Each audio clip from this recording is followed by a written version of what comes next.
let's continue Lostbelt 6 with 6.3 at this interlude, right after 6.2 ended.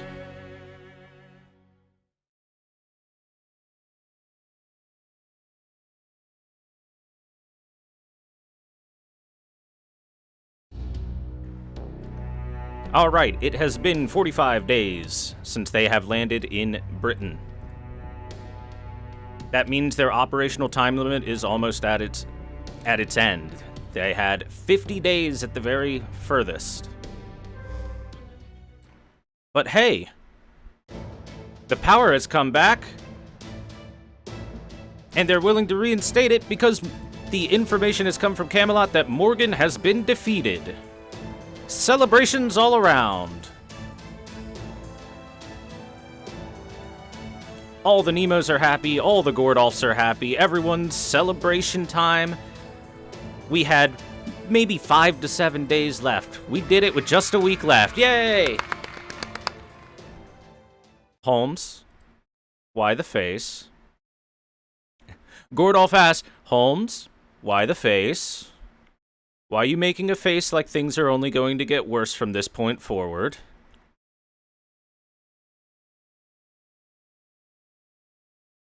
So,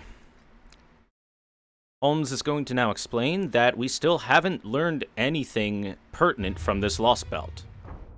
We haven't learned why this Lostbelt was born, what the branching point was, what were the real meaning behind the bells, what are the Paradise Fairies, Morgan and Artoria, why are they really here, what does it mean that the Age of Fairies ended once, what are the Great Calamity, what is this Red Calamity, the Black Calamity, why did they not show up, and who is the true culprit behind everything?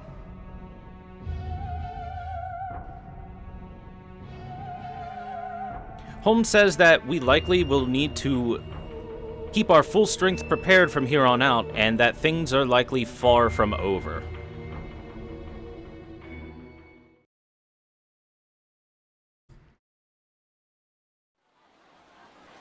He's just being a Debbie Downer, don't worry. It's all celebrations from this point on, right?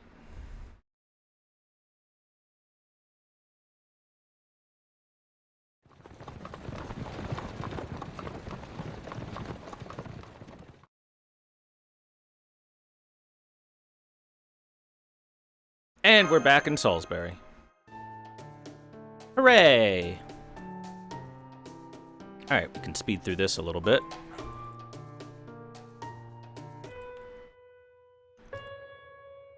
Oh, calm down, Muramasa. There's nothing important that you're going to talk about here. So, pretty much, we're talking about what has been decided. And what has been decided is that Mash is not going to step up to the throne, and instead is going to leave it to Nokanorea.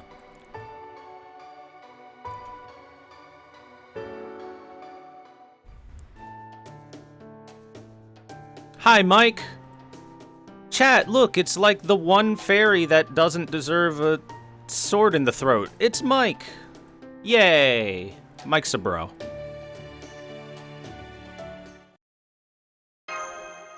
Kampai! Everyone celebrate. We won. It's all good.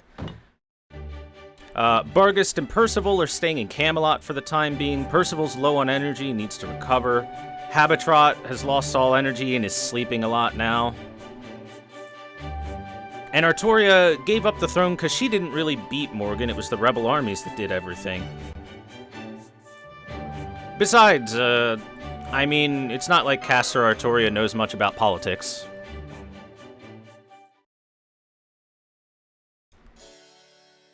There you go. There's Bargast telling us she's going to stick around at Camelot, help settle things down because they did just have a massive uprising.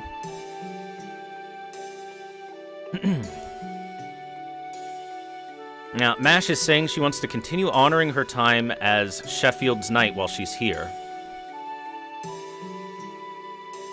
Bargast is conversing with her and says she wishes she could sit around with the Round Table Knights at some point. After all, she looks up to them and admires them a lot. Mash is gonna ask, why does Bargast admire the Knights of the Round Table so much? She says, Alright, hold on, hold on. I gotta get to that point because it's great. Okay, she says she admires Gawain the most, likes them all.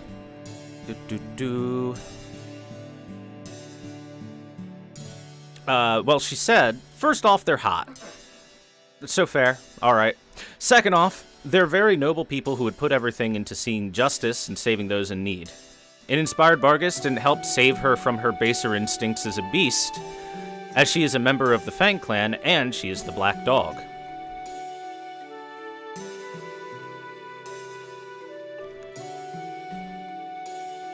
Also, I didn't paraphrase that. Her very... right here.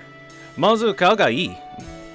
This is Mash asking, why do you like the Round Table Knights so much? Well, first off, they got really nice bodies.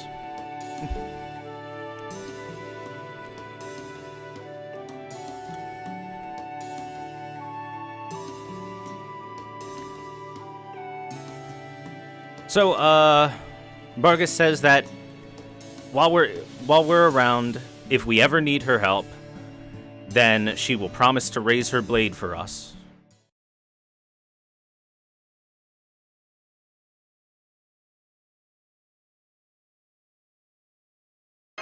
Barghest is a good girl.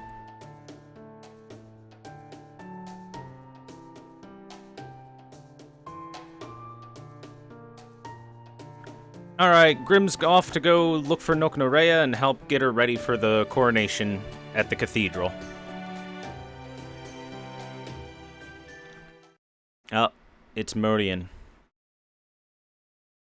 They're not here. Not here either. How weird. All the sounds of destruction has stopped. Where are you? Where are you? Is there no one left alive? So Murian is looking through her game board, and it looks like all the members of the Fang clan she had trapped there are dead.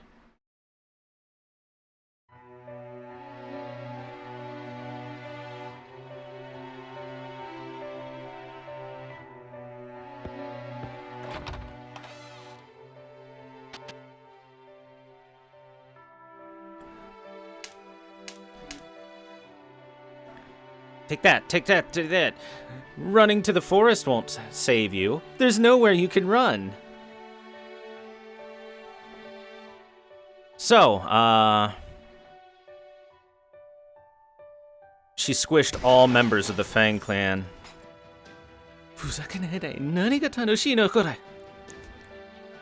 Don't fuck with me. What the hell's so fun about this? I feel gross, disgusting. What the hell could be so fun about this?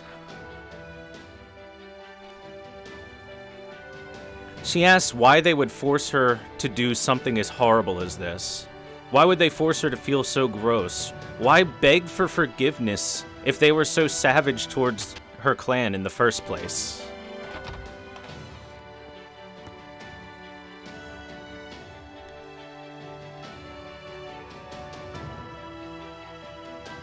And Murian is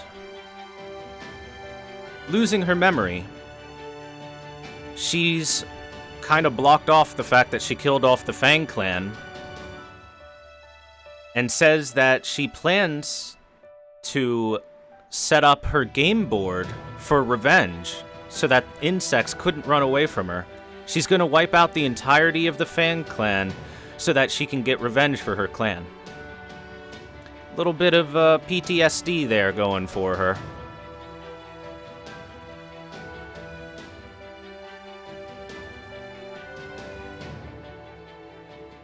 Koyanskaya is clearly a little worried because Murian is losing it. Alright, Koyanskaya had come here to say that Camelot is being given to Noknorea and Murian has been invited to the ceremony. Murian says that she plans to go there to secure Gloucester's place and continue her rule over here. She also realizes that Caldia is the true enemy for them to face, as proper human history is eventually going to cause the end of this fairy kingdom and will stop it from continuing on. She says while she's at Camelot, she hopes to find out how Morgan was preventing the Great Calamity, what it even is, and how to make sure that the fairy kingdom can continue on. Alright. Next interlude.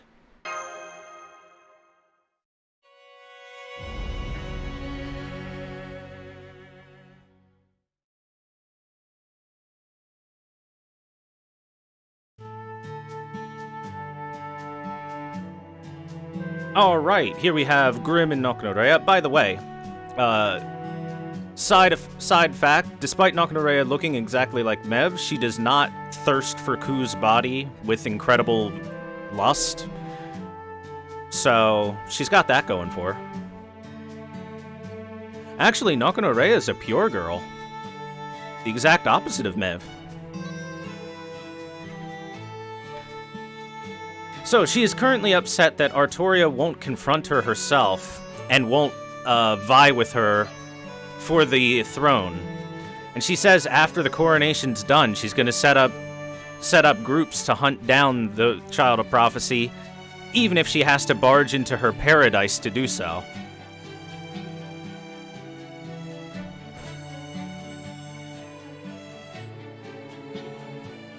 Beyond that, she says that she has no intentions of being friendly with proper human history, and even plans to invade since her role is to conquer and rule anyway.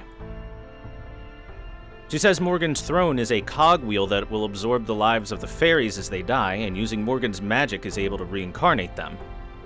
The only other fairy in the entirety of the kingdom that has the ability to do this is the leader of the King clan of fairies, Noknorea herself.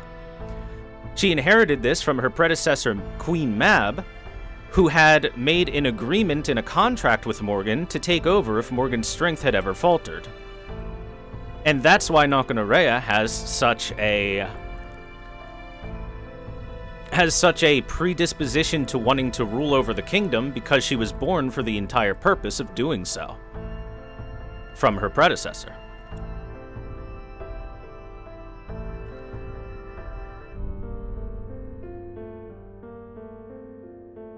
In the beginning, there was only sea.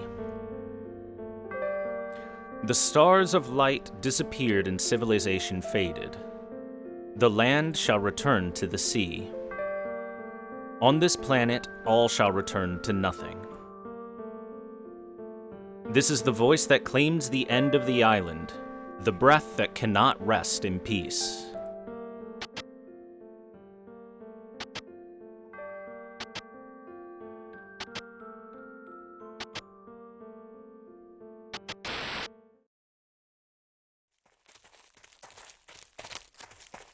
Noknorea's Mev's reincarnation, little different. Queen Mab, as in the fairy queen Mab, M-A-B.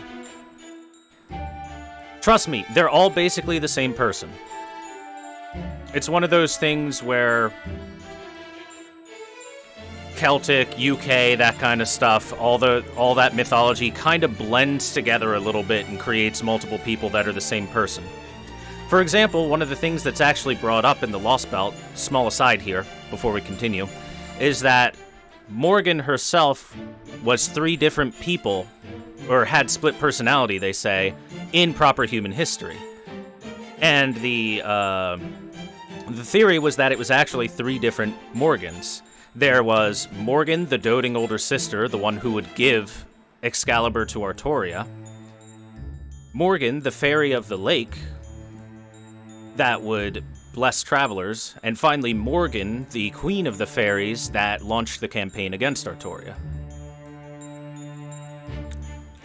So, Lostbelt 6 specifically acknowledges the fact that, let's be honest, the mythology around that time is pretty wonky and kind of bleeds together multiple characters.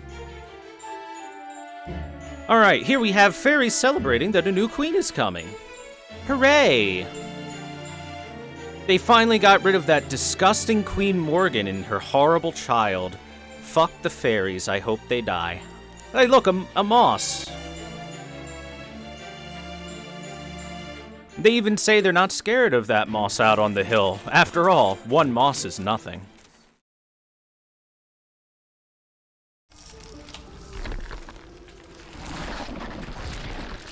One moss is nothing.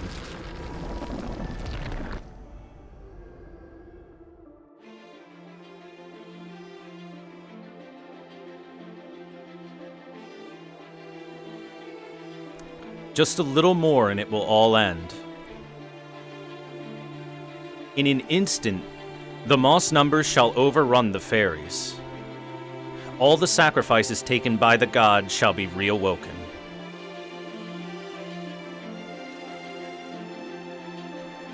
I think reality is something that cannot be taken back.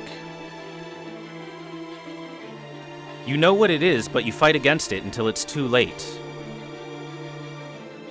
Those who are not considered good are locked away. Those without value are thrown away. And who takes responsibility? Of course, no one does. Thus, it is undefined.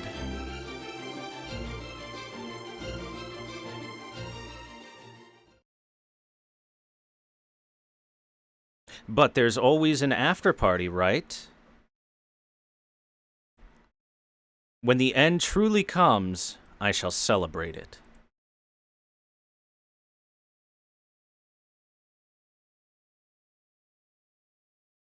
Alright, off to chapter 25. The end! The coronation ceremony.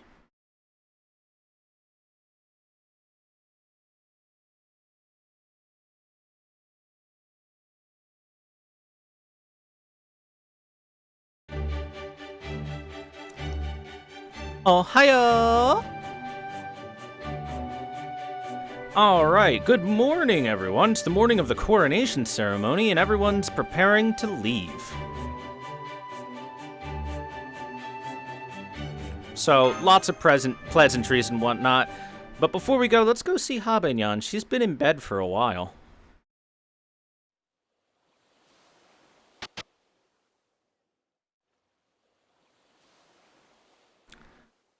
So, this is after Tonelico shed off the false name of Tonelico and took her true name Morgan Le Fay back and decided she would rule over the land with an iron fist. Best decision she ever made. She's telling Todorot that she will be given a lifespan long enough to last until the 50th day of Chaldea's arrival. It will be like living a dream.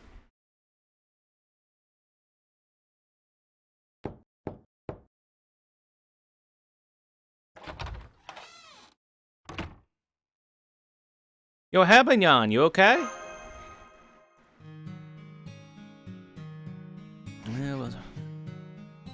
So, we come to check on Habitrot, and she says she's just been feeling a bit tired.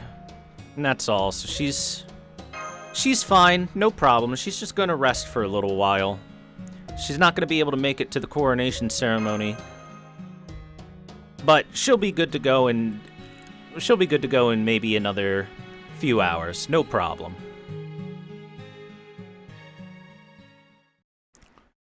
Alright, Mike here. Heard Da Vinci say she was going to leave to an outside world. And he's wondering, what does she mean by that? Why does Da Vinci have to leave? It's horrible. Why is it just so horrible? Every day's been so fun since she came. I've had so much to talk about. Mike doesn't want Da Vinci to leave. I mean, I'm right there with you, Mike. Da Vinci's awesome. He's crying about how he can get her to stay while he sharpens a knife.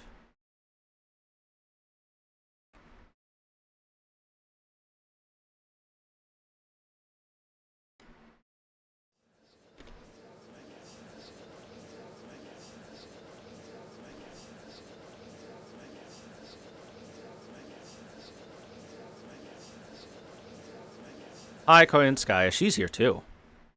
She's here as Murian's representative. Alright, we've made it to the cathedral. It's time to get our VIP seats right in the front row. Wait. But why are there people in our front row seats? Our seats aren't here. Our seats are all the way in the back? Even though we're good friends with Nokonorea? Even though we're supposed to be allies, we were sat all the way in the back? Now. Stay, Artorias, stay. Hey, Percival, what are you doing here? I thought you were feeling bad.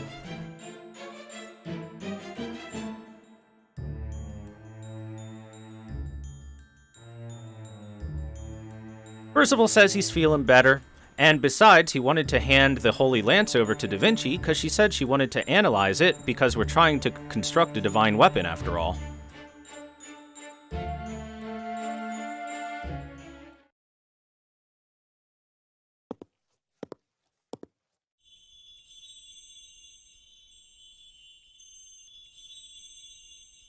Ooh, pretty.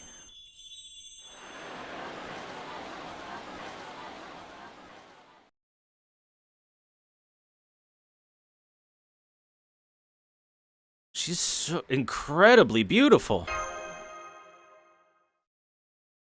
Yeah, she really is eye-catching.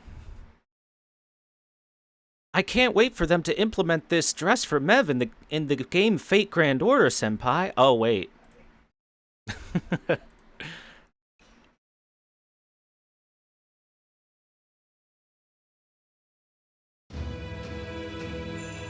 Alright, so Spriggan is here to MC the event and do the coronation ceremony for Nokonorea.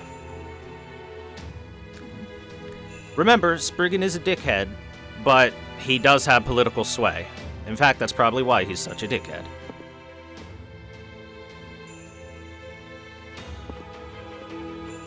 Alright, so, once she crosses the hall of the cathedral and takes a drink to seal the deal, basically, she will be crowned the queen. Soldiers are giving out drinks to everyone for celebration. But it's alcohol, so Mash is like, Senpai, should we drink this? And they're like, I'm not gonna drink it, let's just pretend, okay? Understood. I'll do the same. Artoria says she's not too fond of alcohol anyway, so she'll skip it too. Da Vinci's like, really? Well, I guess I'll just follow suit then. Percival says, well, I'm also not great with alcohol. Both Muramasa and Grim are like, really? Ah, whatever. We'll just stick with you guys.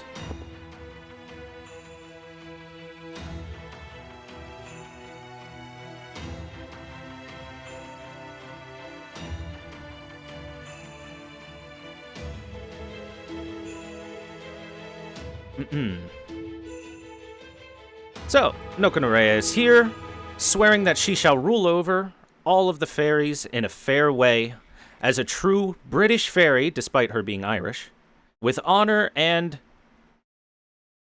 Hold up right there. That's nothing but lies. Nokonorea is evil. Who's that?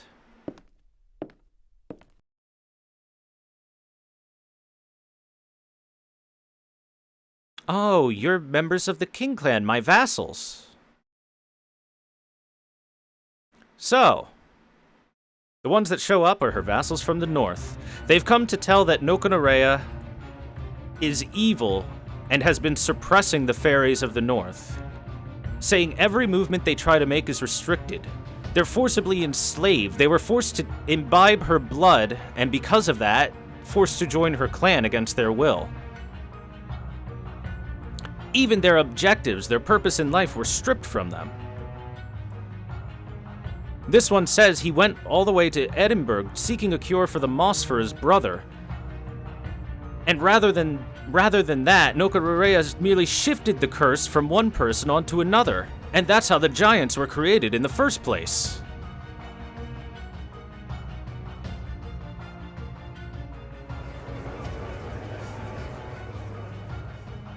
Nokonorea says, so what?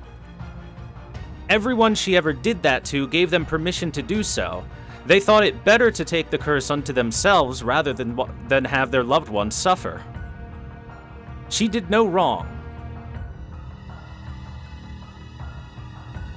The vassals continue and accuse Nokonorea of being the amalgamation of Queen Mab, devouring corpses and gaining power and becoming a monster.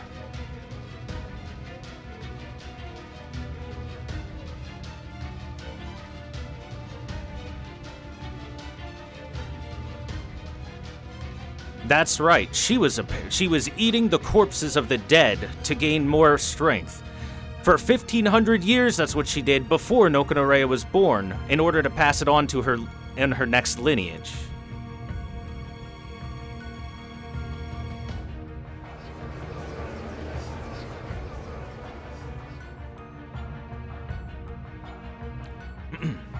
Nokonorea says Queen Mab received permission to do so, and that there is need for a strong ruler to exist in the first place.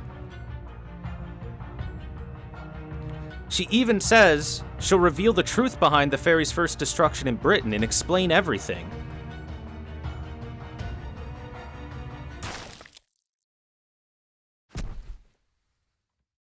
Nokonorea-sama! Impossible! She's vomiting blood!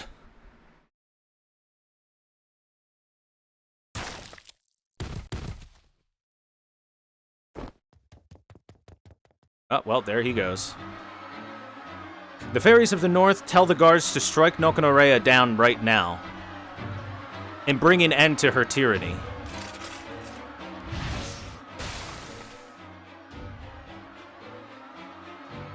Artoria! What the hell are you doing? Yeah.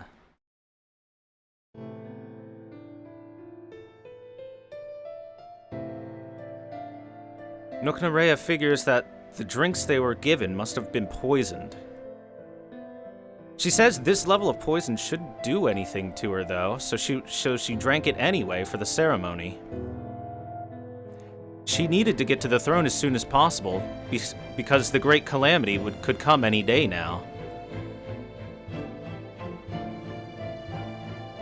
But she says for some reason she's feeling pain in her body. She feels like she's burning.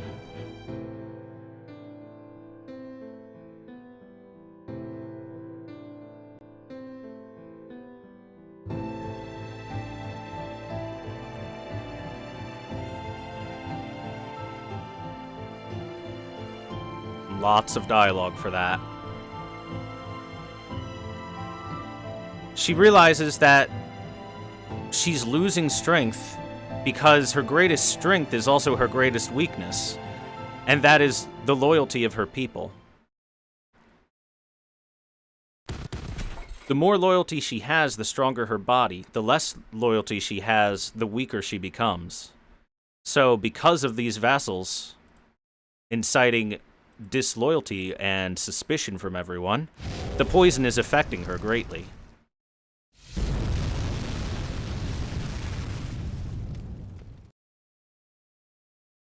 Grim tells them, get the fuck out of here, or I'm not going to just lightly singe you this time.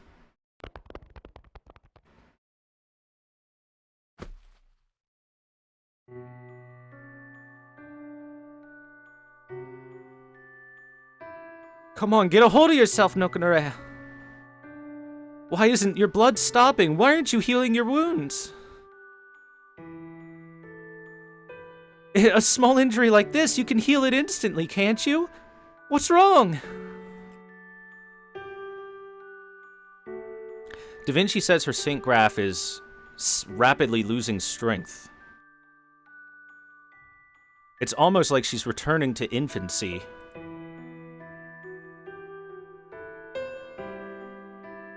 Castoria begins crying, asking how she could so foolishly give herself away to all those ungrateful bastards, because the only way for Nokonorea to return to this would be giving out her power.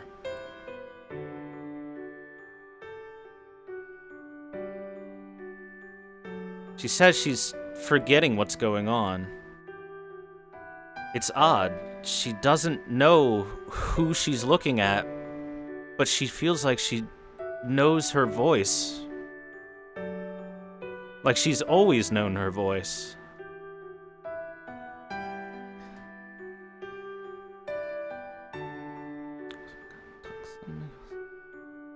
How could this happen? Oh, of course. I gave so much of myself to those fairies. I have no shred of myself left, do I? What the hell are you saying, Nokonorea? You gave it all away? Why would you give it to those ungrateful bastards?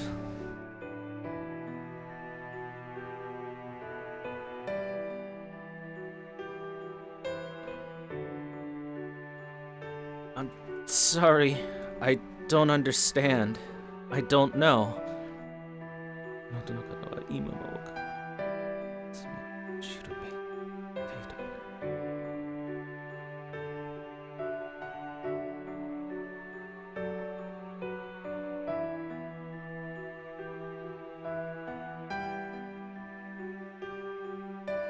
Nokonorea says that while she's forgetting everything, she can tell that she must care about her a lot. But not to cry over her. After all, she heard that her other self was able to find lots of love and live her dream out for her. From us. Because Nokonorea's dream was to fall in love with someone. So at least she died knowing that Maeve, her other self, was able to do that. And Nokonorea has died.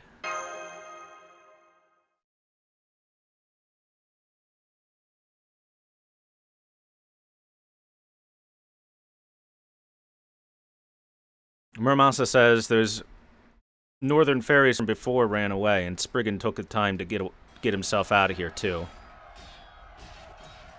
Wait, what the hell are those sounds outside? Percival says it sounds like people are trying to kill off the fairies from the north out there. If things continue at this rate, then the southern fairies and the northern fairies will descend into war with each other again.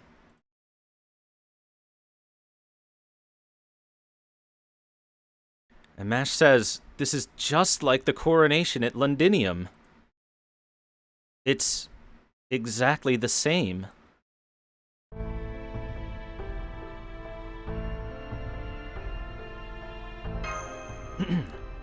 And that means that Artoria will also... And she says, yes, at the rate things are going, they're probably going to try to pin some sin onto her and try to kill her next. After all, she's not a fairy from Britain because she's a fairy of paradise instead.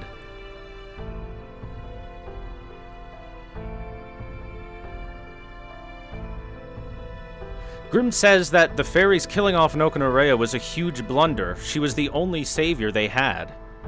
They've dug their own grave, and the only path left now is for Astoria to go on the continuation.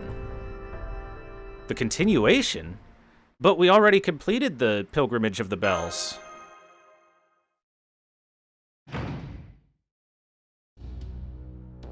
Coral bursts in saying that the Child of Prophecy and the Mage from a Foreign Land are wanted for the murder of Nokonorea. Apparently, all the fairies that left the cathedral gave testimony that we were the ones that killed her, while they were all trying to stop us.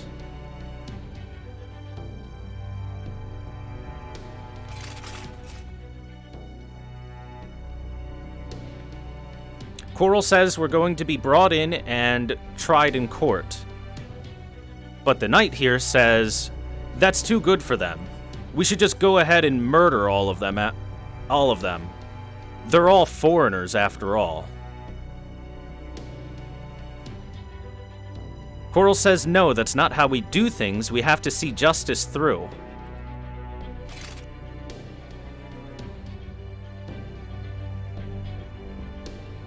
And as you can see, they're not listening to Coral.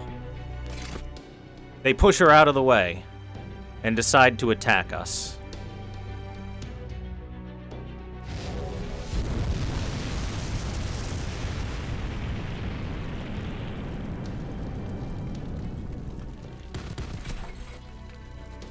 But Grimm's having none of it.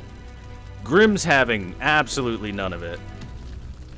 He says he doesn't have time to deal with their nonsense and tells Coral to leave because she's the only one with any sense left in her around here. Cucullin-san!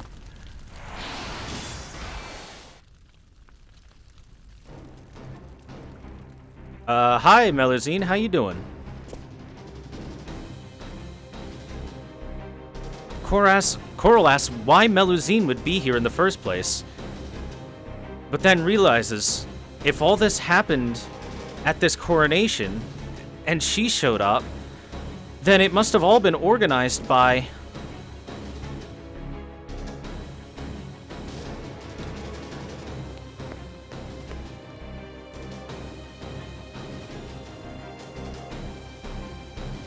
Percival says for us to leave. He'll hold Lancelot back and make sure that she doesn't follow. Lancelot says he's not involved with this and should just leave us be. Percival says, nay, I am one and the same with them. I care not from whence they came from. Protecting those in need and upholding justice is the way of the Knights of the Round Table. I was taught such, and I shall uphold these values.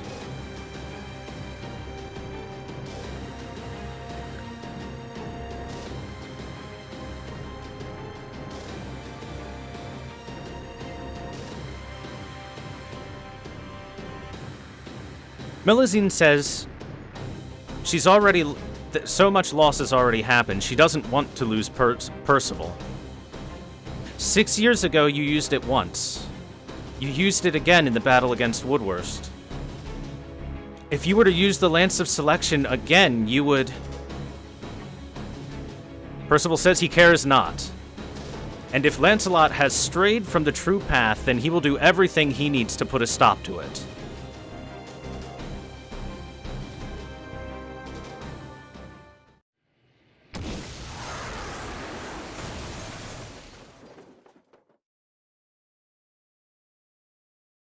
Percival says it's a good thing she's such a kind-hearted girl, or this could have turned a lot uglier.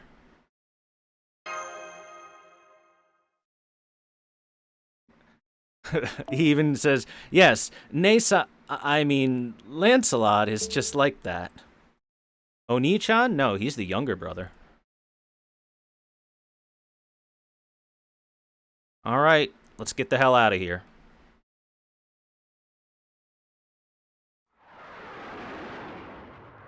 Melusine's a good girl because she's not a fairy. Turns out dragons are better than fairies.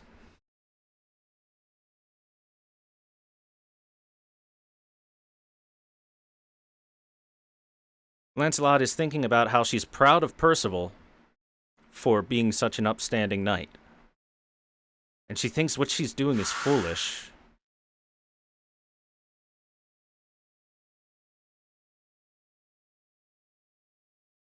But even though it's foolish, she can't help it. Well, why is everyone down there screaming? Wait, this isn't just Salisbury. Gloucester? Oxford? Norwich? I can hear screaming everywhere. Is that Moss? That's right, there's Moss everywhere.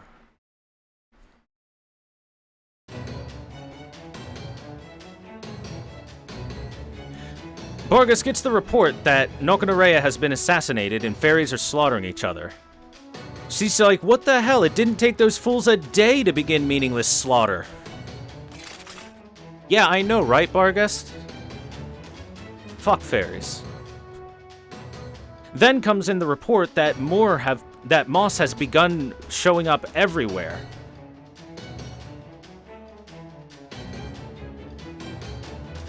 Barghest asks how that's even possible. Did they get overrun? But is told, no, the Moss are coming from The moss are showing up everywhere, even inside the castle.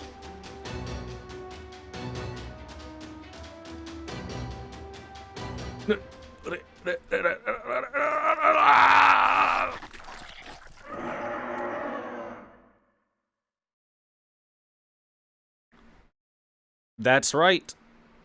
And something is coming from the huge pit.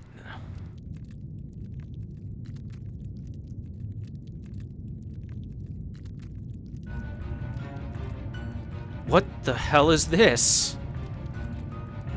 That's not moss.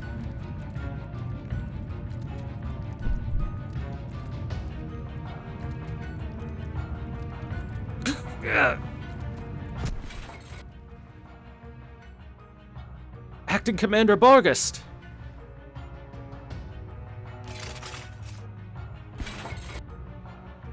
Bargast says she's fine, and tells everyone that they must inform the civilians to abandon Camelot and run from their lives.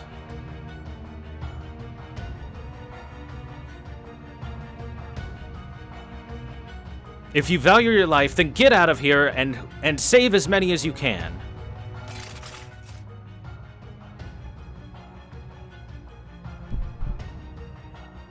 But Bargast can feel it. The curse of the Black Dog. It was being suppressed by Empress Morgan by giving her the gift of the name Fairy Knight Gawain. But without that gift anymore... No, before that happens, I have to fulfill my duty to these fairies. I have to protect them.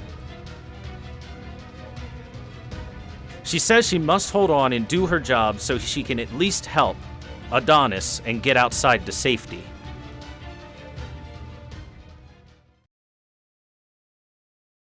Alright, Chapter 26. Chapter 26, Conclusion. Morgan's back must hurt carrying this Lostbelt. I know, right?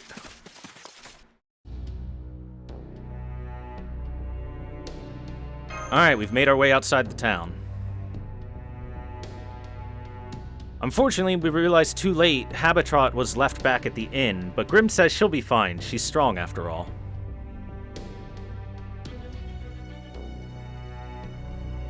Percival's not looking so hot.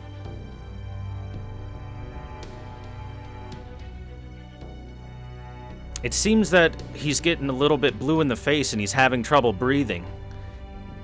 Artoria says we need to find a place for him to rest to make sure that he doesn't collapse on himself.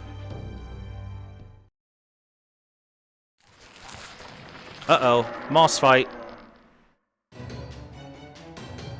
Moss show up, and we have our first ever battle where more than 3 enemies at a time can show up. 6 Moss at a time attack us in a single screen. That's right. The rules have changed. We barely get away. There are a great deal of moss all around. Artoria tells him to shut up and hurry up and eat this fruit.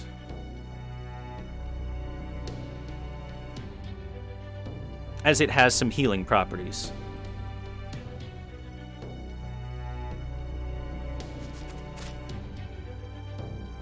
Grimm's wolves have returned. He asks how are things going in the other towns. He says, I see. So it looks like it's actually started, huh? We need to hurry up, because whether it's from Gloucester to Londinium, the Great Calamity has begun.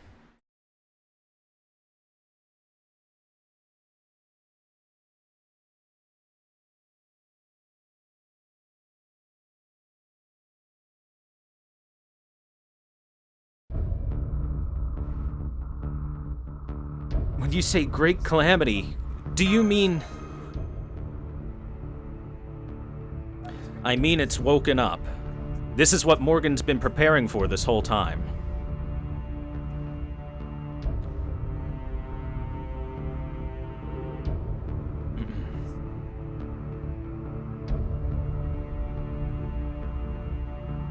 Let's see, it's the voice of the end would spill its mana across the land and those affected would become moss.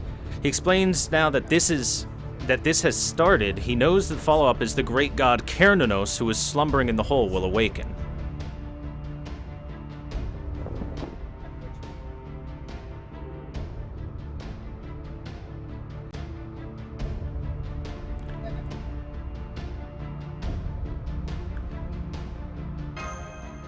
And he says that's not it. There are going to be multiple calamities that were prophesized to come. The Great Calamity won't be the only one.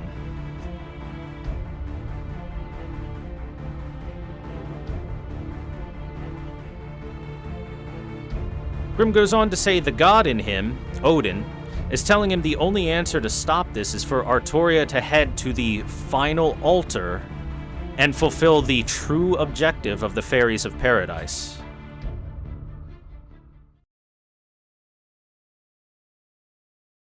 Artoria?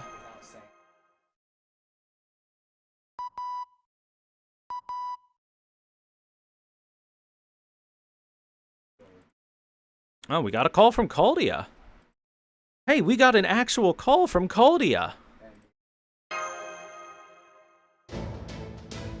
That means communications must be up.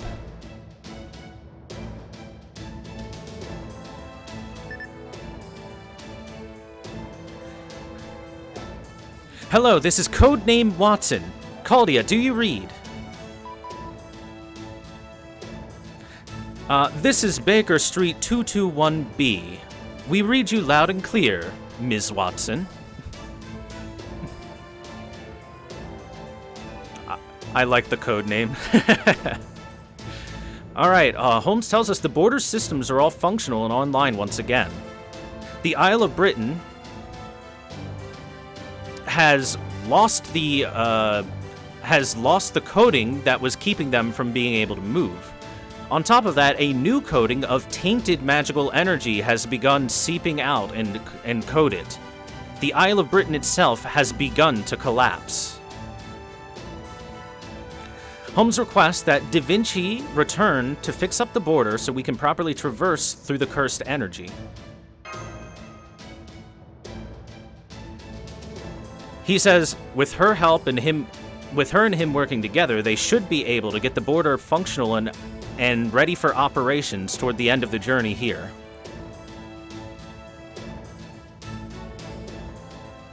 Let's do it, Da Vinci. Back to the storm border.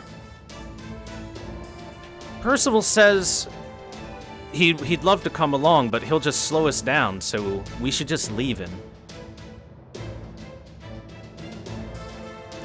Mash says if we were to just leave him, he'd get surrounded by moss, and he's in no condition to fight. Percival, are you really okay with being left to the moss?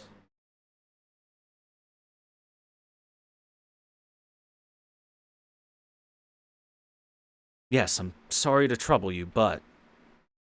Da Vinci says, okay then, so I guess you've decided. Alright, since you've said that, we're just gonna have to take you by force. Hey, Red Rabbit, come help us. No man left behind.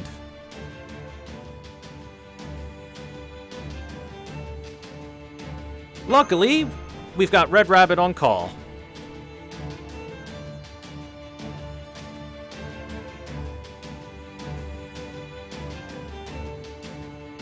He's got his chariot ready, and he says it may be a bumpy ride, but he promises to traverse this Britain swifter than any other.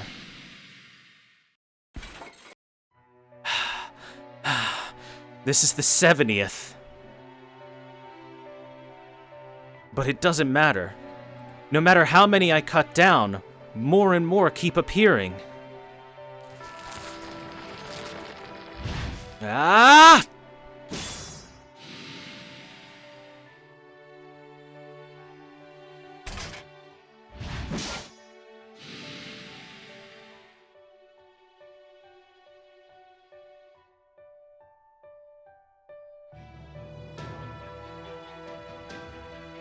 Their numbers are endless. I can feel my body tiring down. My horn is burning.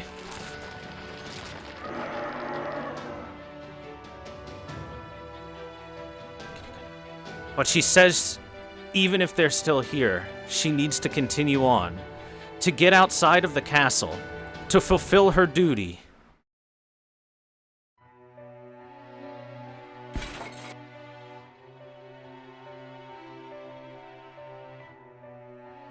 At least, I was able to secure escape for the others.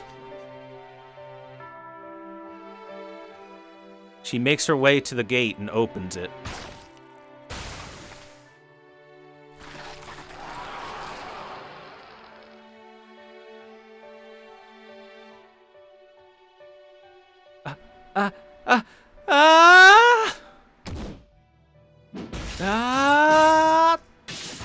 Kill them all.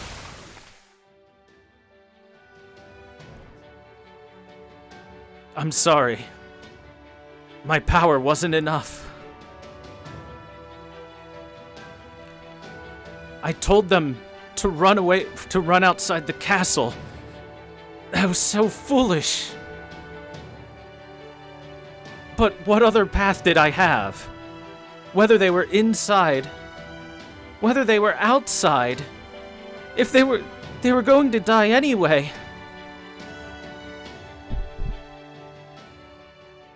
That's right. And if they were, I should have just eaten them all. The weak nourish the strong. The strong protect the weak. Yes. This Britain is ending. But I still have to protect what's left over.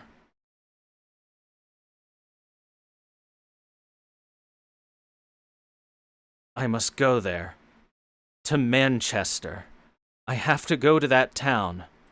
I am their lord. I must go to Manchester to protect the people.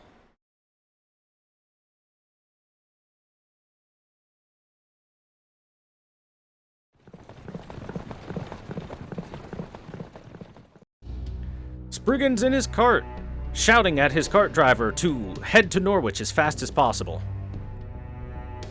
They say, but Norwich, would that even be safe? Spriggan says he doesn't care. Without the Fang clan, there's no way to push the Moss back. The only safe place left would be his castle. He goes on to ask why the hell Nokonorea would be killed at a time like this. How could that person do this? There's a timing to these things. We needed Nokonorea to stop the Great Calamity first. What the hell were they thinking? That girl, just what the hell was she thinking? No, perhaps she wasn't thinking anything at all. Does she really hold no value on these things? Is she actually a wolf in sheep's clothing, who only cares for herself?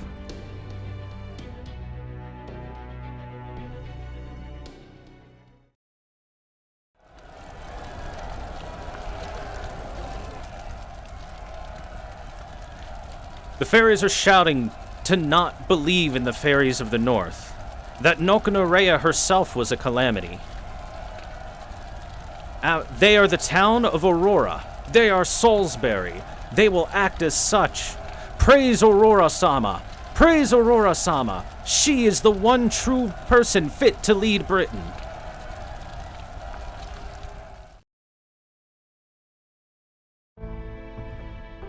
I'm so glad. It looks like nothing bad happened. Things have settled down a little bit outside. Now then, shall we have our morning tea together, Coral?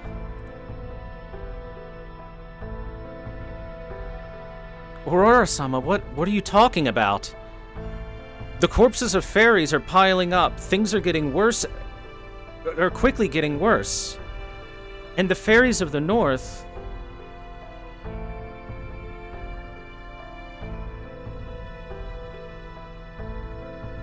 Upon Nokonorea-sama's death, we're all being slaughtered in the town. The ones that were left have taken refuge in the human nursery.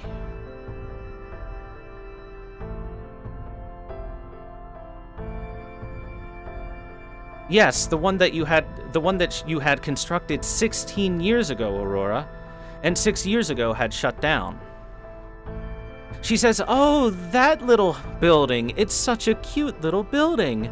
But I've always had trouble going back there ever since she threw away that ashen-haired child."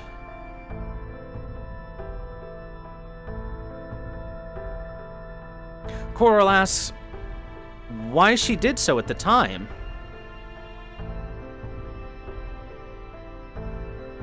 And Aurora says why she would throw him away at the time, and Aurora says, "Well, of course, I would. After all, after using the lance, he grew up, and if a human grows up, they can no longer be the child of prophecy, can they?"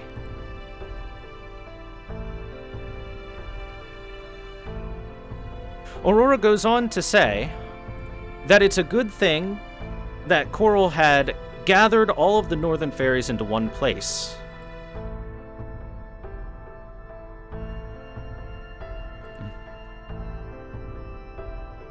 It's a good thing Coral gathered all the northern fairies into one place. That way, those fairies could all be sent on a journey to eternal slumber in just a snap of the finger. She also asks how Castoria could possibly have killed Noknorea, wants to capture her and take us in, wants to hear more interesting stories about the world from outside, from Gouda. Coral says this isn't the time for that. There's all kinds of trouble happening. The moss numbers are increasing. The fairies outside of Salisbury are asking for refuge to be let in. She asks for Aurora's help in organizing relief for those and to allow them into safe haven. Aurora says why? We should just keep the gates closed, shouldn't we? Just let the human soldiers take care of the moss. After all, that's why we had them cultivated, didn't we?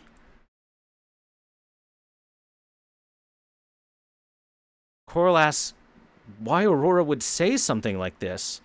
Regardless of humans being lower carbon-based life forms, they are still living, breathing things. Should we not show some compassion? Why would we just throw them to the moss? We should help the ones outside before it's too late. Aurora says it's fine, it's fine. They chose their own path to live outside of her town. And because they chose to live outside of her town, they should strive to live as best they can while we just keep the peace of Salisbury here. Coral says she doesn't have any clue what Aurora's saying. But Aurora says, to calm down, there's no need to argue. After all, I wouldn't want to have to rip those pretty wings of yours off.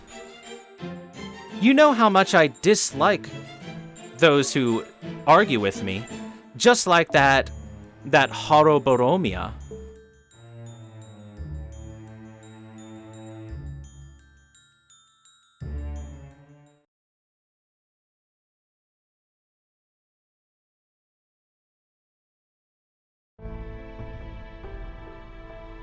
For those wondering, Horoboromia was a member of the Mirror Clan.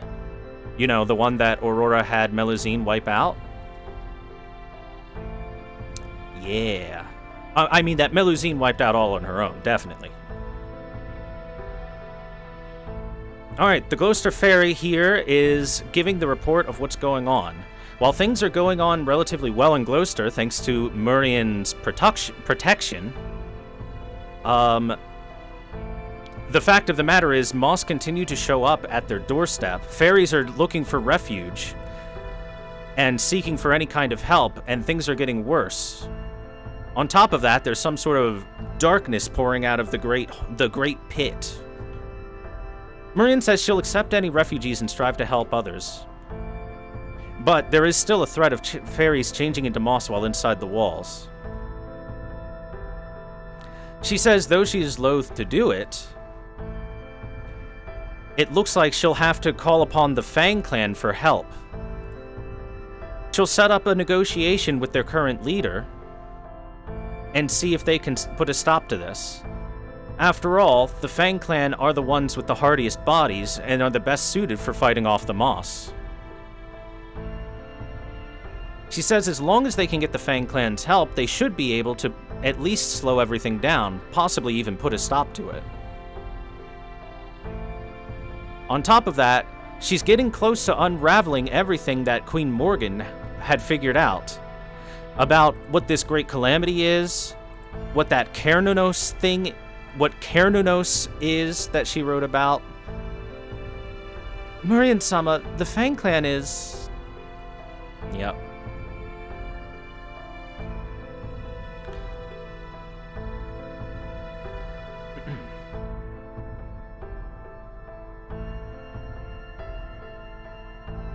She says she has to do it. After all, she is the sole surviving member of the Wing clan, the most intelligent of the fairies, Murian-sama, and she will protect her town.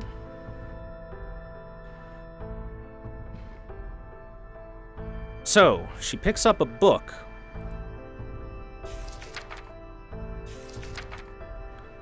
That she had gotten from Camelot, that Koyanskaya brought. Just as I thought. She learns that there was once a god in Britain, just like she heard from Koyanskaya. And that would be Cairnunos, the beast god. It disappeared into the great pit after creating the land. It was the god that was worshipped by the original 6 fairies.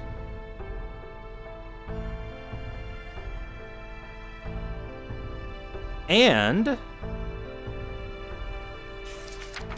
is part of the reason of the route that deviated from proper human history.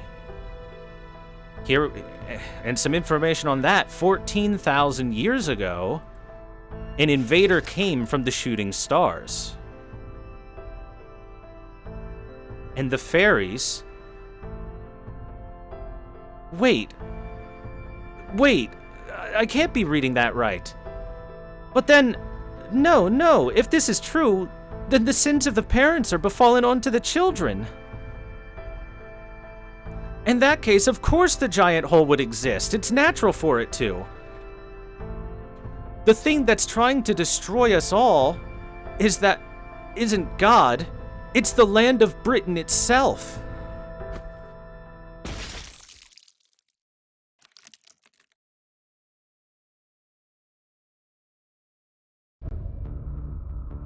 Well done, Murian.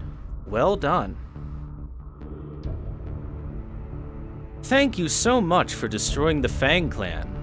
Without them around, the calamity can spread even faster. You've done a great job.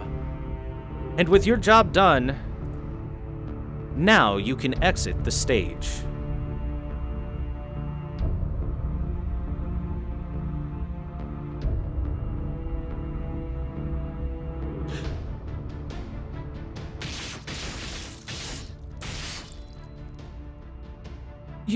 You're...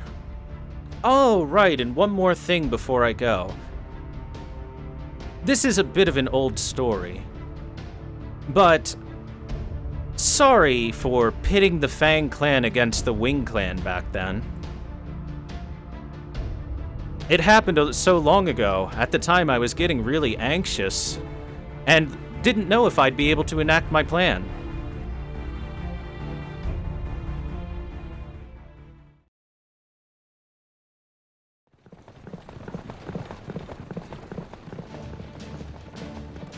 Red Rabbit has been running non-stop for a full day. But we're almost at the shore. We're going to reach the border any second now. He says over at the shore is a great deal of moss. He's going to just disconnect the cart and launch it out there. And turn around and run himself to safety. Thanks, Red Rabbit.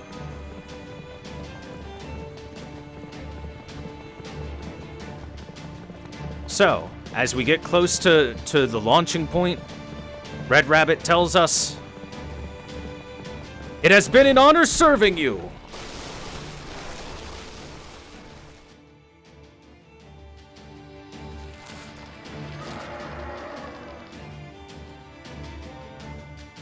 Thanks, Red Rabbit. Alright, let's beat these moss up. We're finally back on the border. It's been... Wow, it's been a long time since we've been back here, huh? Alright, everyone's super busy. Gordolf says the collapse of Britain has begun and will happen within 2 days' time. It's all hands on deck right now. He then introduces himself to everyone, talks to everyone, yada yada yada. Gordolf asks, wait, weren't there other allies with you? And we then have to tell him about Gareth.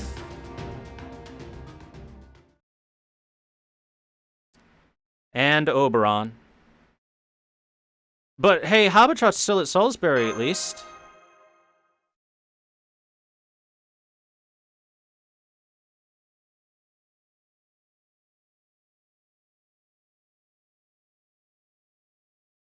And Pepe. That's true. Alright. Gordolf begins barking out orders to everyone. He tells our group to get medical checkups immediately in return for debriefing so we may prepare to charge into the Great Hole and solve everything.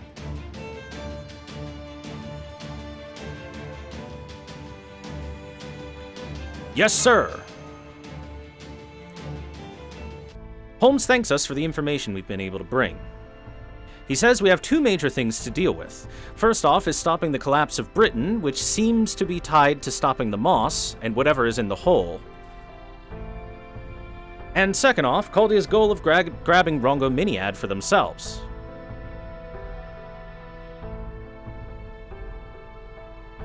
Holmes asks Grimm why he made a face when we talked about gaining Rongo Miniad.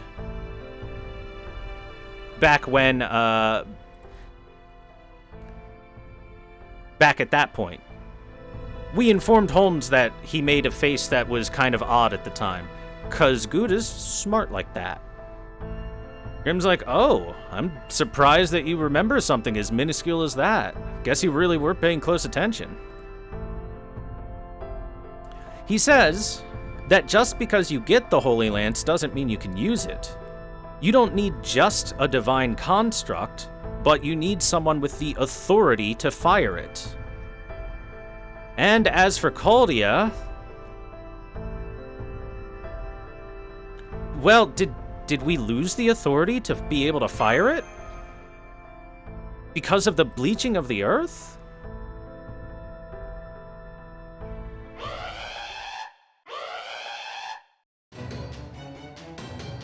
Alert!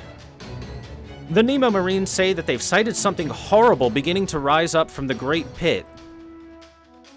It's like a black hole with a massive gravitational force.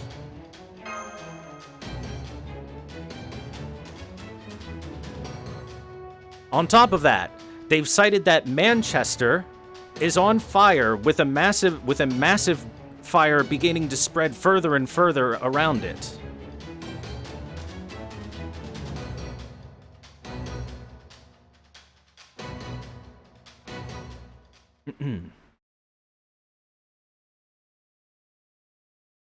The Nemo Marines say they can't get a great sighting on the Great Pit right now, and specifically say it's pure black, like looking at the bottom of the sea. Da Vinci is offering to put Percival into a healing pod. The pod. He says, I thank you for the offer, but I will decline.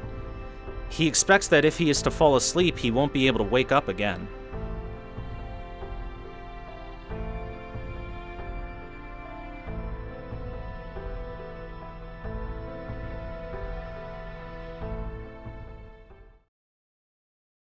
He then goes on to explain a little bit about his past.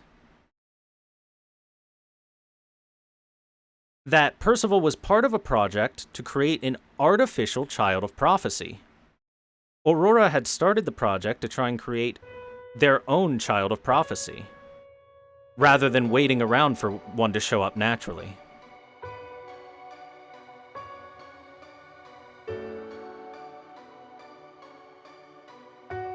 And that's why he and that's where he was living in Salisbury at the time. That's the ashen-haired boy that Aurora kicked out after firing the lance.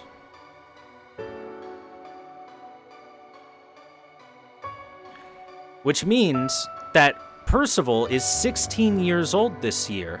The reason he looks so old is because firing the Lance of Selection eats away at your life force and aged him about 10 years or so. On top of that, the lifespan of humans cultivated in this world is maybe 30 or so years. Percival has fired the lance twice.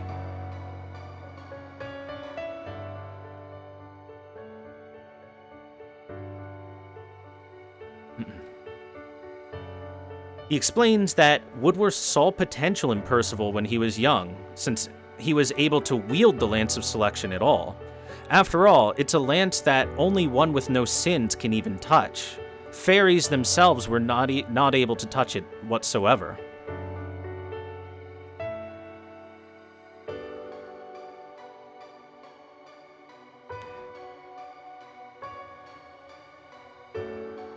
And because he has spent so much of his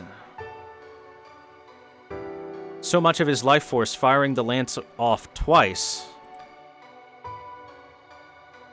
Yep. This year I turned 16 years old.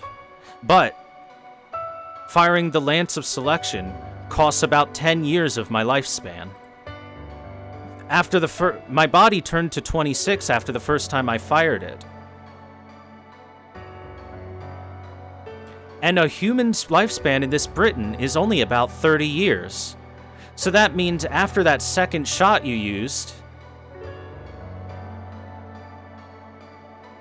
from that point on, Percival, you've basically been a dead man walking.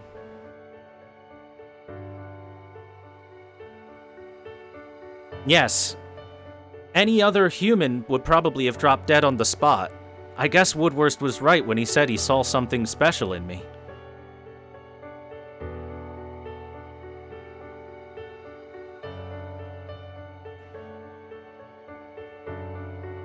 So basically at this point, Percival might as well be a walking corpse. Only able to keep himself going through pure will and determination. Castoria thinks to herself, Percival is doing so much for Melusine, even going so far as to force dead flesh to continue moving.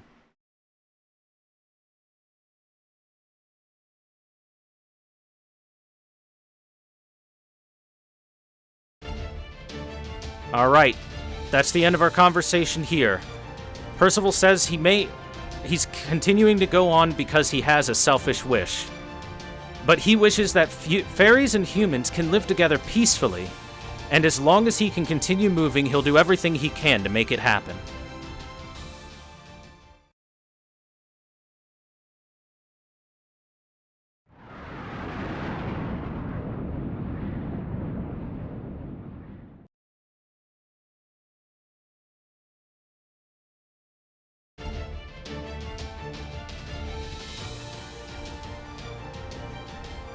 I can't believe it. It's only been half a day. In just half a day, the entirety of Britain has been lit on fire?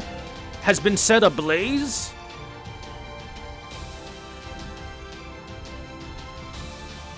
That's right. All of Britain is now on fire. Muramasa says that must be the Red Calamity. But didn't that start at Manchester? Isn't that Burgestown? Would that mean that she is the epicenter of it?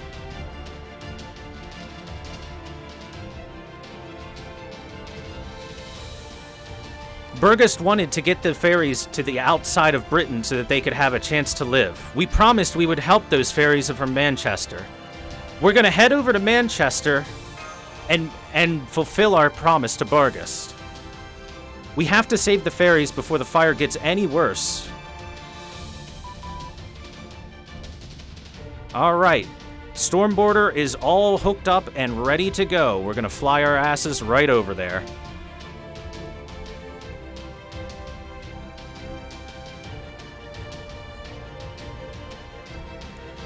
Actually, this is where we're going to split up into a couple of teams.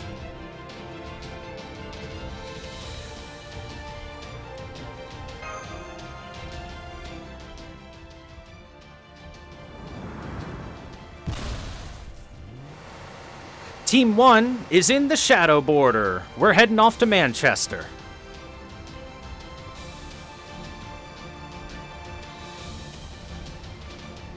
And we've got Munier as our main driver. Hell yeah.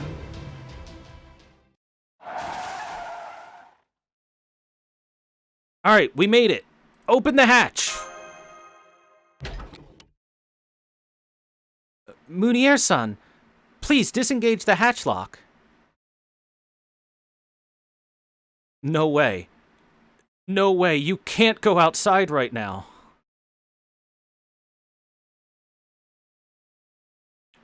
What the hell is that? What the hell is that? Munier says he won't allow us outside. He can't believe what he's looking at. Mash, look at the monitor.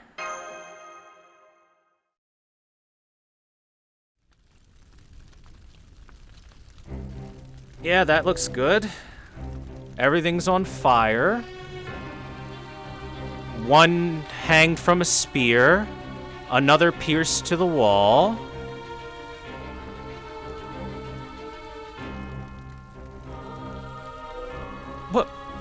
What is this?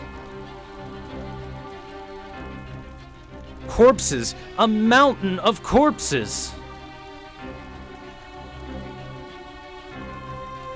Munier says the corpses look like they've been ripped open by fangs and eaten to shreds. The humans were all eaten and devoured. Help me! Help me! They killed everyone! They're gonna kill me! It's Burgess-sama! There's something wrong with her! Oh no, I don't want to die! I don't want to die! Please, I'm telling you to help me! Says Vargas has gone crazy and is killing everyone, begging for help.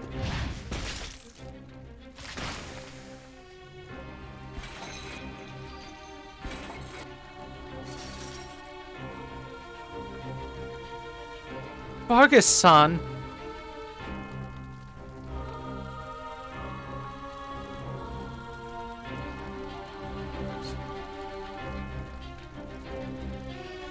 I'm opening the hatch. I'm getting out of there. I'm getting out there. Gouda, you idiot! What the hell are you doing, Vargas?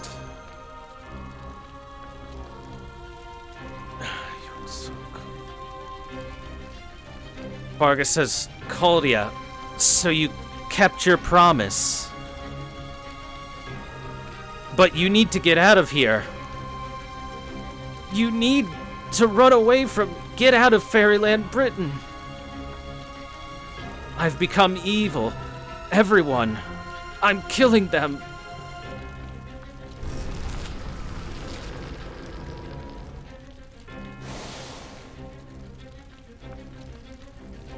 Master, get back in the shadow border.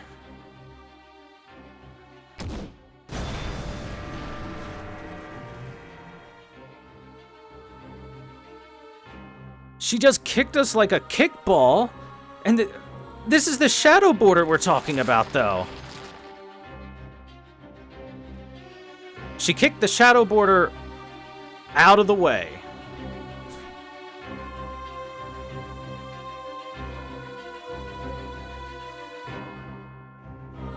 And she's heading outside of the town towards Gloucester. And it's not just her. A lot of creatures that look like black dogs are following her. There are black dogs all over the place. Is that the Black Calamity?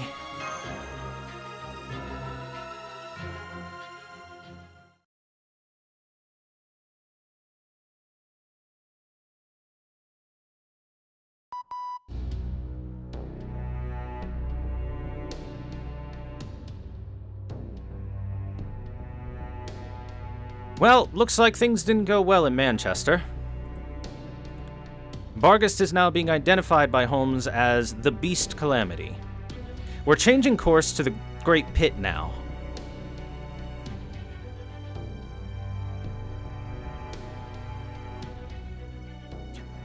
Da Vinci says, we may not want to, but confronting Bargast will be inevitable now. She's at the epicenter of a great fire. There's a bunch of black clouds centering around her.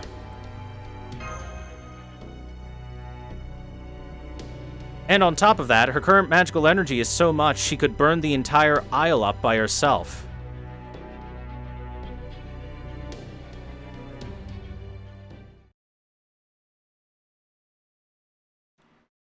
Alright. Nemo says, it doesn't matter what's going on there, what's happening at the pit is more important for now. And he wants a sighting on what's going on, but the Marine's saying, no, I don't wanna, it's too horrible.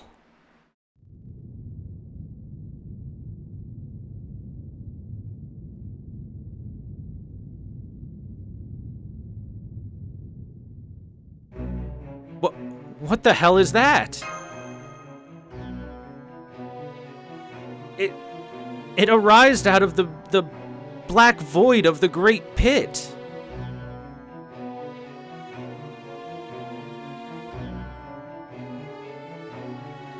And coming out of the Great Pit with it is a huge amassment of cursed energy. The hole has become a bottomless cursed hole. The Nemos are saying they can't even calculate the levels that are coming from this creature. The part that we can see is 2 kilometers high.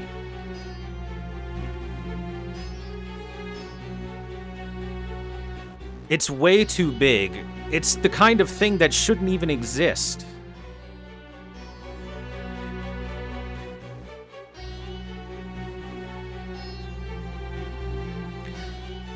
Grimm says that is the Celtic god of beasts, the Celtic king of beasts even, Cernunnos. Something that definitely can't be handled by fairies or humans alone.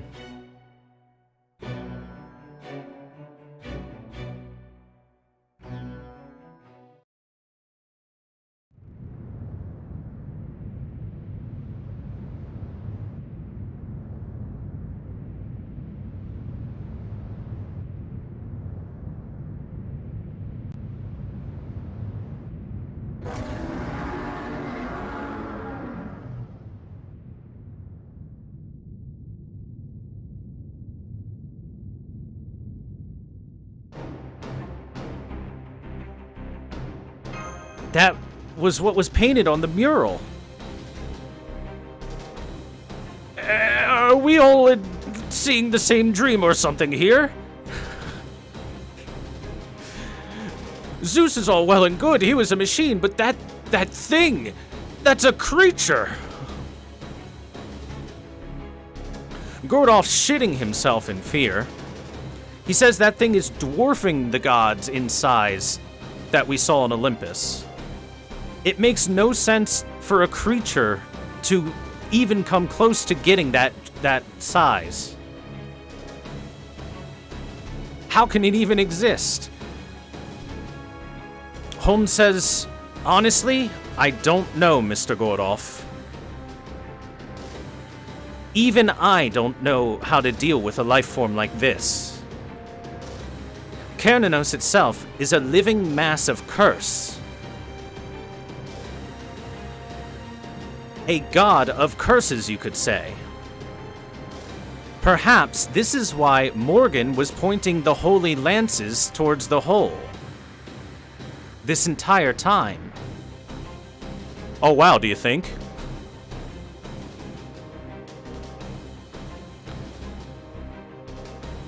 So then, Morgan-san was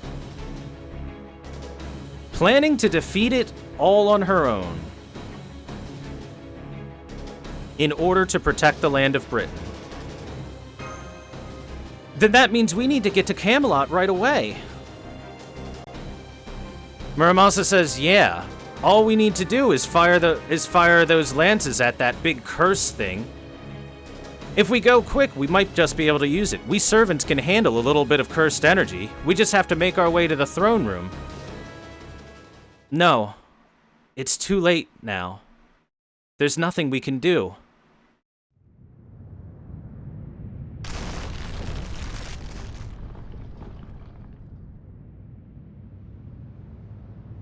From the Great Hole, that black thing, that shape is... Hey, remember the Calamity of Norwich? That's from the time in Norwich. So then, at that time, that calamity was just this thing's... Right, it was nothing more than one of its hands. And this thing has a great number of hands popping up.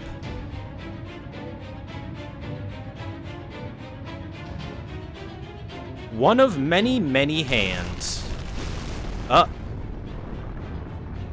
The castle, it was crushed.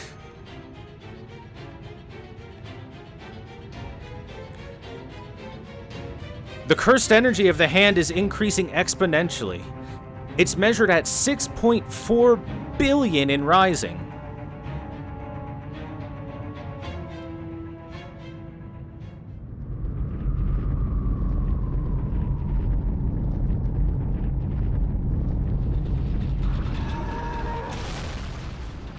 $6.4 billion what? 6.4 billion made-up energy units.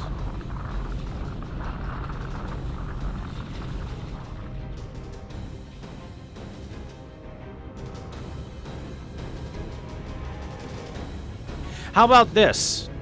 Let's take Servant Attack Power as our made-up energy unit. A level 90 Servant under our employee is lucky to have an attack power of 12,000. This thing's got 6.4 billion.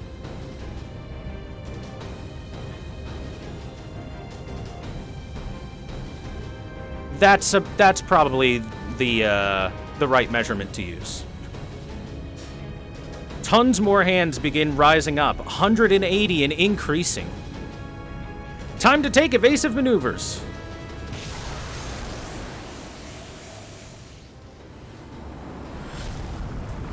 Each hand that rises up has the same power, cursed energy, as the first hand that crushed Camelot.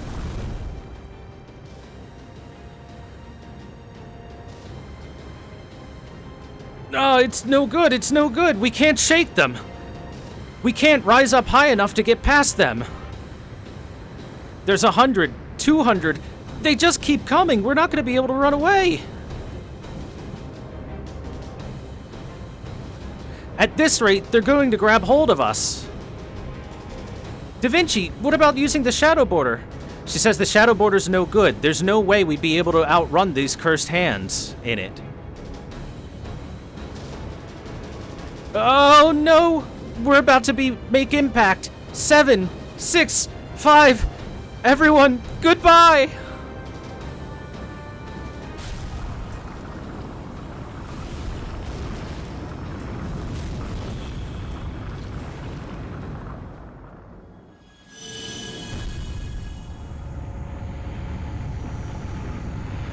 Hey! Those look familiar. 5 tails, huh?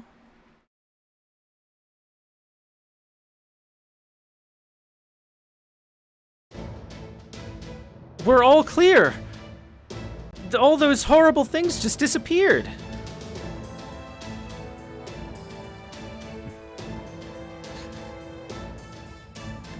And just like that, are you satisfied with a sample showing of NFF services? What? This beautiful voice, it's...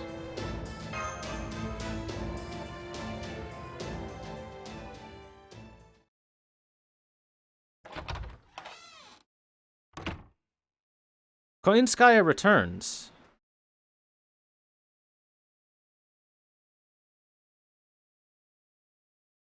To a nearly dead Modian.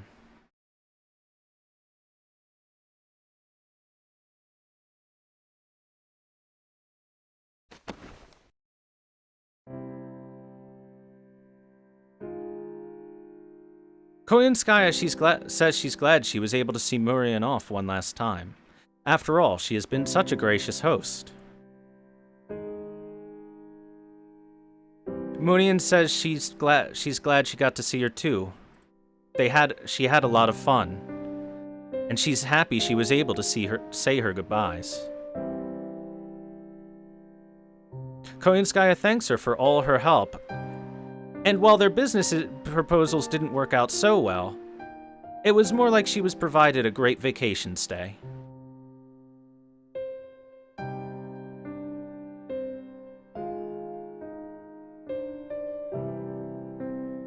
Koyanskaya says, since she liked Murian so much, after she creates her own little wonderland, she'll be sure to invite Murian there. Murian says she's afraid she'll forget by then, but Koyanskaya says not to worry. As a beast, she'll keep her promise, unlike filthy humans.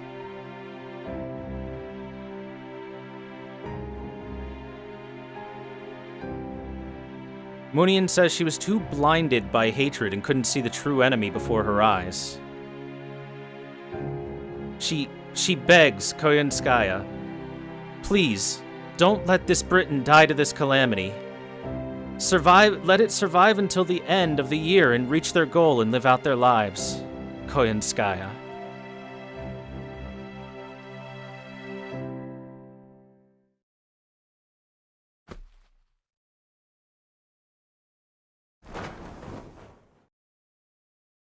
Understood. One order of protecting Britain coming right up. I'll just go out there and collaborate with the most annoying group in existence who's sure to defeat that mastermind.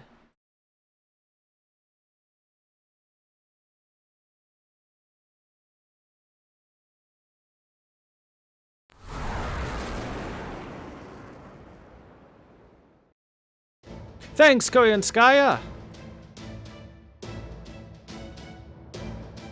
Everybody give Koyanskaya a high five.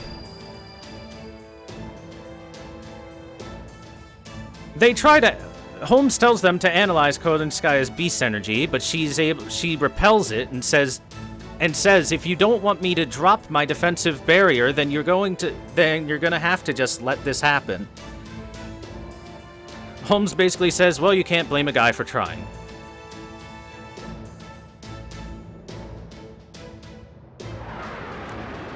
She goes on to say, we better get out of here as quickly as possible.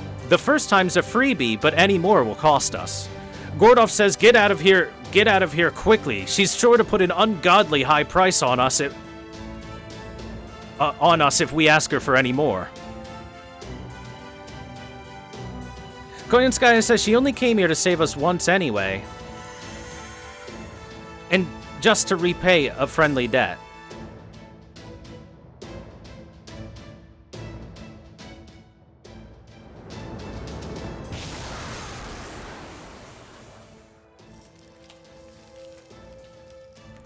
And that debt has been repaid. The rest is up to you, Chaldeans. Good luck. I'm leaving. But she goes on to say Kernanos' curse is one of self-destruction. In order to absolve the ship of it, she had to consume it herself. This is probably going to cause problems down the line.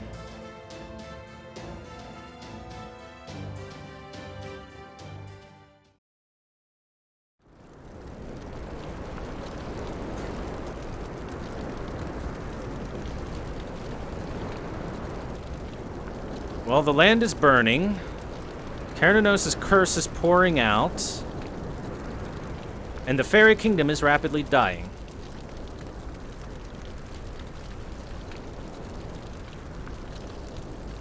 In the 2 hours that the storm border stayed in the air, there was nothing left to save. The fairies and the humans killed each other. Horrific deeds were committed. And those that didn't die quickly slowly burned away.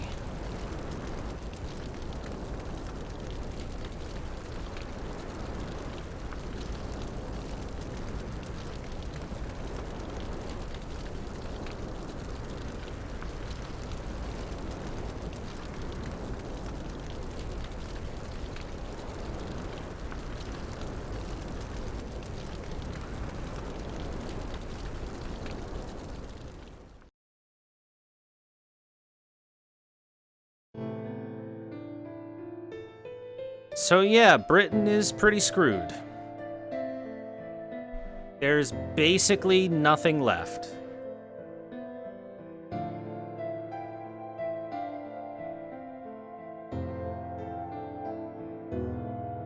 And at this point, things are getting worse. The giant pit itself and the cursed energy is slowly going to seep out of this Lostbelt and into our world. We no longer have the Rongominiad, we have no way to fight back. The curse in the darkness is set to spread across the globe outside of Britain. The collapse at this point is going to be inevitable.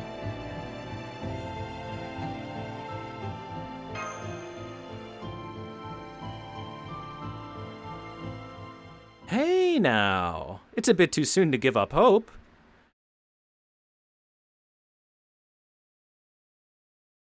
This is a 14,000-year-old curse and an ancient god risen from the hole. Proper human history can't deal with this. But this land is no longer just a lost belt. At this point, the Lost Belt of Britain has messed with proper human history and become a singularity in and of itself. And that being said, isn't dealing with singularities called a specialty? That voice, it's... Yes, that voice, it can only be...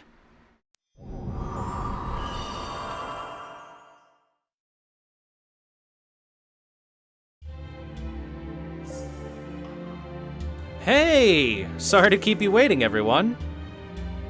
I am the the Mage of Flowers, Merlin.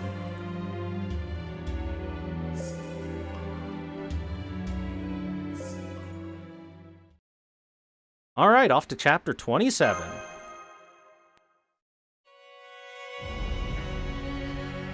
Foe, kick him, foe isn't here. Chapter 27, The Epoch of Creation. It's a great title.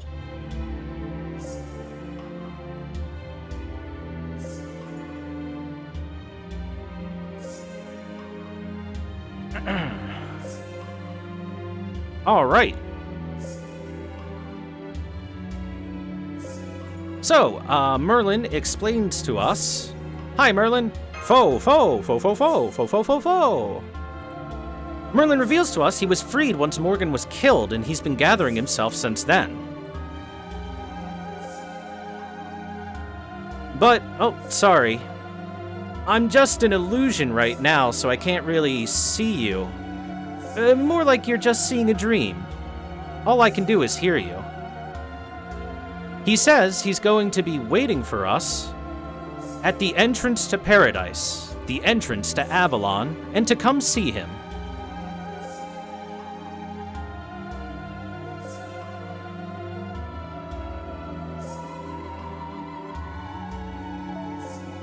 Gordolf asks him what the hell he means by there still being hope in a hopeless situation like this. Merlin says we still have a chance to stop this. We just need to bring the Fairy of Paradise to Avalon to do her duty.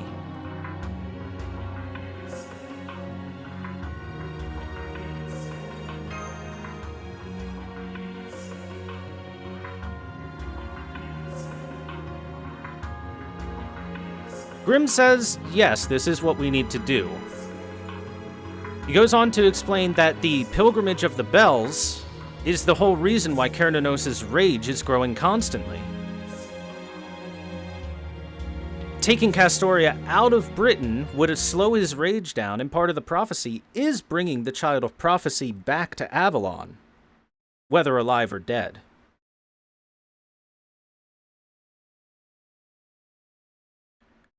Ah, right. Now that you mention it. Merlin, what the hell are you saying? She says she's known about this for a while now. Merlin says, bringing her back dead would have been a worst-case scenario, Grimm. But right now we're in a best-case scenario. After all, she may say things that are foolish. She may say that we should stop everything. But at the end of the day, she'll push through and perform her duty.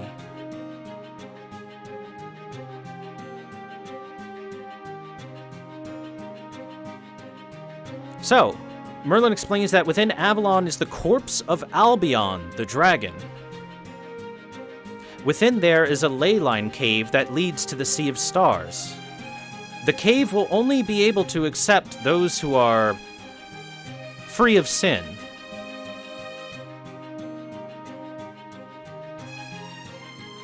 Which means the Fairy of Paradise,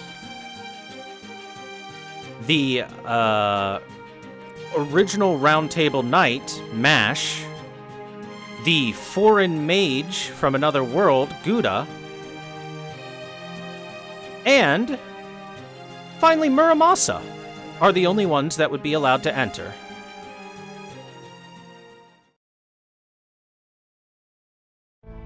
Muramasa's without sin, he's just a humble blacksmith. Alright, the Chaldea crew discusses what she would do.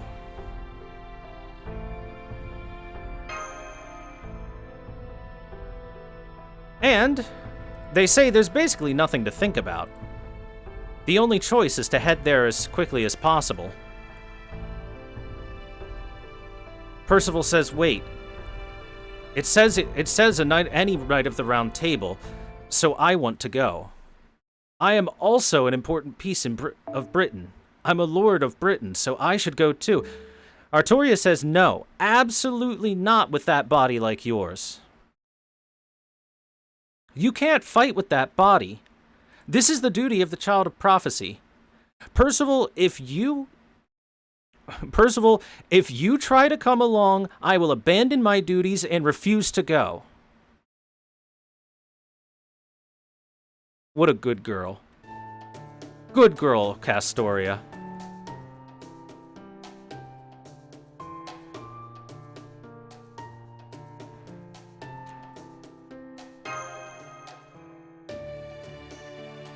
Kind but strict. Boop boop. We're making our way towards the Leyline Cave.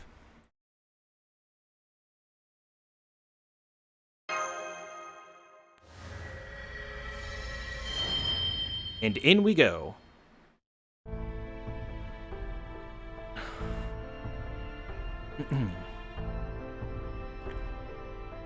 All right. So, Mash says this is kind of like when she was under the caves after leaving Sheffield. Merlin says, we might lose our bearings while we're in there, because technically this is a link between worlds. Legend of Zelda title drop.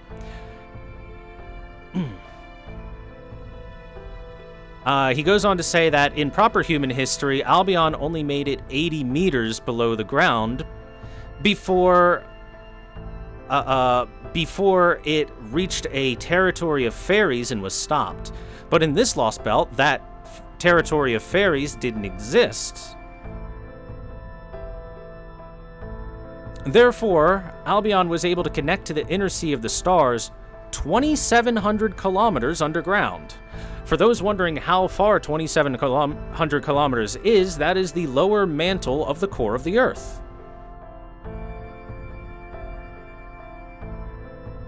And that is the connection to the Sea of the Stars. We're currently 80 kilometers down, and we gotta go 2,700 kilometers. Isn't this gonna take way too long? And Merlin's like, don't worry, I'm gonna give you a shortcut. Basically, the way he's gonna do that while we're walking, he's going to create portal to portal to move great distances quickly.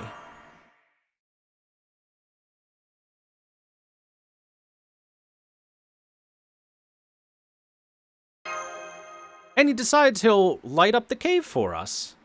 So, what do you think? Looks like a proper cave now, doesn't it?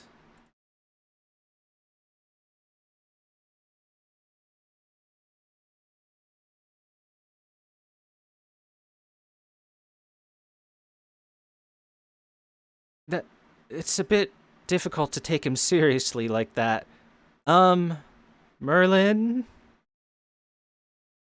Is that what he really looks like? What's going on? Something wrong? Oh, you guys are just so surprised to see everything like this.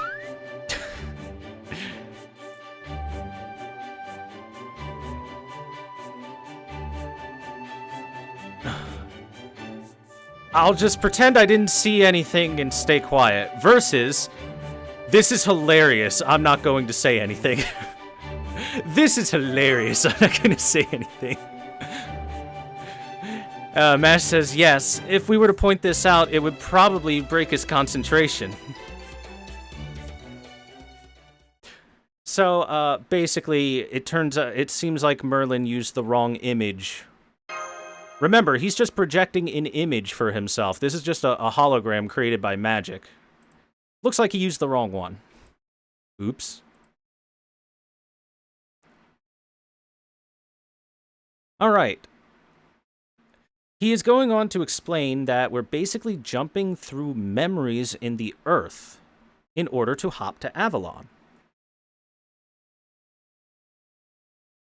And, to speed things up, he'll go ahead and tell us a story about the origins of the Lostbelt Britain and the duties of the Fairies of Paradise. I'm going to direct translate this whole thing for you guys, because this is interesting. It will end in the sea, and it began in the sea. The shooting star passes by, and the land becomes no more. This is an ancient tale when the 6 fairies went outside, and the world was naught but ocean.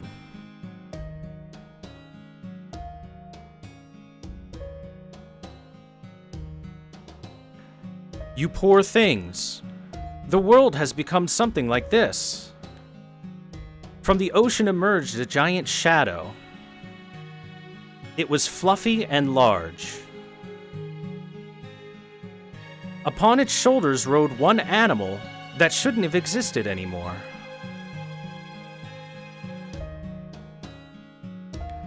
The 6 became friends with the god. The sea was harsh to live upon and got boring, but God would stop the waves to make their lives easier. We love the waveless sea you provide, but we all miss the land. The 6 praised God and brought it joy. The 6 made a request from the god. The 6 made an offering to the god. And their wish was granted. The festival has come to an end. The god was tricked, drank the poisoned alcohol, and God has died. Hey, remember every time a new leader comes to rule over Britain, they throw a party, poison the alcohol, and kill them? Nice original sin.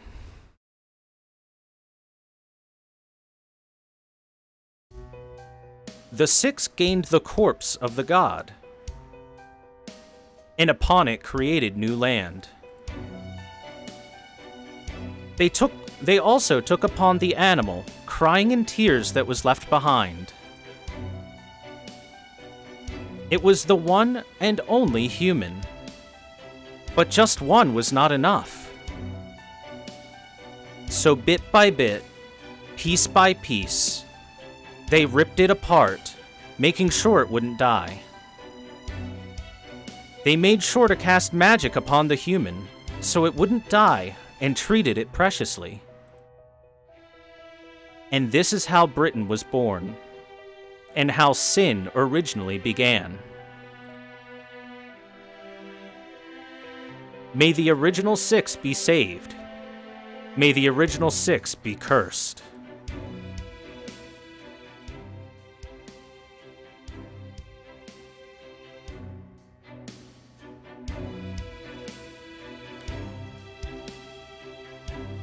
Remember who told us this story originally?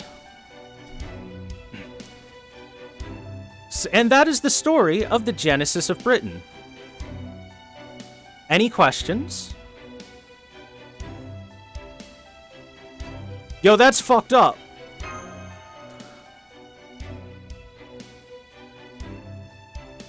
That's real fucked up.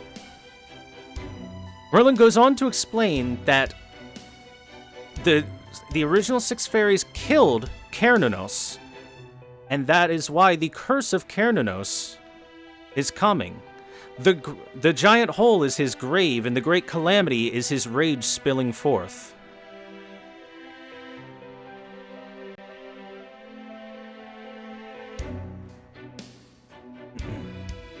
The original 6 fairies came from paradise onto Earth, when it had become nothing more than a sea of nothing.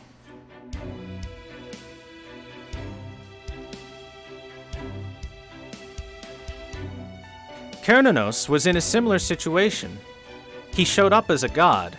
It was only him and his priestess. He took pity upon the 6 and decided to watch over and protect them. At first, the 6 were very appreciative, but for the longest time, everything remained a sea of nothingness with nothing changing. The fairies began to doubt Cernunnos' power. On top of that, the priestess kept telling them to live well, to prosper, to repent their sins. The fairies didn't like that, and so they planned to kill Cernunnos. If there was no land to be seen, they just needed to use a substitute.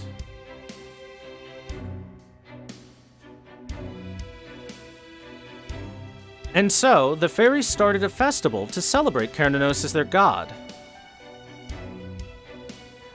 After all, he is a Celtic god in the beginning. And they offered to give him drink after drink.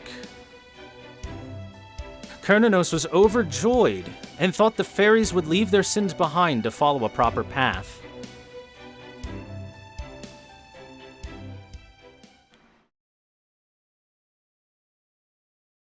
And so, he drank until he died of poisoning. The fairies took the priestess, cut her to pieces, and eventually used those to construct more humans.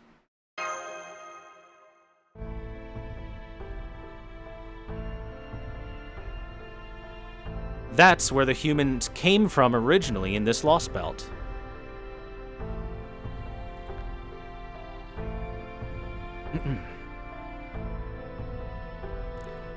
So little by little, the 6 fairies started forming clans, increasing their numbers, and cultivating humans.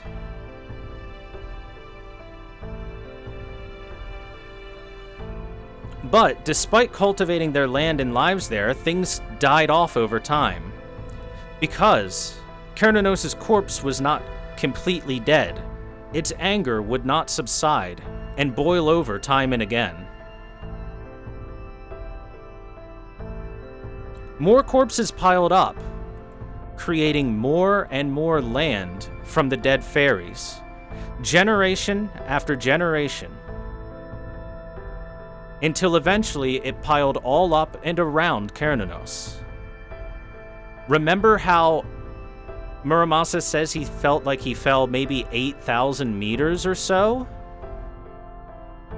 And didn't see the bottom of the hole? That's how many fairies have died since then. That's how many corpses have piled up.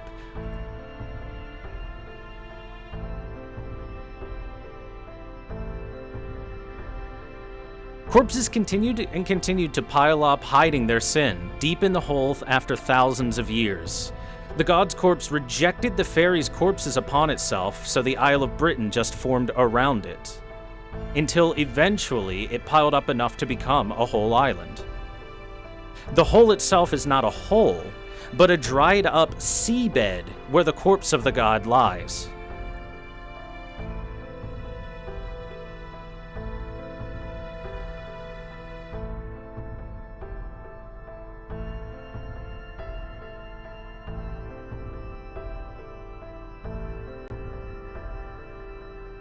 Muramasa says Cernunnos was killed, had his priestess killed, and then, on top of that, had his corpse used as a tool for 14,000 years. It's no wonder he's so pissed off and has so much cursed energy spilling forth towards the fairies.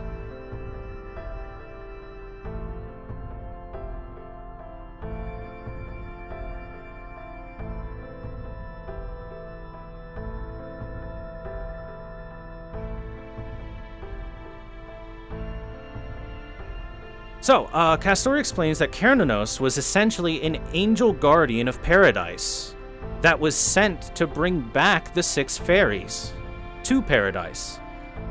Cernunnos was sent to punish those fairies for leaving, but he was kind and merely just wanted for them to repent and then return to paradise, to accept a small punishment. But the fairies couldn't comprehend its existence, and they feared the god. They were just filled by fear from it. And eventually, they planned to kill it. And a star descended and created a sea of nothingness. Merlin says, yes, this is a story you've actually heard before. Back in Olympus, you heard this the first time. And this is the biggest diverging point and the beginning of the Lostbelt. That's right. This is the wrong that happened in the flow of time. The star descended upon the land in a white giant, descended upon the earth, roaming and destroying civilization. Hi, Altera.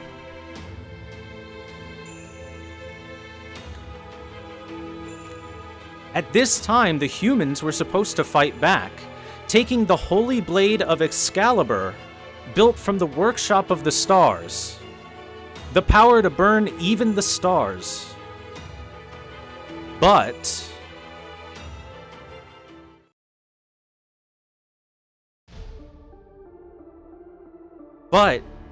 nobody's ever heard of a divine construct before in this Lostbelt. So in other words, Excalibur didn't exist.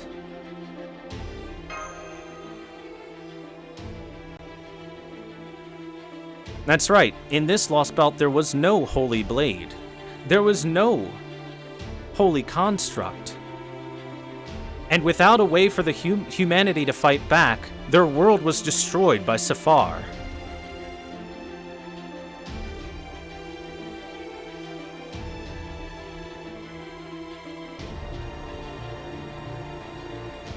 It means that those things we saw before, Rongominiad, Galatine, Arondite, they were forgeries created by Morgan.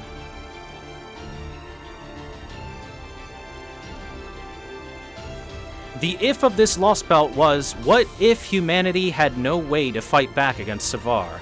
The land was destroyed and everyone perished. All that was left was the ocean. And why wasn't the Holy Sword created? Why wasn't the Holy Sword created, everybody?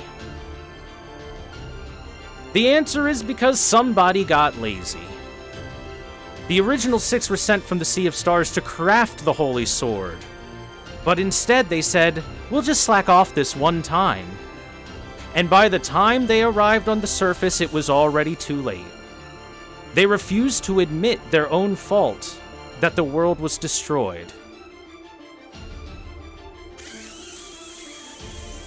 Fuck the fairies! That is the original sin Cernunnos came to punish them for. Cernunnos came to get them to atone for their sins. He rescued a priestess. He was going to reset the world and fix things, allowing them to perform their duty, giving them a second chance.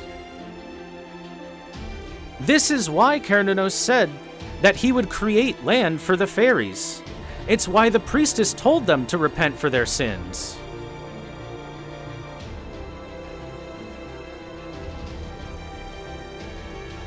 But then, Cernunnos was murdered and the priest was murdered too. They committed a great sin on top of a great sin. They could no longer return to paradise, as only the sinless could enter.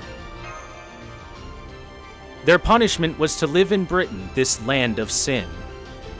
This island of sin. In order to reset the world, Gaia itself wanted a human and a fairy. The first was Vivian, aka Morgan. And the second was Castoria. Castoria's task is to make the original six admit their sins on the Pilgrimage of Bells, repent for their sins, and finish their job by creating the Holy Sword herself.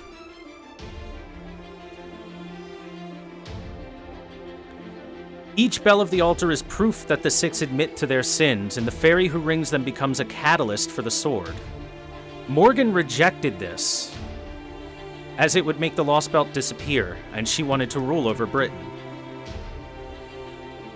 Merlin says Castoria has known this ever since she rang the final bell at Oakney. Even so, she has continued to press forward, and while she still must have many doubts and questions she wants to answered, she has shown that she has a great deal of resolve for this continuation.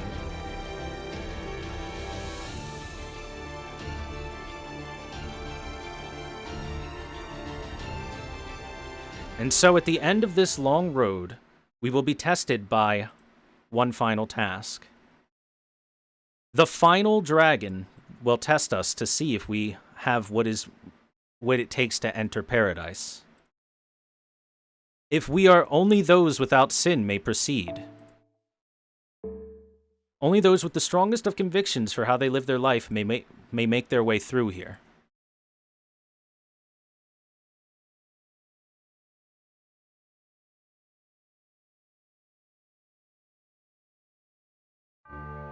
Everything has been destroyed. The skies, the seas, it is all gone. Those who would wield the the sky, the sea, everything, all of life has withered. It is all gone. Those who would wield the holy sword, those who would seek the name of the king, leave behind everything of the past to create a new world. My name is... I am the last dragon residing in the deepest of seas. If you can overcome this, I shall offer you my heart, which can strike down even the stars.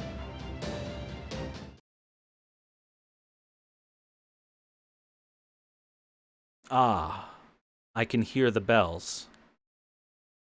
Your conviction is proven.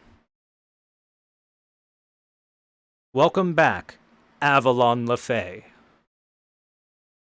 I wish for your hope to be heard throughout the future.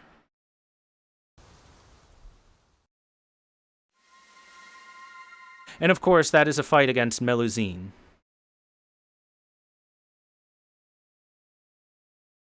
Is that the light of the outside?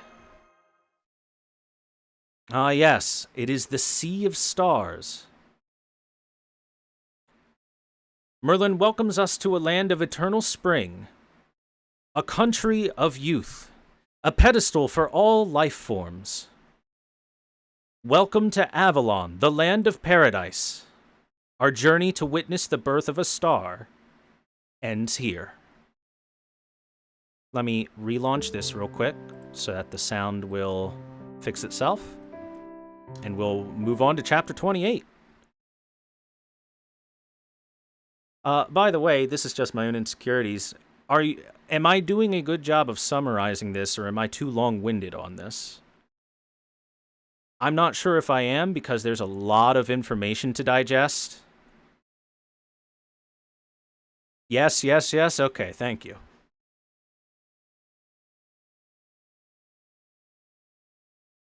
Especially when I pull an aside like, oh yeah, nice original sin there, guys. So yeah, the diverging point is 6 fairies are pieces of shit and decided not to do their job.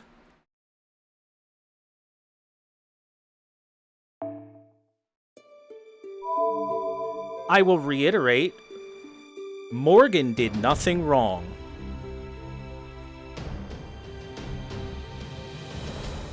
You know what? The only thing Morgan did wrong was trying to help the fairies in the first place.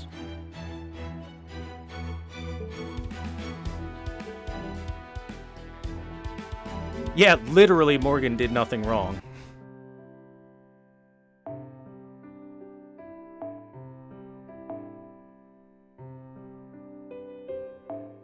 It's nice that it puts a little marker for where you last were. All right. Here we go. Chapter 28. The Moment a Star is Born. Title drop. Remember, Lostbelt 6.3 is called The Moment a Star is Born.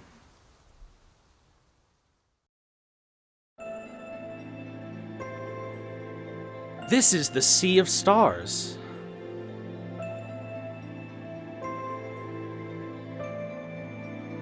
This is where proper human history's King Arthur journeyed to after death. Avalon.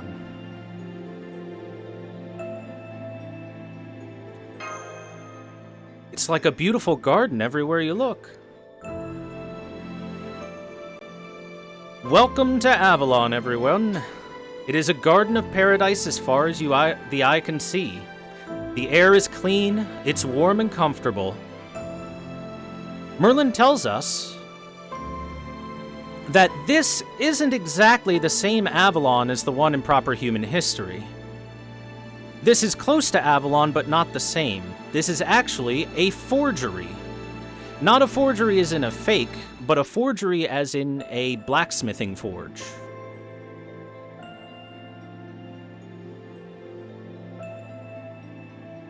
I guess forgery is in a fake, it's doing a little bit of both. Anyway, this is where the place of selection is. It holds the forge to create a holy sword.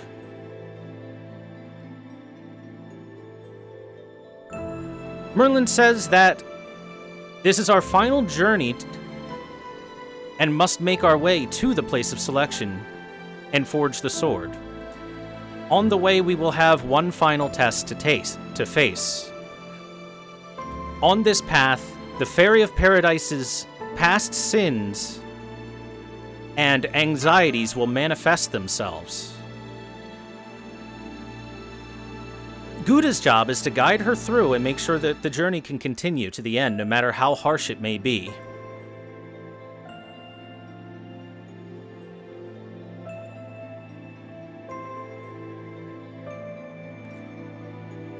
Merlin's very long-winded about that. But if she creates the sword, then Artoria's life will be... Artoria says, "Don't make such a sad face like that, Gouda. After all, I've known about this duty since the time I rang the 4th bell. I was planning to come here and accomplish my goal anyway. So, let's just enjoy our journey until the very end."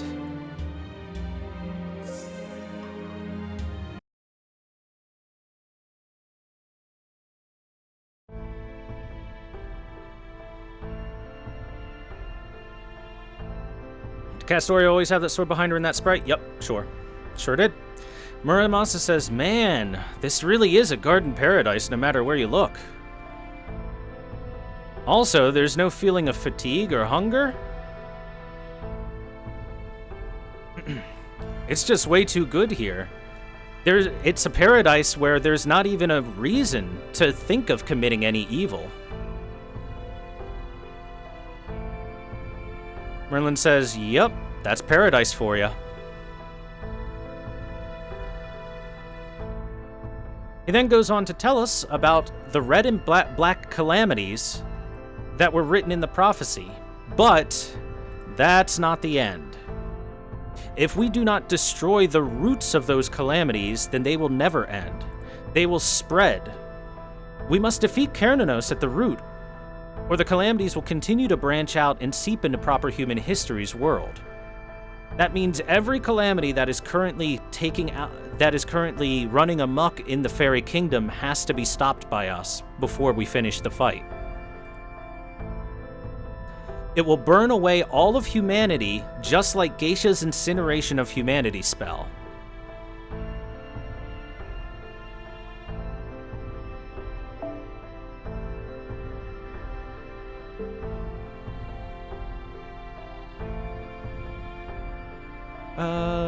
Let's see. He then goes on to say that the black dog Barghest has reached her limit, and she has become a calamity herself. So we'll have to deal with her.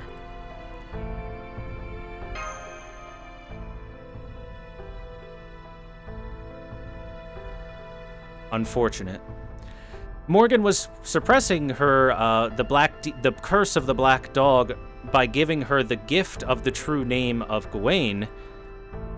But without Morgan around, unfortunately, no matter what she did, she was destined to fall to it. No matter how strong her will was, she wouldn't be able to fight it.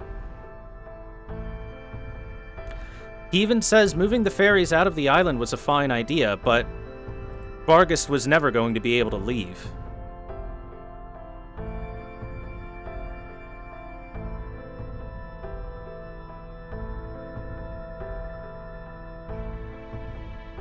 On top of that, Cernunnos is our main enemy. Cernunnos has a hide as thick and tough as Albion's was, even while he's dead. He's spewing out a curse 400 kilometers thick at any given time, and we need to the help of the God of Knowledge to even have a chance, aka Grimm.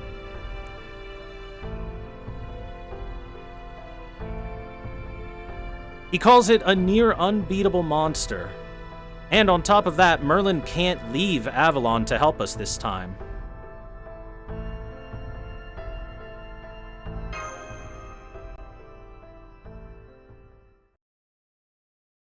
And he's like, yeah, man, if only we had some sort of weapon capable of killing a god.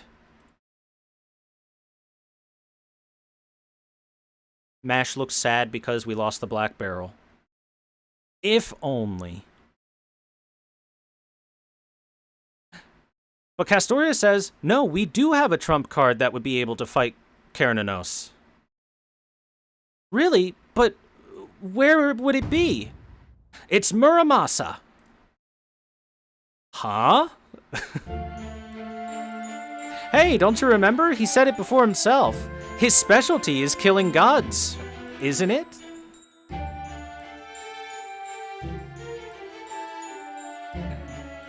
Now he has a way to make up for that embarrassing defeat he suffered in Camelot to Lancelot. Artoria, you're pretty savage at times, aren't you? Jeez, the second she gets some confidence in her, she says something as selfish as that. Is that your true nature?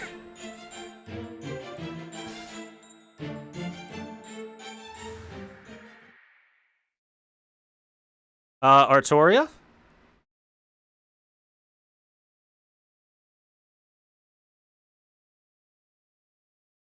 Ah, looks like she's been dragged into her first trial.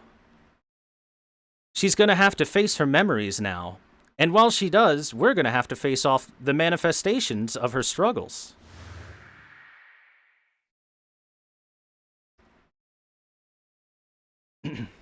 Merlin, is that... Ah, I see. The Wyvern of Avalon.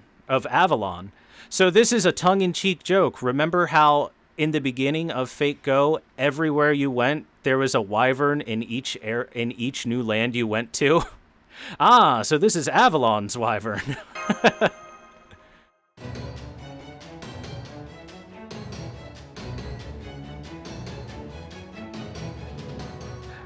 Alright, Merlin says he's going to join us for this battle since he's here anyway.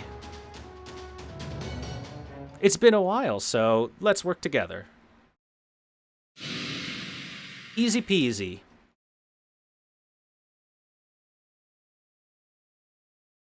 What the hell? I felt disgusting while fighting that. Well, yeah. For Castor, that was one of her most painful memories. Us defeating them should alleviate some of her burden, though.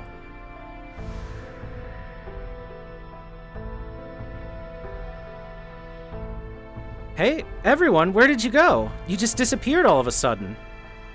You're the one that disappeared. We've been here the whole time fighting Moss.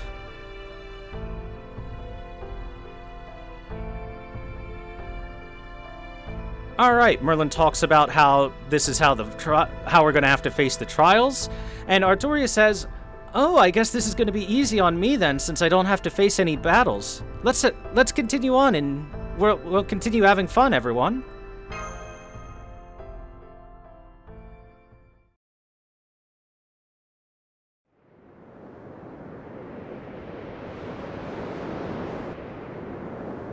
Whenever I close my eyes, I arrive here.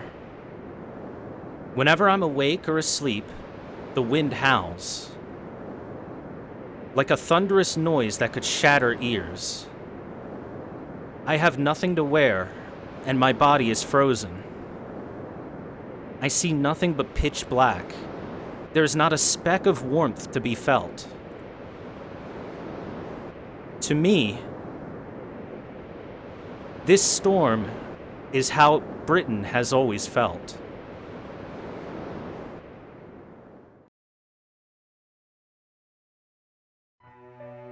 This is the Mother speaking. The prophecy was true. With this we'll be saved. With this we'll be forgiven. The Savior who drifted here from across the shore, Artoria. Please, grow healthily until you're 16. Hurry, hurry, hurry, hurry! Hurry up and become 16 already! We believe in you, and we'll do everything we can to see you get there.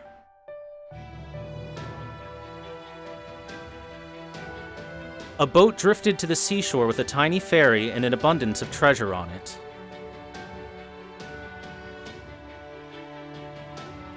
The villagers gather and all say she must be the child of prophecy. The villagers were split on what to do, but they reached one conclusion. No matter what she is, a child of prophecy can be useful to us. Let's raise her up until she's 16. But this thing is a fairy of paradise, isn't it? It's gross and foreign. Giving her a normal home would be too good for her. What would the humans do at a time like this? Oh, I know. We'll just raise her as livestock. Let's build a stable for her to live in. If we just say we're raising a horse, the other villages won't grow suspicious, and we can keep her all to ourselves. She'll be our own child of prophecy. I was treated preciously in Tintagel. At first I had no magical energy, and they were worried about me.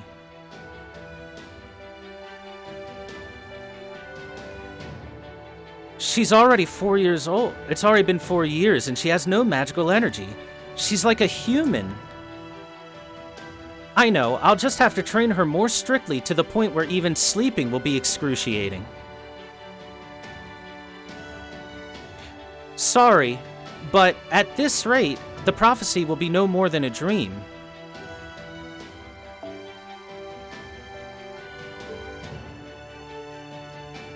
Please forgive me, Castor. It's all for your sake. Oh look, the true side of the fairies. I really need to make her grow more. At this rate, she'll be no better than a human by 16. I don't care if she beats the queen or if she's a fake. She needs to show value as the child of prophecy. If she does, at least I can sell her off for some cash. I mean, who the hell would raise a fairy of paradise otherwise?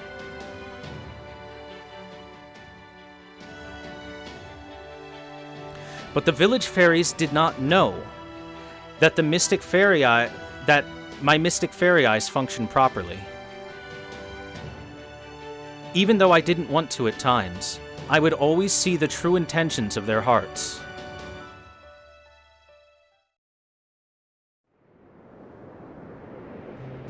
From the bottom of their hearts, everyone was afraid of me and hated me. The fairies that feared me as a child of prophecy would keep their distance. The fairies that hated me as a fairy of paradise would insult me and attack me regularly. Other than them, there were no feelings put into words by the others. In that village, I was treated as something precious, and at the same time, as something that shouldn't exist. But it couldn't be helped. I knew my duty. Save Britain's fairies. Release them from suffering. And when I was young, I had a thought that I had to get rid of the current Britain to do so. So the mistreatment, the discrimination, the ignoring of my suffering were all suppressed. But this sound hurts too much. When I close my eyes, when I go to sleep, I can hear it constantly ringing in my head. Self-centered, gong. Above it, it says gong. Self-centered, gong. Greedy, gong. Scheming, gong. Jealous, gong. The voices of every fairy's heart would ring out. I don't know where I stand. I don't know if I'm being useful. I don't know where to go. I can hear the bells.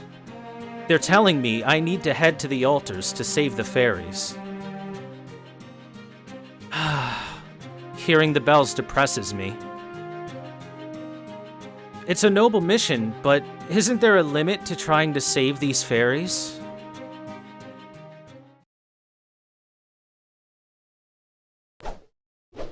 Horya! Torya! Shine! And with that, once more I am training in the fields.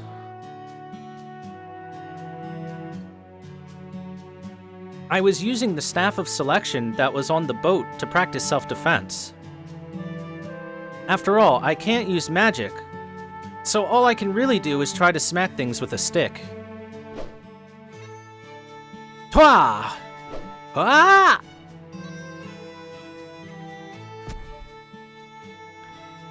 She was training all alone because it was the only time she could work out without the fairies around judging her.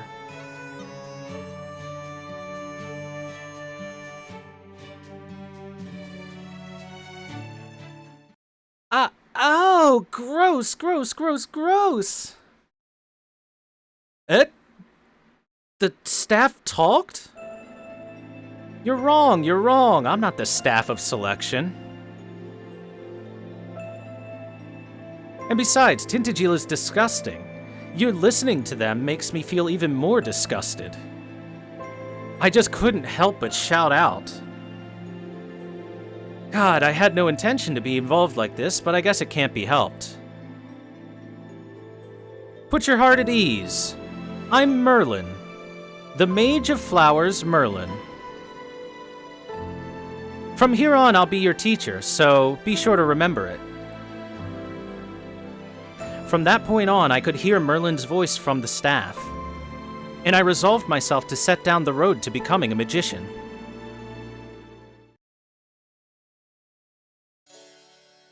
Magic? That's what the Empress does. You can really teach me that? What? Oh, what's that? What's that? Oh, yeah, magic. Merlin's magic. Yeah, it's amazing. So then I could fly in the skies above and take a look at the island from above? Flying? That's quite a tall order. What the hell is she asking right away? So you can't do it? You're not able to? No, of course I can do it. It's easy. After all, I'm the legendary Merlin. But the skies are the territories for high-grade fairies. For now, let's just do something... For the fairies of the wind, for now, let's just do something simple. If there's something you want in your life, why don't you just tell me? Then, I want to be warm at night. My house is very cold. And the winters were very cold last year. I even lost my 2 pinky toes. It's a little embarrassing, though, so I'm hiding it from everyone right now. Understood. Then I'll study how to... prepare the spell right away. 3 days... No, 2 days. Wait 2 days and I'll give you all the materials necessary for it.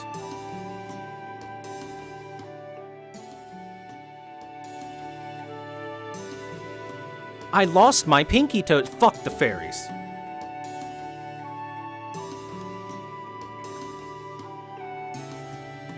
I'm gonna marry Morgan right now and we're gonna go kill every fairy. What does that mean? That means her toes froze off in the winter because they're not providing her anything for warmth.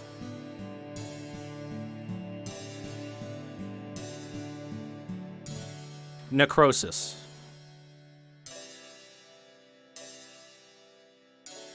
They won't even give her a blanket. Alright. And from that point on, I learned a lot of magic from Merlin.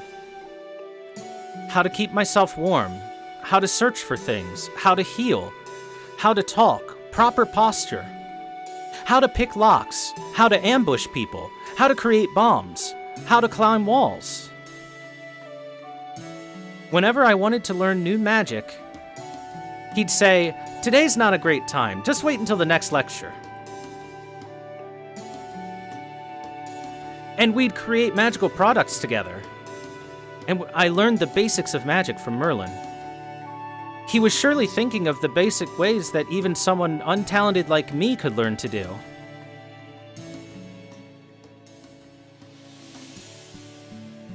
But why teach me magic? All the fairies in Britain hate me. Merlin says it's because he's not a fairy anyway.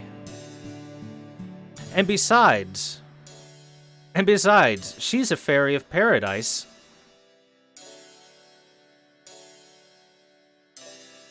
And so her duty is to become a convenient actor for the fairies. She has to become a hope for everyone.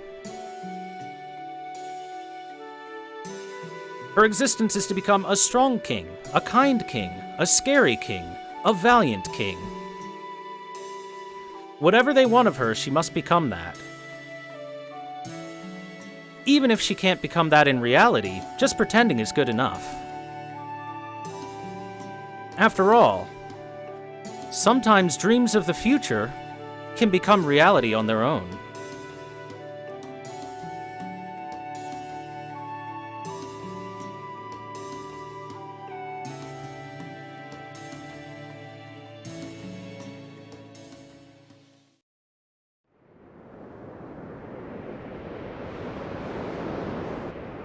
Merlin was very easy to talk to, and very interesting. And like this, another year came to a close. A fairy reported to the village leader that I was seen smiling while in the farmlands, and the staff of selection was taken away from me, until I turned 16 and it was time to journey. And after that, every day from then on,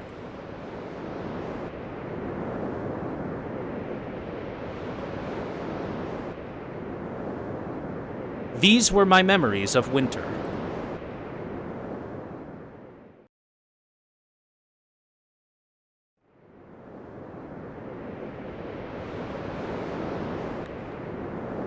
The feels train doesn't stop, baby. She can't have fun? No. Fairies are awful. This is from when I was 12 years old.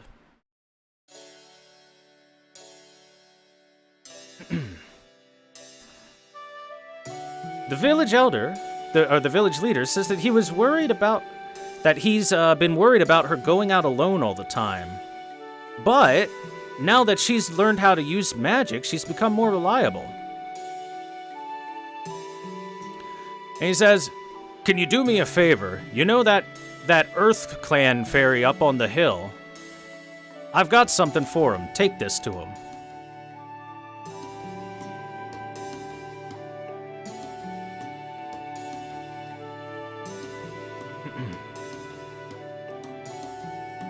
There was no doubt. I had heard from Merlin that there was a lone fairy that worked as a blacksmith. It was one of the places that I wanted to go to the most, outside of Tintagel. Amazing!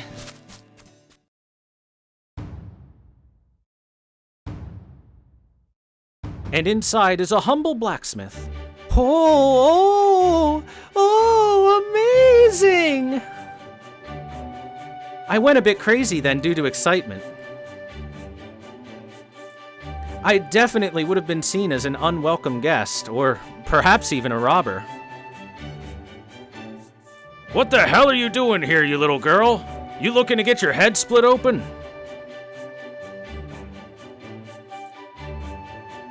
That's right, I must have looked like a robber. His name was Hector. He is a member of the Earth Clan that lived here for many years. He looked scary and had a foul mouth. But he was strong, looked scary and had a foul mouth, but he was very kind and became a good friend.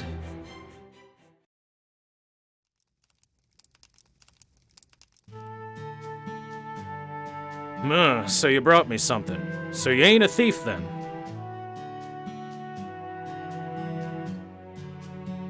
What was that, huh? Speak up, I can't hear ya. Hector had bad hearing, so if you didn't speak loudly, he wouldn't be able to make out what you said.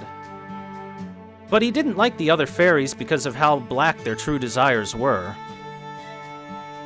He gave off a scary feeling like he'd split my head open. And at times I would start to become scared of him, but... Wait, let me get a good look at you.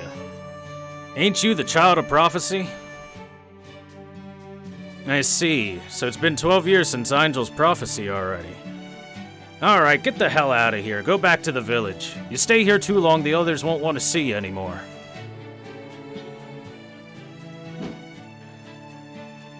Haha, okay! And he threw a hammer at her. I quickly escaped and ran back home. After all, he did throw a hammer at me. I went back to Tintagel. But as I continued going, my walking became very unmotivated.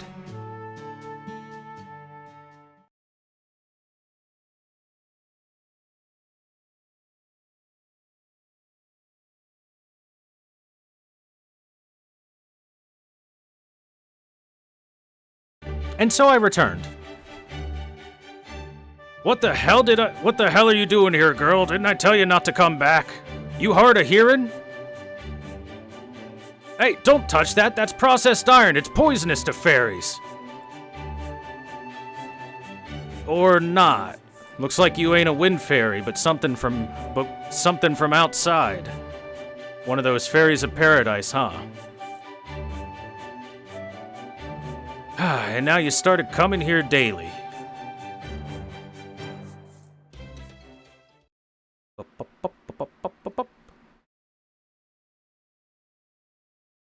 Thanks, surrogate dad. Surrogate grandpa?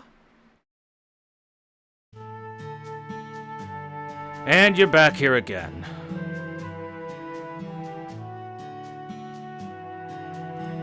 Well, whatever. Your boredom is useful for getting materials. Still, you take up too much taking care of you. Hey, go tell the village leader. Tell him I'm willing to teach you a bit as long as you keep helping me out. Hector, are you saying... Hector's taking her as an apprentice. Yay.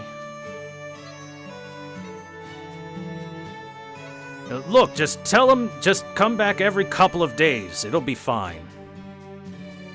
Jeez, you don't even know the basics of this.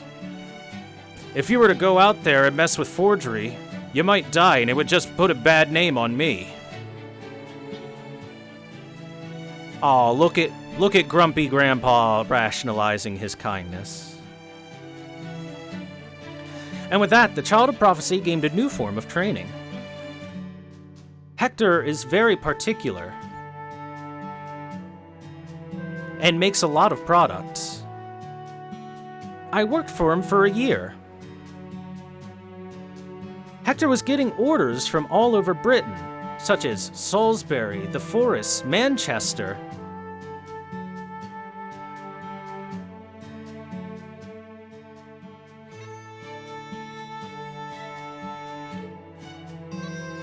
Even getting them from big noble fairies. This was a job in which Hector was commissioned to make a suit of armor. Hector Dono, your guest Gawain has arrived.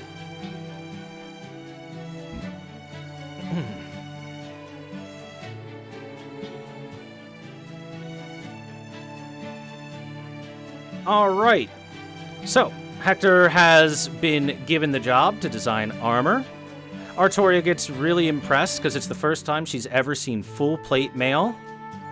And on top of that, she's super impressed with the atmosphere of the noble fairy that came to pick it up. She says Hector's skills are unparalleled.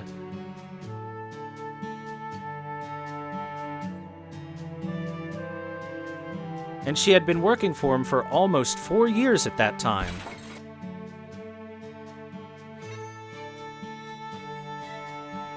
Hey! It's a beautiful job well done.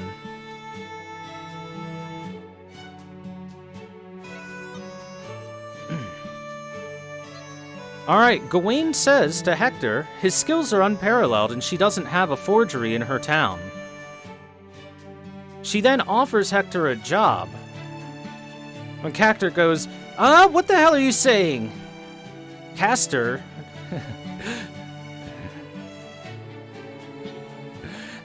calls her an idiot and says never to talk back to a fairy knight.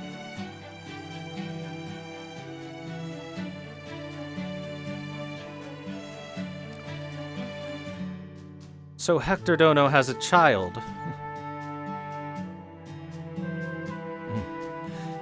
Gawain says she will respect Hector's apprentice and not steal him from her.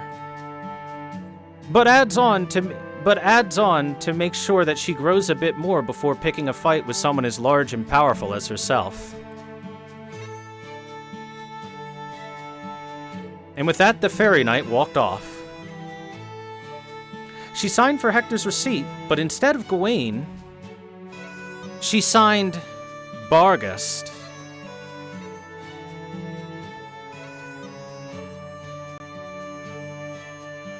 It really was a weird curse-like reading. I'll make sure that I never forget that name.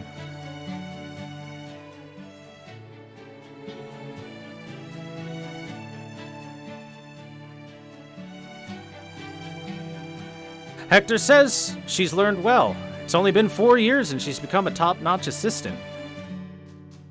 She may not be a great blacksmith all on her own, but she's learned quite a lot. He goes on to say the Child of Prophecy nonsense is stupid.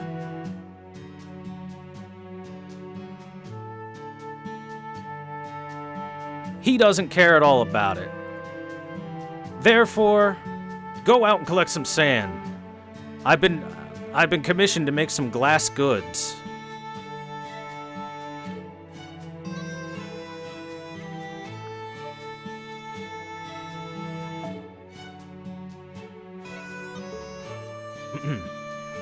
On top of that, Castoria talks about how Hector made a lot of these things, whether they were baubles or combs or hairpins, and he called them trash, but her eyes were always drawn to them because she thought they were amazing.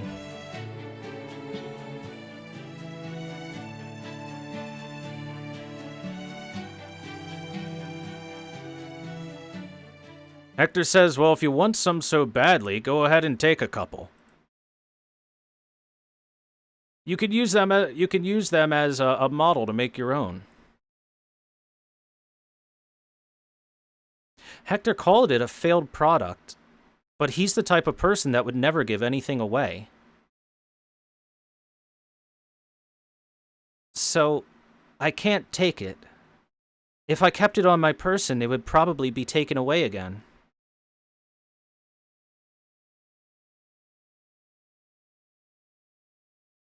I had felt so happy, my vision blurred with tears. I wanted it so bad, but just like the Staff of Selection, I can't hold on to anything valuable and precious.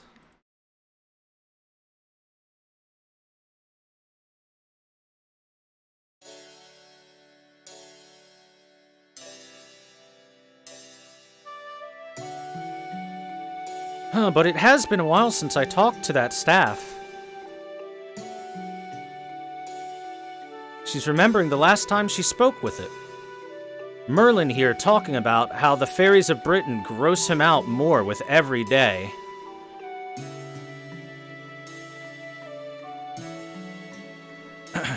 He says, honestly, I think all the fairies are terrible. I kind of want them all to disappear.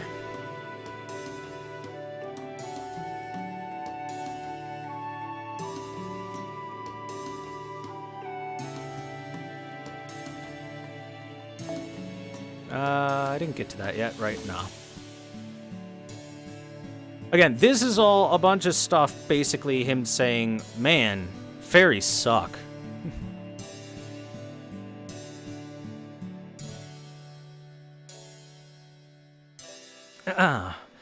He says, just kidding. If you ever feel like that, be sure to speak up and let your feelings known. Castoria said she wanted to learn magic that lets her fight back when she feels like that. Merlin says he'll teach her some explosion magic. That's right, chat. Megumin happy.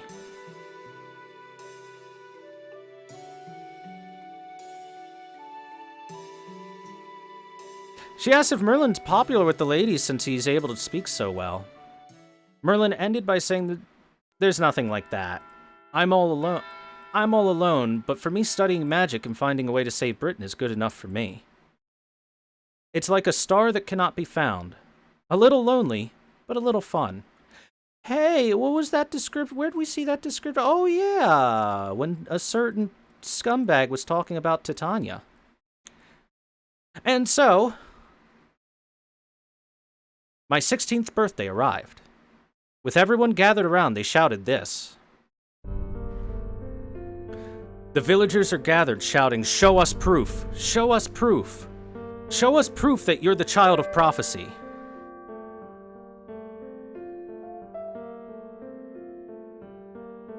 If you're the fairy that's supposed to be the savior of Britain, then kill that blacksmith.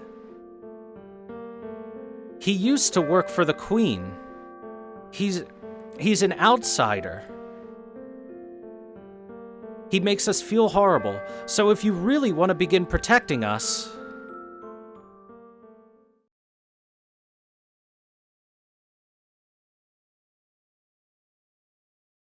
then kill that blacksmith. My memories of autumn end here.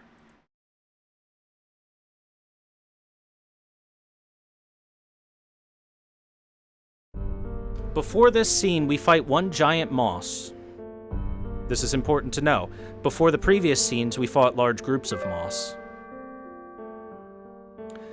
On top of the hill, the Earth Tribe member who used to work under Empress Morgan resided. All the village fairies were truly concerned due to this. If I killed Hector, it would bring a better future for the village. Kill him. Please, kill him. If you truly are the child of prophecy, prove it to us by killing that former right hand of the queen. They always pressured me and pushed me like this. I was tired of rejecting them all the time, so I replied, yes. Yes, understood. I am the child of prophecy after all. And exactly as they hoped for, exactly what they wanted me to be, I decided I would kill my friend.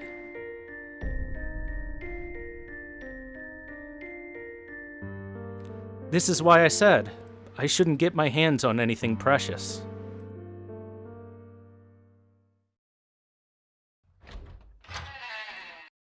Fuck, that line hurts.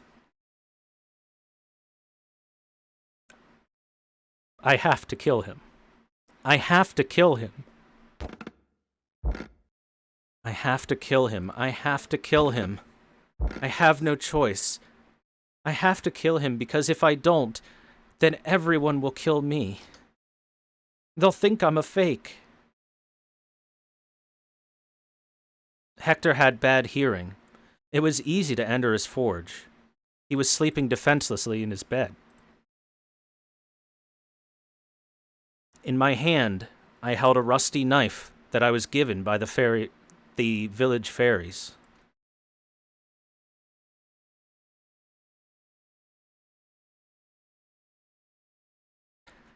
I said I was tired of rejecting their requests, but the truth is I was overcome with fear. Fear that I would be called a fake, a liar, and killed because I was useless to them. I was afraid all this time I spent would amount to nothing. Afraid I would be deemed useless and beaten. And so,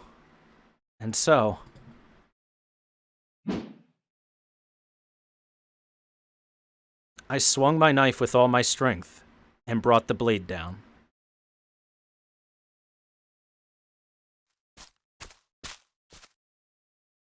I guess it'll be all right now. While wiping off the knife, I walked the dark roads.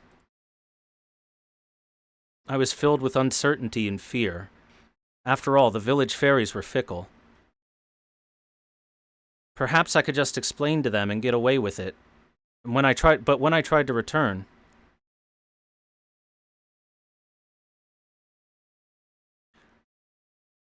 her friend. Don't be fooled. She didn't kill that blacksmith. I saw it with my own eyes. She just cut herself a bit to draw blood and didn't kill the blacksmith at all. And she's faking magic by using gunpowder. She's no child of prophecy. She's just a liar. What? What? That girl can't even kill one of Morgan's grunts. Then she's no child of prophecy at all. Even though I ran from the village, every fairy there had greater strength and acceleration than me due to their magics. Catch that liar! Catch that liar! We're gonna offer this lying child of prophecy to Woodworth's execution squad. I was caught and locked away in a cellar of the village. My friend who had reported this made a smug face filled with accomplishment. In the village, she always called me a friend, but truthfully, she was always looking for ways to bring me down. It's not that she was evil. It's just human nature that was showing. It was only natural. For them to show jealousy and doubt towards something being treated special.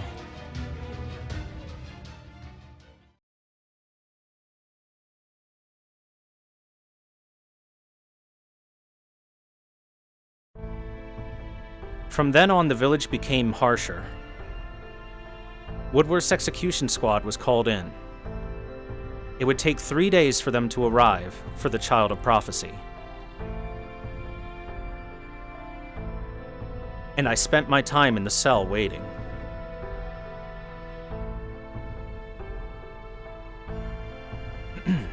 I knew from the very beginning she was a fake. There's no way she could be our savior.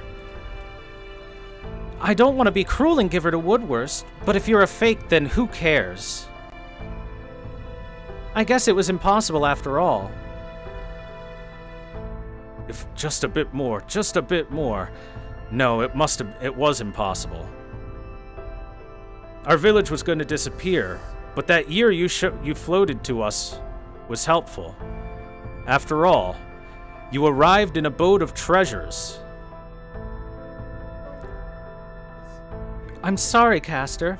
I tried to explain to them that you're the real deal, but they won't listen.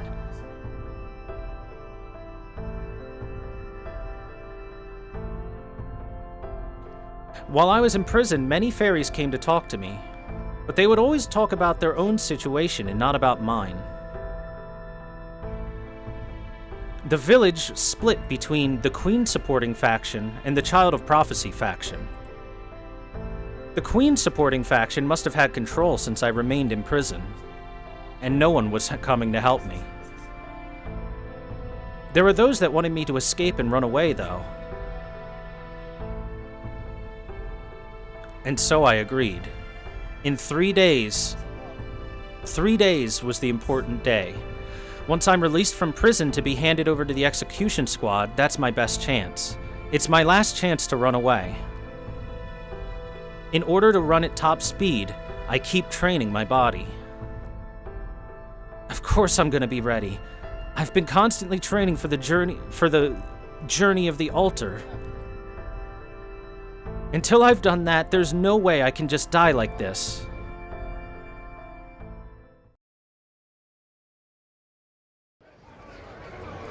Her mother in this village is just an adoptive mother. Remember, Artoria floated down from paradise as a fairy of paradise. So she has no real familial mother or previous generation.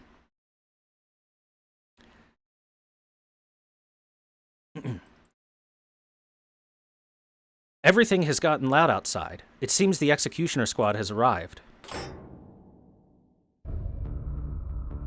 So you're still alive. Come on, we gotta get out of this village. Hector! Wait, those injuries, what happened to you?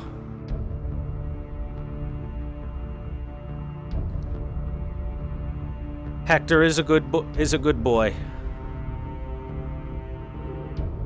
Hector is here to free Artoria and tells her to get prepared to run as fast as she can. Artoria asks, but Hector, if you do this, what will the villagers do to you? He says, don't worry about it. He also points out the villagers. He points out that she has until nightfall, that is, until the execution squad arrives at the village.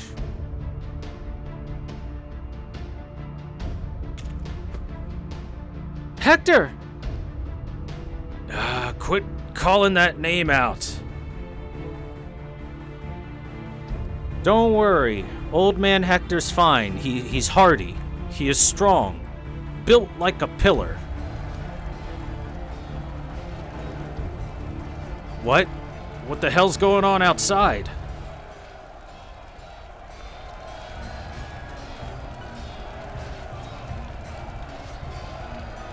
Before the execution squad arrived, the village was set ablaze. At that time, it was the only thing I could think of. Hector points out the villagers have begun killing each other before Woodwurst even showed up. He asks what the hell is wrong with them. Weren't they going to negotiate a price to hand the girl over? Woodwurst shows up and is rightfully going, what the hell is going on here? Why are these people murdering each other? Where's the village leader? I was told to come here to transport the Child of Prophecy. Woodwurst's squad says that they can't talk sense into any of the people here. They've all gone completely berserk. Woodwurst orders his men to prevent anyone from escaping, Save anyone that seems to have any sanity left and capture the child of prophecy alive.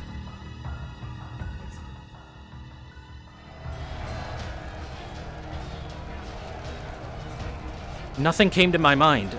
I had no time to think properly.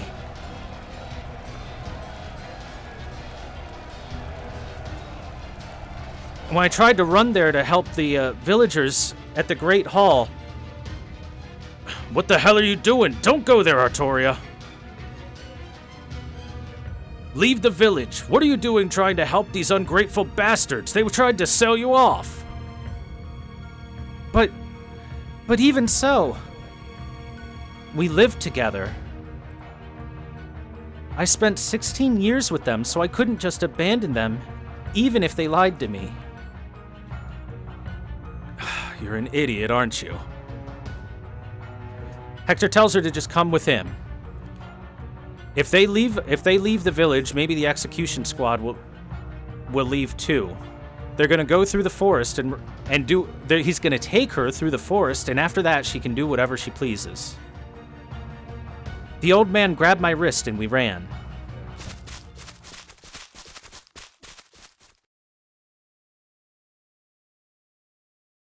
All right, I think we got far enough away.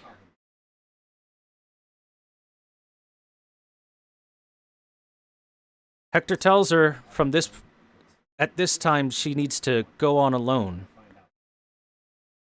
She asks if he'll go with her and he says no. I've still got work left to do.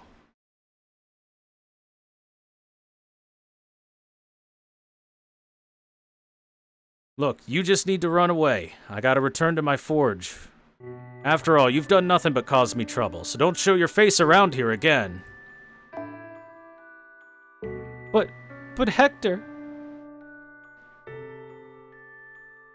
But... I could see it. The old man's gentle lie. He had hid it with his clothes, but his abdomen had been torn open. He had been stabbed multiple times. His pulse was weakening, almost as if it would fade away the second I lost sight of him.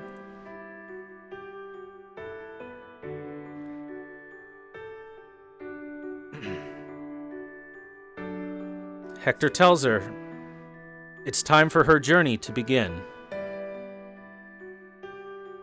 No matter what anyone says, she is the child of prophecy. The reason she didn't kill him that night is because that's her true nature. No matter how much these fairies would try to put her down, she's the most fitting person to be a savior of Britain of all.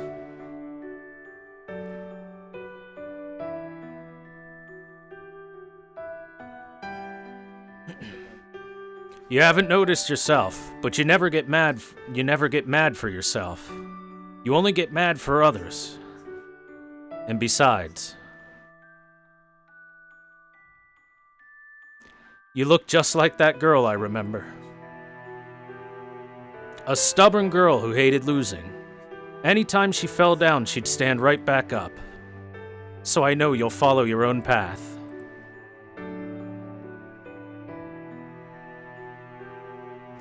Remember the Black Knight that journeyed with Tonelico, chat?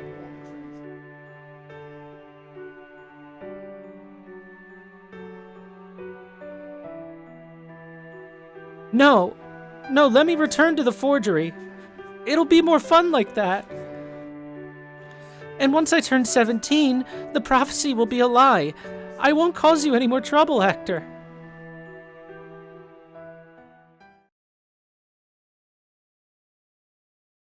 But that dream never became a reality, and no one was able to hear those words. I still don't know exactly who that old man was.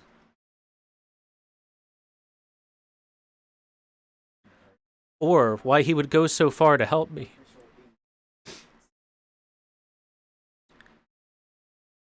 All I know, in that moment, is the only sound I could hear was the pulsating of my own heart. I see. So that's my specialty. No matter how many times I fall over, I can stand right back up. I grabbed the staff of selection and buried my face into my hat. And I said, "Goodbye, everyone. Thank you for raising me these 16 years. I'm a fairy of paradise. I'm the savior that will make Britain right. As you've all wished for, I will go on the journey to ring the bells."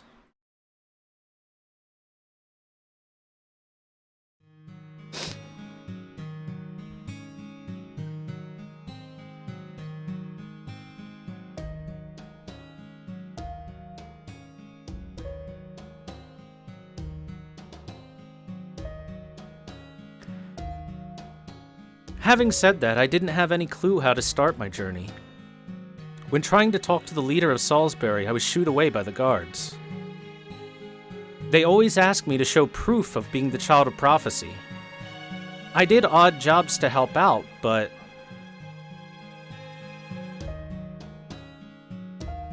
You're a fairy from the forest, and with that kind of pathetic magical output, there's no way you could be the child of prophecy. Anyway, do your best at saving Britain. It's not like anyone believes in the prophecy thing anyway. Everyone here believes in Aurora-sama. They've all just latched on to a trend.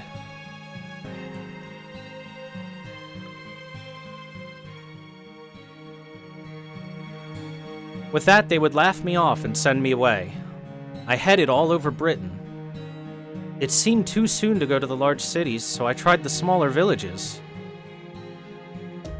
But it was all the same. I was laughed at, used, and thrown away. Even though some would celebrate the child of prophecy had come, their true voice would ring out to me. Don't you have something more fun than that? I see. So they love stories of the child of prophecy, but in reality they just think it's all a nuisance. No fairies would teach me anything. No friends would understand me. Every fairy in Britain would just bear hatred towards me. Even the humans would look upon me with hatred. Man, this is really rough. It's really hard.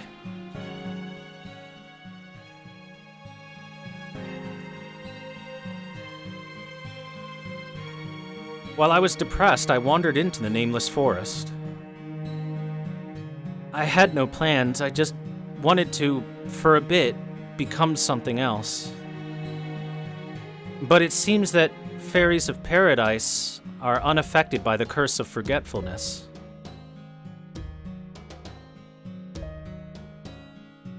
I pretended to lose my memories, and while balled up in a corner in a tent in the village, suddenly, new fairies arrived. Mash? It seemed they had lost their memories. Their mind was a blank and their bodies was bruised. I couldn't just leave them alone. And besides, maybe if they had forgotten all about the child of prophecy, I could finally make some friends.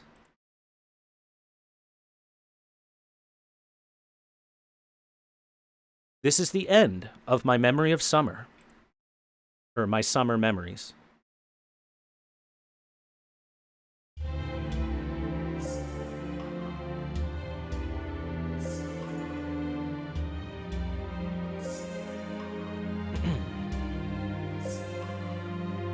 Castoria says we've almost reached the memories of springtime.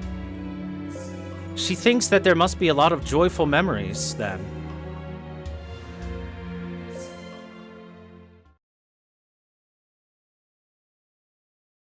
I really don't want to have to fight any more of that moss.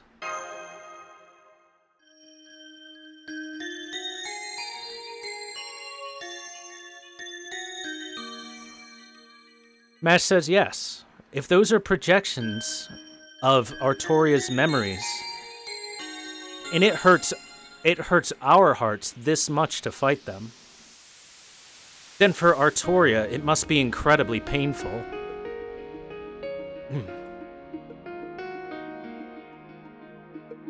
Merlin says luckily, the memories of springtime are the happiest moments of anyone's life. The last one, as the memories of summer, wasn't as bad as the previous. So, this shouldn't be quite so hard on her.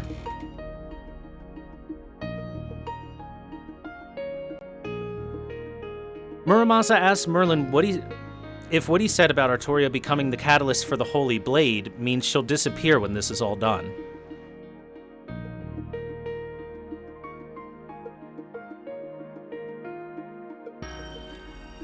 Merlin confirms that's what this is leading to.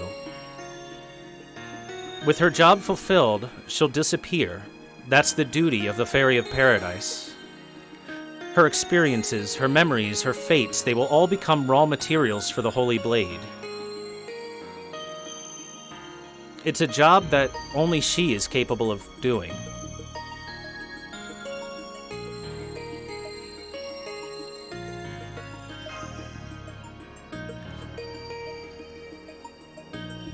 And Artoria herself knows all too well that completing this duty will bring her life to an end.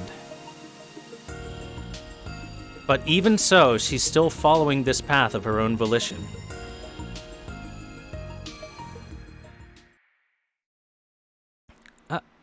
Huh? Everyone?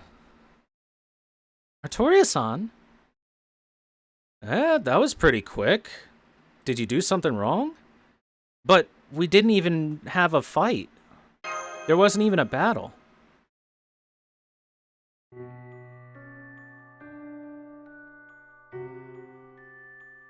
I see. This time was really easy, huh? Looks like this is the end. Oh, and up there on that hill, that's the place of selection, right? All right then, I'll race you guys.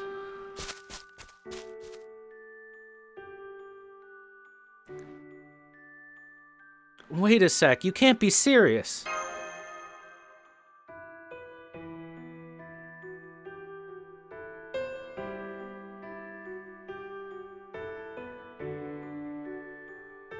Muramasa thanks us for being able to show emotions on her behalf. And says, leave the rest to me.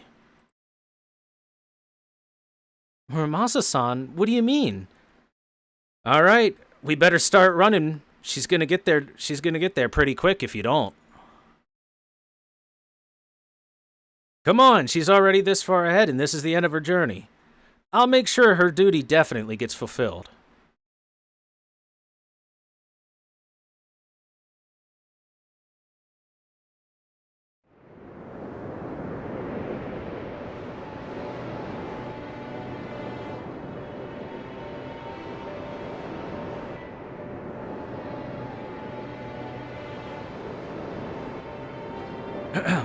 When I close my eyes, I'm always here. When I fall asleep, I'm always here. But this time is different. Whenever I close my eyes, it doesn't matter. But whenever I looked at the world of humans, this is what I would see. These winds, these shadows, these dark clouds. They're not storms and seas. They were individual voices calling out. It was so pitiful, I would try to gouge out my eyes. It was so annoying, I would try to deafen my ears. But this darkness would never fade. This wind would never cease. This land filled with filth. As a fairy of paradise, I have a duty to this tainted world. It's impossible, I can't do it. This is impossible. But no one would listen. My own voice would be drowned out by the winds. I experienced many things in the village, and these storms have gotten more intense. I don't know how I should move forward or even my own objective. I may be out of place, but I think Morgan had it easy. Making Britain into her own garden. Because she had an amazing goal that I admired, even in this storm, she was able to move forward and reach her goal. But I have no goals. I have no ambition. I really don't have anything. I hate Britain. I hate these fairies. I hate these humans. To me, there was no path that I could see to walk upon. There was no path. No, there was a path for me. I saw it every time I rang a bell of the altar. The King of Britain, Artoria Pendragon. When I heard that was my counterpart in proper human history, I was sick to my stomach. An ideal knight, a life spent in service to others, a king who sacrificed everything for Britain's future. I didn't want to become someone like that. I didn't want a life like that. But if I were to create a holy blade, then it's almost like I've already accepted that fate of her existence.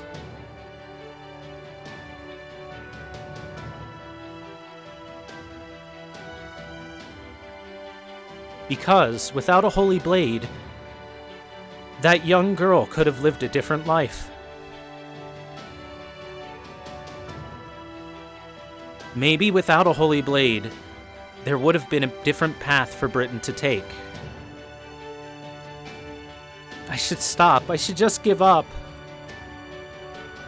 After all, I'm the only one who could save that little girl.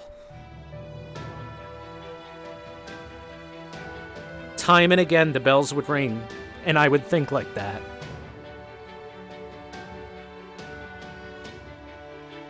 But that star is still watching over me.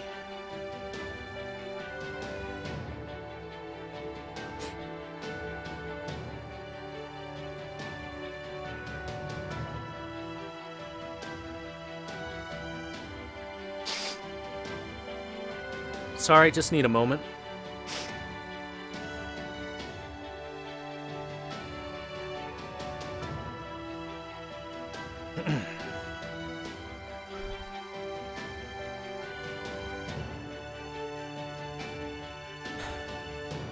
Okay. That star is still watching over me. I don't know what that star is on the other side of the storm. It's not something I admire. It's not my objective. It's not something precious to me. But it's always been there, since I was born. Whenever these storms would tear at my heart, even if I was weak, the star was there.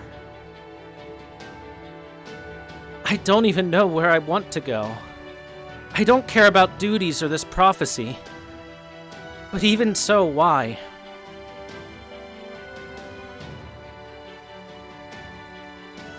I never stopped moving forward. I never gave up. I didn't want to lose to this storm. I just don't understand. Why am I so stubborn? Why am I throwing away my life for this world? There was no springtime for me. And I wanted to know the reason why I would never give up. I wanted to know why someone as ordinary as me could go so far. I'm not even as a queen or as a savior. That little star was the one thing that I always wondered about.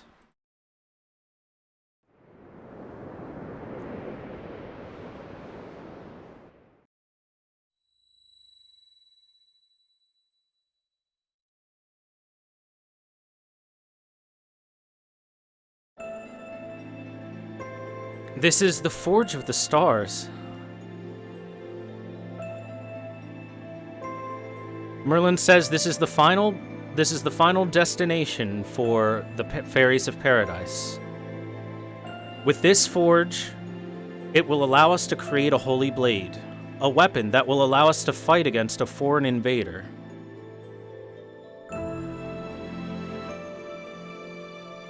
Castoria asks, so with this, Gouda and Mash's world will be able to be saved as well. Yup. The possibility of saving that world changes from 0 to 1.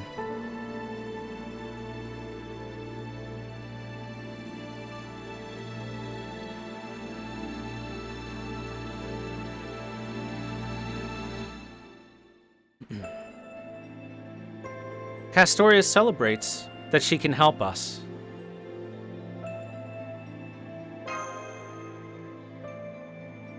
She asks if we want to just wait outside. After all, this will be done quickly. It's not like that.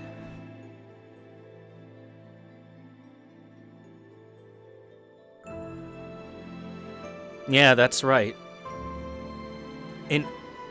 To craft the Holy Blade, that girl will have to disappear.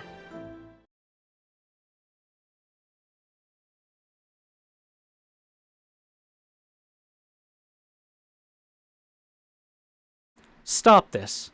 Stop this shitty story. But you said not to run away, didn't you?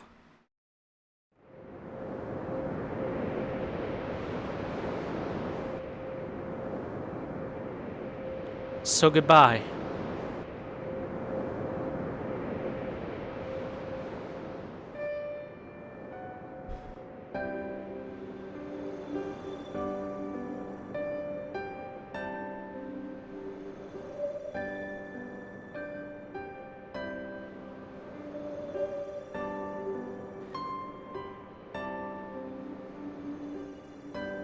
Oh, but since this is the end, I have something to confess. I've hated fairies, humans, this entire job in Britain. Fighting was scary. Hating each other was tiring. I just really wanted a happy, easy life.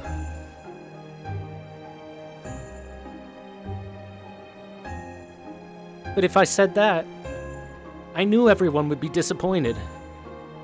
So I became the child of prophecy everyone wanted. That's why this journey was such a tight, thin line for me. Every time I thought I did well this time, I thought next time I might abandon my hope.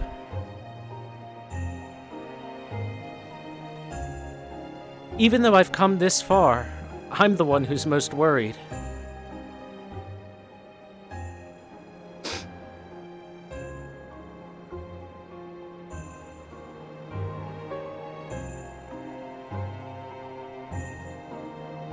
If I make this holy blade, the fairy kingdom will be no more. I'll never like humans or fairies, but I'll always see their true heart's desire. And no matter who the fairy was, they were always suffering on the inside, always praying to be saved.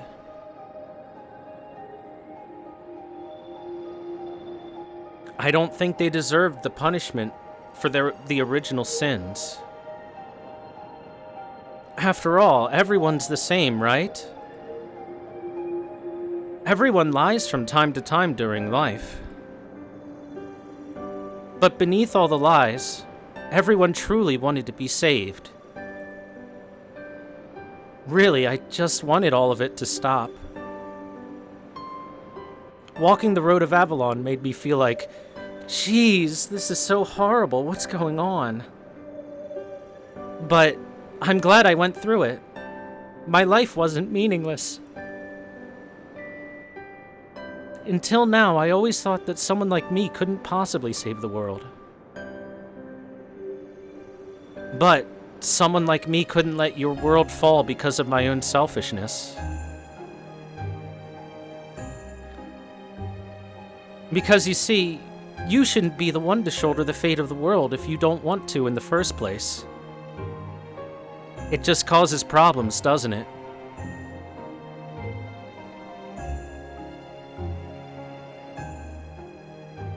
Yeah. But you're still doing it, huh?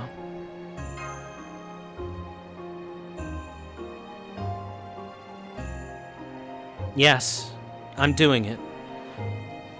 I've done my duty up till now. I don't even know how I got this far. It's probably a very greedy reason. Seeing it from another perspective, I'm pretty awful. Just like Gouda showed in the Garden of Despair. Just like Mesh stood up to the calamity in Norwich. For me, it wasn't for anyone's sake. It wasn't for my own sake, not even for the sake of justice. I just probably don't want to betray the one thing that watched over me. So I will continue to proceed into the storm.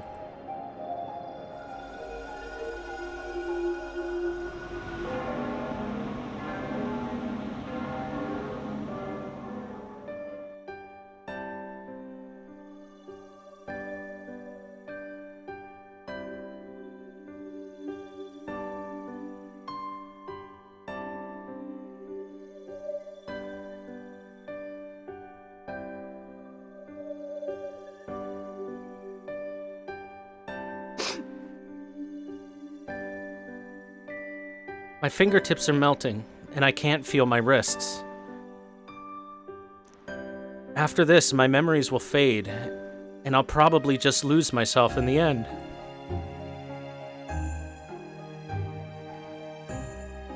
This inner sea of the stars is just taking memories however it sees fit. In order to make the Holy Blade, it needed material based on how people lived. So it was a necessity. I was only a mold to create structure for the most powerful holy blade I could shape.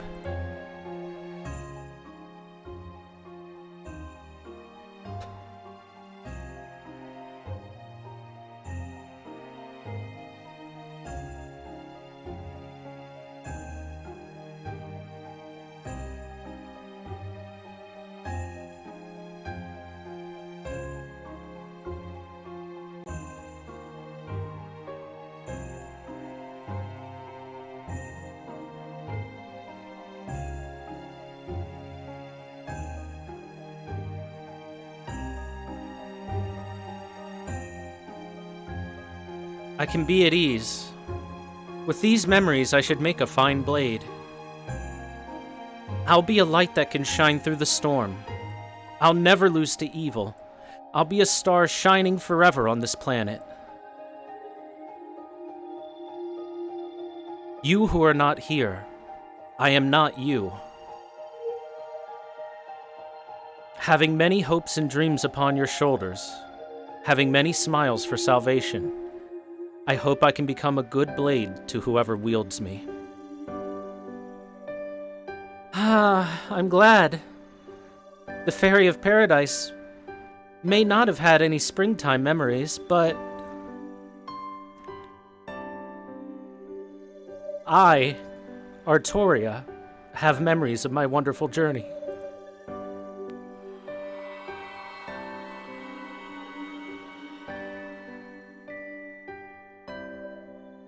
I no longer have shape. I just need to construct the Holy Blade and my duty will be complete. Castor's journey has come to an end. Yes, this is fine. I may not want to die, but I've come this far. It's just I wanted to know. That light that watched over me. I continued this journey wanting to know what the light was that motivated me. I thought on the journey of the altars I would learn, but I never got an answer. And that's just a little bit regrettable.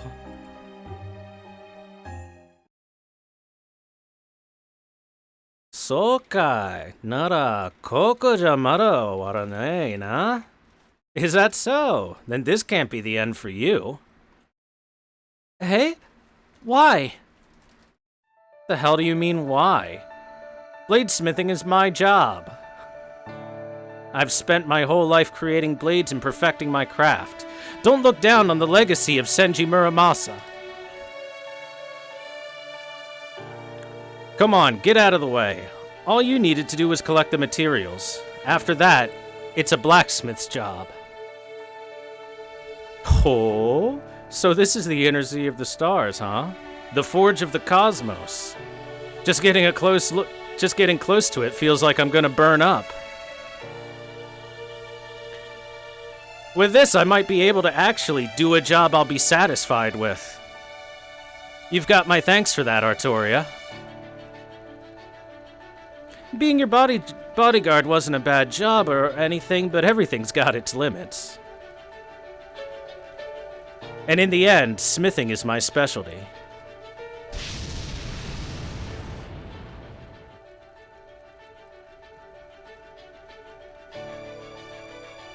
Wait, I'm happy, but you can't do this.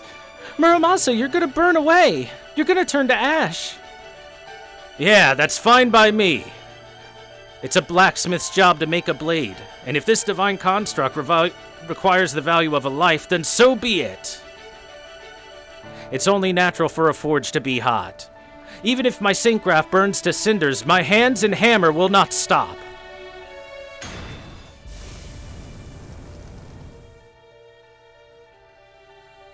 Fine, fine. If we get a hitch like this, I just need to fine-tune it until it works out.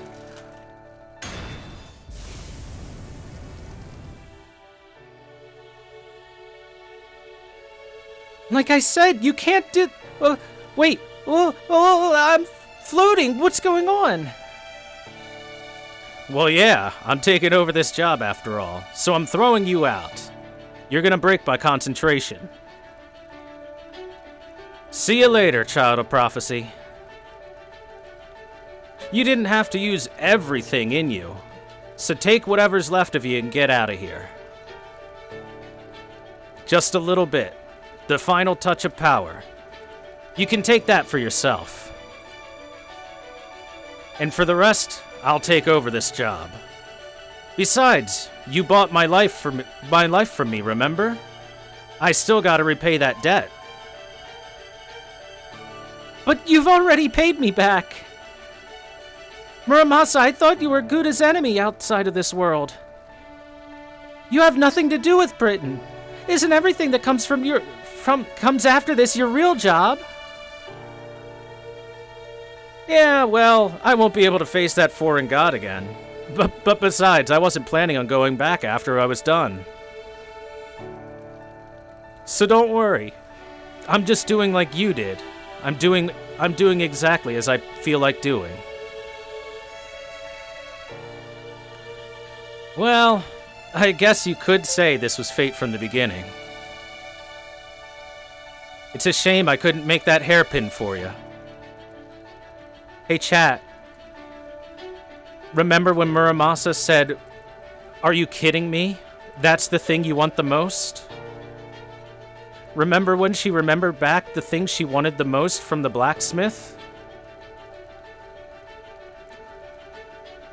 The thing she almost sacrificed her life for when jumping into the Drake River was a simple little hairpin.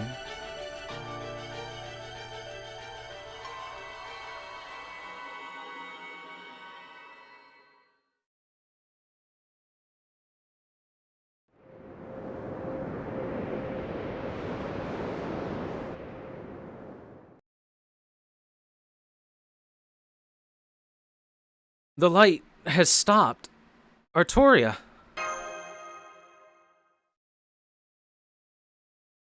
I've detected a syncgraph has perished. In order to make the Holy Blade, Artoria has... Yeah, I've got a problem with how it was made too.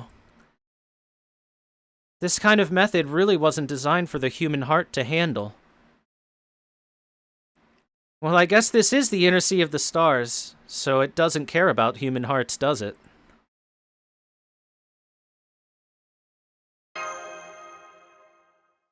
I kept you waiting, Gouda, Mash. This is the essence of the Holy Blade. Please take it.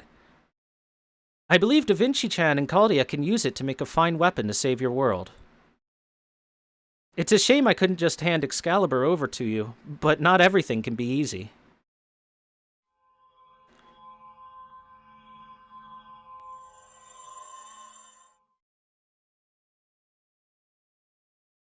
It's just like a holy grail. Wait, what the hell's going on? Merlin says he can't believe Artoria came back. But in order to make it happen, it looks like that guy isn't with us anymore. So there must have been some irregularities. Muramasa. Oji-chan's not here anymore.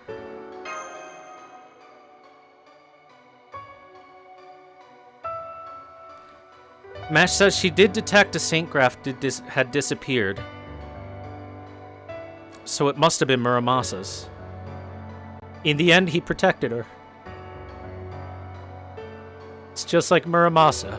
He gets the job done in the end.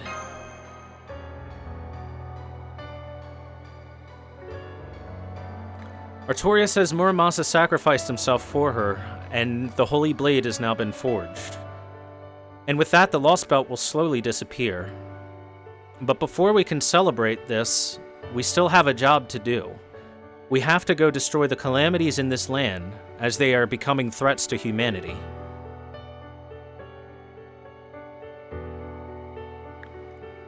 You sound a little bit different from before. By the way, her style of speech has become much more logical than it was before. You sound different from before, but I'm glad you're back. Welcome back, Artoria. Yeah, I'm back.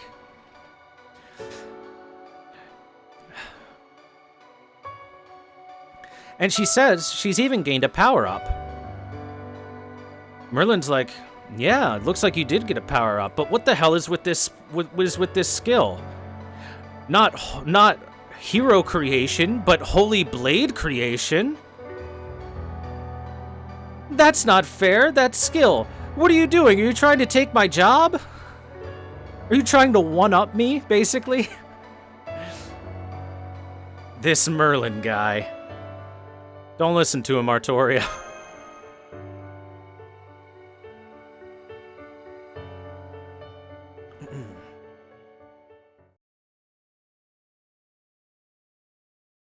Alright.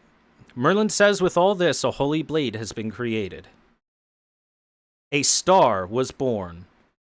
Title drop. The Child of Prophecy has fulfilled her duty, and a foreign mage watched over her. In that case, it's his turn to shine. He says he's going to rewind time to just before Cernunnos left the hole.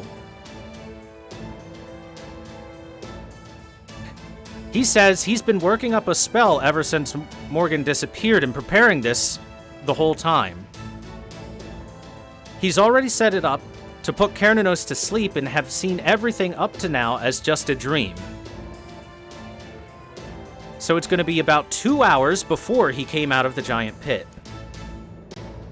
Problem for this is Merlin's Saint Graph has become extremely damaged due to it. And he's going to disappear the second he releases the dream, so he won't be able to come with us and help us anymore.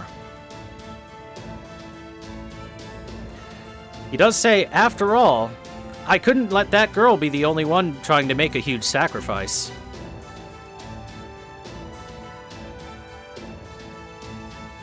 He'll send us all the way back to the storm border, and we'll have just 1 hour before Cernunnos emerges, and 1 more hour before the entirety of Britain is destroyed. There it is. What? I couldn't just let one little girl be the only sacrifice here. It'd make me look bad. Alright, he's going to send us back to the storm border.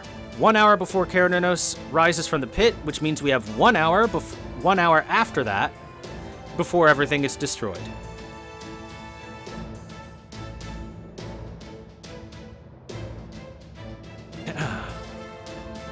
We're putting everything, all of our hopes and dreams onto you. Isn't that right, nameless king? Can I entrust Mash and Gouda to you? Of course. Leave it to me, true mage of flowers. Well, you're probably just a shadow of Avalon, and the real you is still locked up in that tower. Isn't that right? So you saw through me? You really did become the guardian of the Holy Blade, didn't you? And he tells us to go and change the ending of this story to one filled with a blue sky.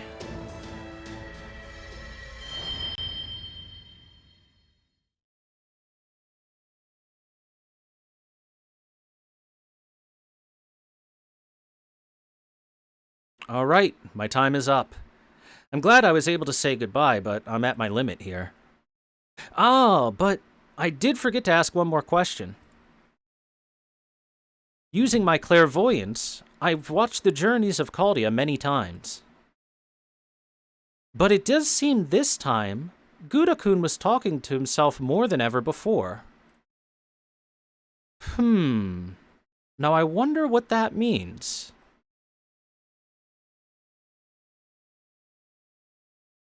That was chapter 28.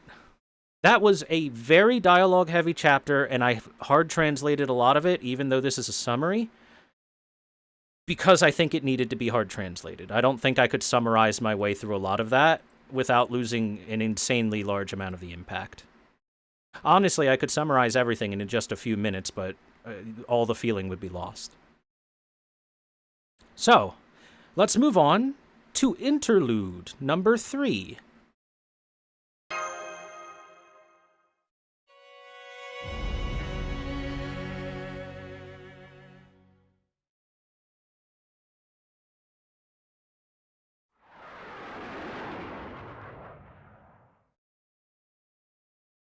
All right, 2 hours prior to the arrival of the demon dog in the skies of Britain. So, she notices a huge magical energy and Lancelot sees that Barghest has begun to become a calamity. She also sees that the curse of Cernunnos has begun spilling out. Fairies are either turning evil or becoming moss. This is the great calamity.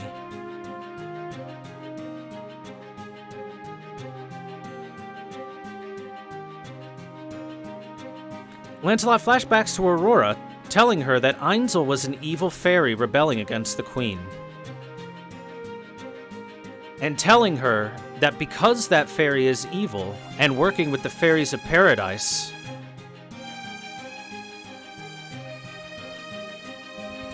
that the prophet would have to be killed to prevent the great calamity.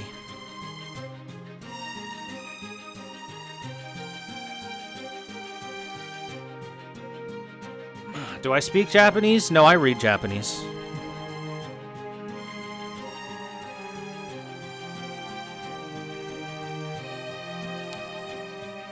Lancelot says that she's loved Aurora as the one who saved her and was willing to do anything for her. But even so, she thinks Aurora held no love for anything other than herself. She accepted humans just to get pampered. She only cared about her own love. She was a leader just so she could be loved by those around her. She was manipulating everything around her, and anytime some other popular fairy came along, she tried to manipulate others to get rid of them.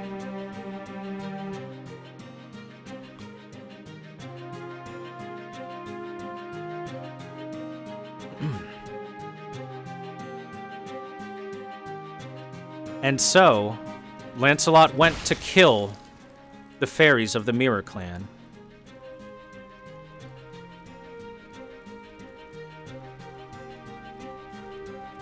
She killed them because she loved her, despite knowing they were innocent, because Aurora would fade away if she didn't. Lancelot wanted forgiveness, but she had no right to ask for it, since she still did as Aurora asked. She thought Aurora is probably the only fairy in Britain without any sin. So instead, Lancelot should be the one that takes her sin upon herself. Not a single member of the Miraclan resisted.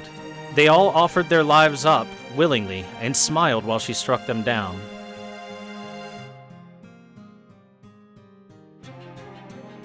Aurora would continue to live without sin. Lancelot would prove her love to her time and again.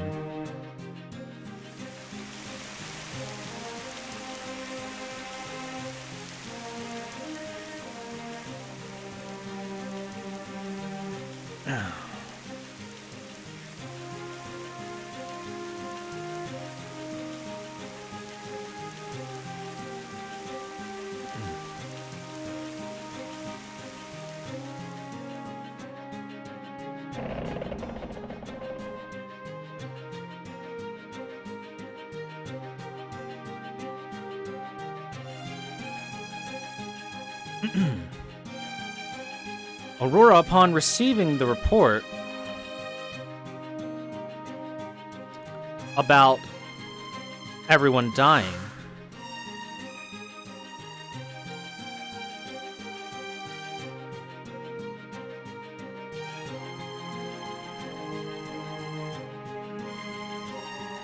says, "Ah, poor Einsel.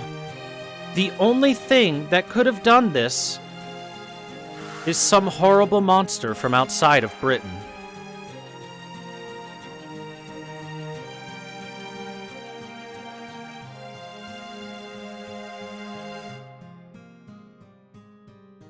It could only be some tainted and rotten creature. It may take the form of something beautiful on the outside, but it's disgusting on the inside. That disgusting creature, just the thought of it haunts me.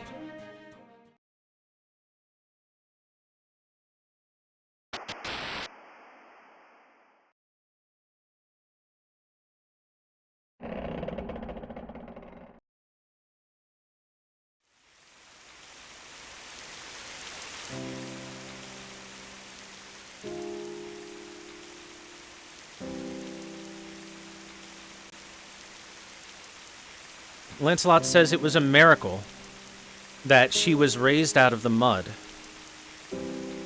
She learned to love thanks to meeting Aurora. But Aurora was just that kind of fairy, the kind that loved no others and would never be able to love her. But even so, Lancelot still loved Aurora.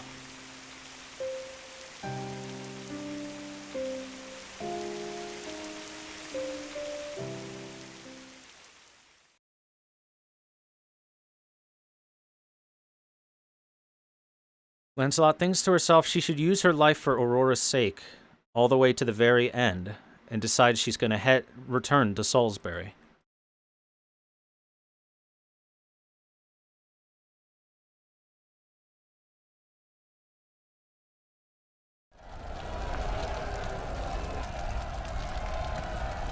Kill them! Kill them! Kill the fairies from the north! Fairies of Salisbury are rioting, killing the fairies from the north, forcing humans to fight the moss and shouting that Aurora Sama will save them, because she truly loves them.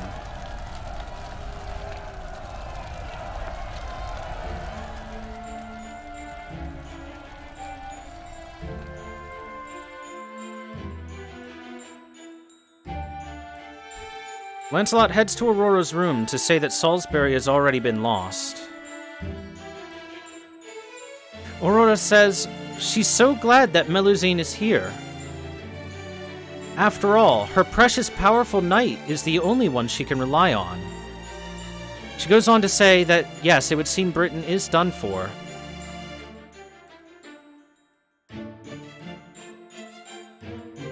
But if it's with you, Melusine, in the end, you and I should stay together.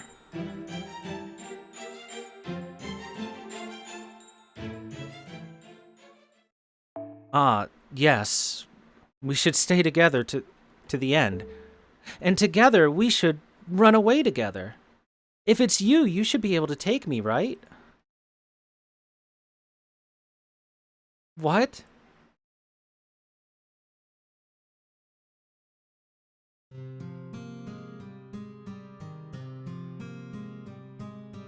Melusine asks her if Aurora truly can abandon all those who believe in her and just run away. She says, of course. We'll just head our way to proper human history. After all, that way they can stay together. Aurora will be rid of all the disgusting things in Britain.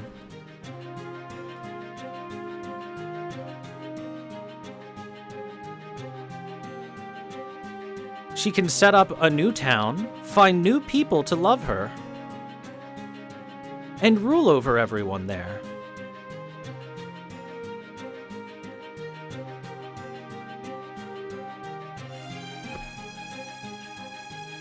Lancelot asks, "Is that really what you want? But you would just repeat your same mistakes again. You would continue just living as someone who could only love themselves like this." Melusine, what are you talking about? And what about Coral? Where is she at? Where is she at? Coral? Oh, Coral! She was being a little bit annoying, so I turned her into a bug and just happened to step on her a little while ago. There might be some remnants left over there, so be careful. The floor's a little dirty.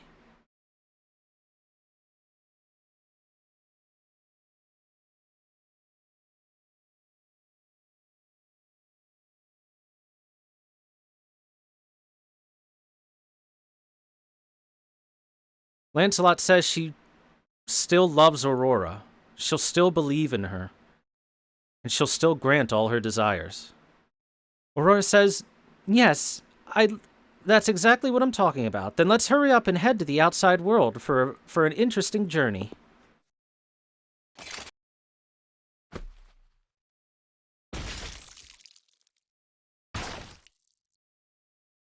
Huh?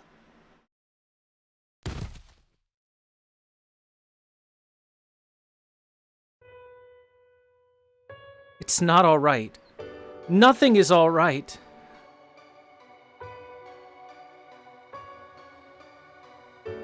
What is wrong with you? There's no way you'd be loved in the outside world. This is the only world you could exist in. The humans of proper human history's Britain are not so dim-witted. They'd immediately see your cruelty and deem you a threat. Do you really think you could survive in that world?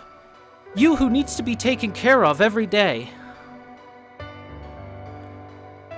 Your wings and looks would fade away the moment you set foot there. And that...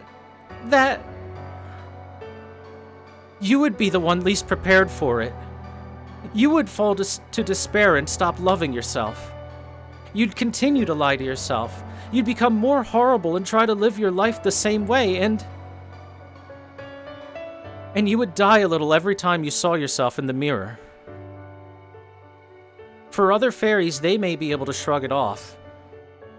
But for you, it's the worst possible hell imaginable. You wouldn't be able to kill yourself. Your despair would only increase with every day. You would cry every time you caught sight of yourself. In an attempt to reclaim your former glory, you'd hate yourself more and more, living every day in your own hell. And I don't want that. What are you saying, Melusine? That kind of future. What a cruel fairy you are. Watching myself wither away would be worse than death, so it would never happen. Come now. Hurry up and take me to the outside world. where I will be loved by everyone. Aren't you living for my sake?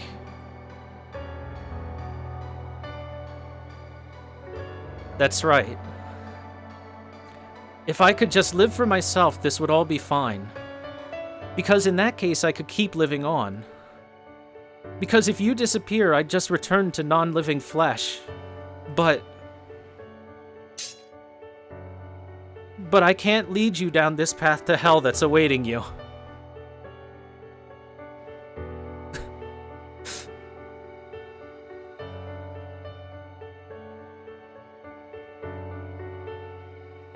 I'm always going to remember that time you scooped me up. The beautiful angel who caught my eye from the pit of a dark swamp. My life. The thing I wanted to protect. My everything. I love you, Aurora. I love you so much, Aurora. Even if you were to cast my love aside.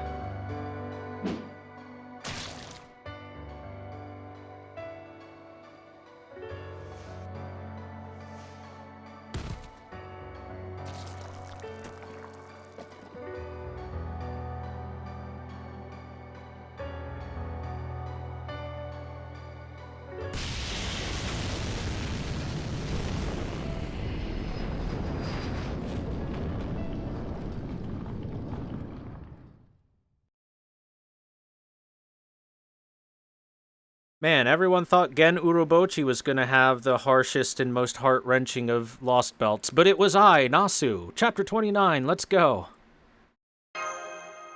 Don't worry, I've got enough tears. Chapter 29, A Certain Prophecy. Stay hydrated, guys.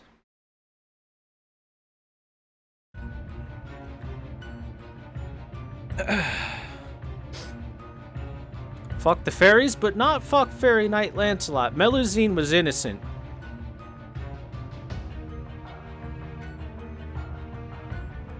Well, more like led down a bad path. Alright, Gordolf here is saying we've suddenly detected a second mass of magic, and Kernunos has disappeared. Rather than disappeared, it looks like he's gone back into the hole. What the hell's going on?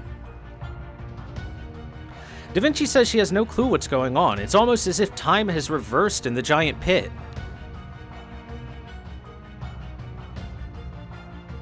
Yeah, even Da Vinci can't make heads or tails of what the hell just happened. Turns out true magic is hard to gauge with science. Hey, we're back! Hi, everybody.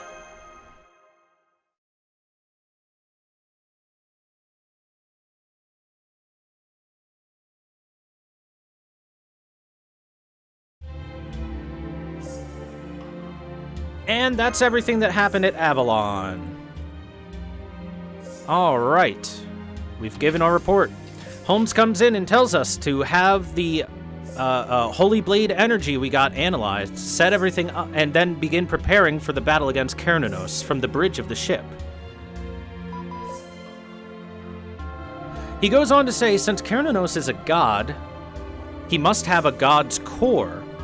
His skin should be incredibly thick and layered in many curses, so the only ones that may be able to injure it are Castoria and the Sage Grim.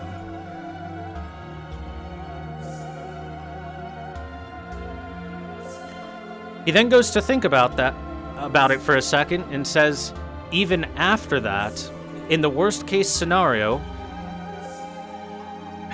I feel sorry for Captain, but we may have to ram the Stormborder into Kernunos.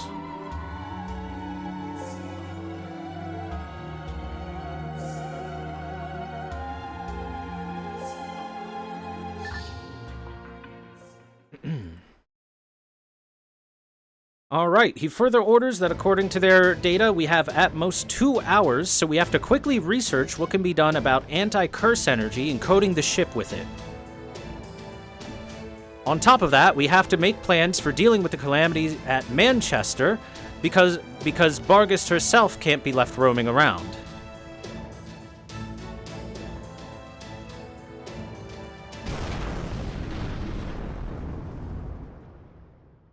What the hell was that? It came from outside.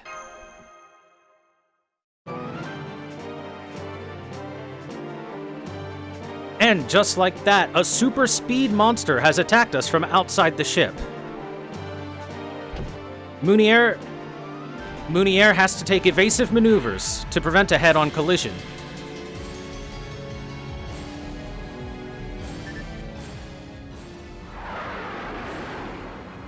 On the monitor, Da Vinci identifies it as the Dragon of Albion.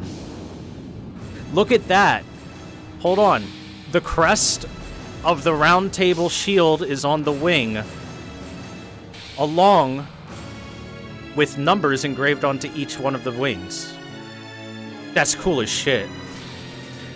Is this Final Fantasy music? We're fighting a Final Fantasy boss fight, so yes.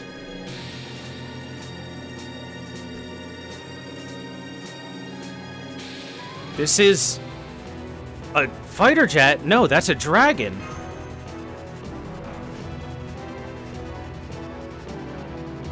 It's moving at 1,200 kilometers per hour and is giving off an incredible amount of magical energy.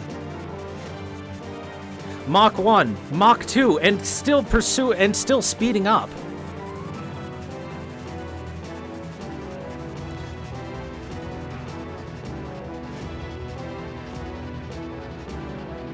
All right. With this coming to attack us, Da Vinci is able to identify it as the Dragon of Albion and as the third calamity from the prophecies. Or as one of the calamities from the prophecies. We just barely managed to avoid getting hit directly by it, but if we're hit directly with a breath attack from it, it's the end for us.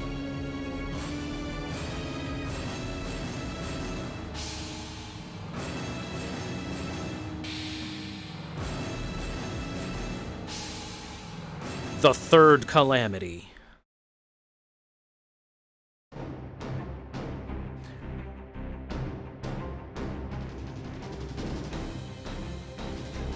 The third calamity? So that must mean it's Albion. Which means it's Melusine.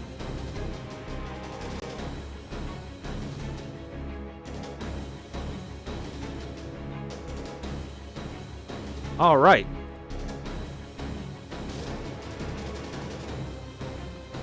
More evasive maneuvers. Whoa! Is the border falling apart or something?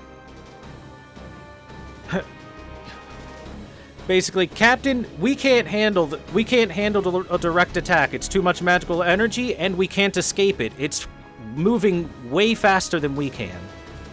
Castoria says that she thinks she can deflect its attacks by using her protective magic on the entirety of the storm border. Holmes says that sounds like a good idea, but why is it even attacking us? Albion is a calamity. That means it should only be concerned with destroying Britain. Grimm says it's detected we have a weapon on board that can defeat Kernanos, meaning we've been identified as an enemy trying to prevent Britain's destruction.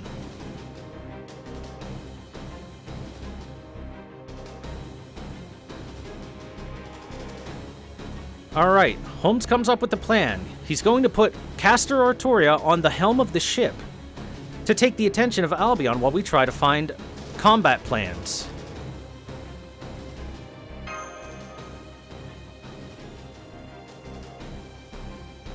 He calls it...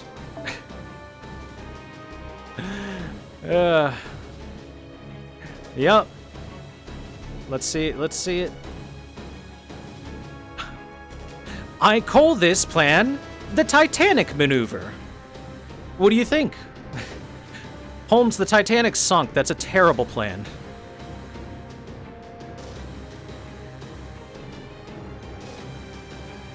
Castoria says he's crazy. What the hell is wrong with him to say such a thing with so matter-of-factly? Yeah, that's just kind of how he is. Don't worry about him. She then goes on to say that it's not a feasible plan. She can't act as bait and protect the ship at the same time.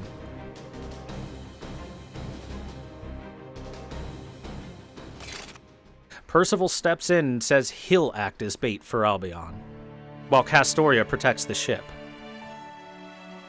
Percival, but...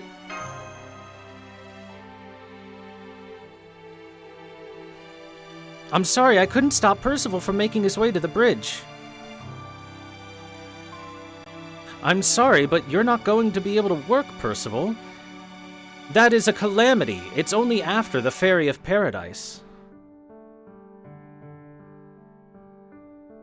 He says, yes, but if all you need is a replacement for the Ferry of Paradise, then that's been his life's purpose this whole time.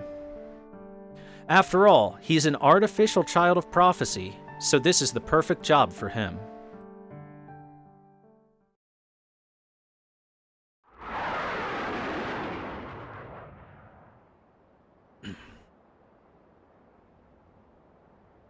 Melusine says she has stopped thinking like a human. All that's left are the grudges and hatred of the fairies that have lingered in the carcass of the dragon. She truly is the remnants of the flames meant to torch Britain. Her only objective is to destroy Britain.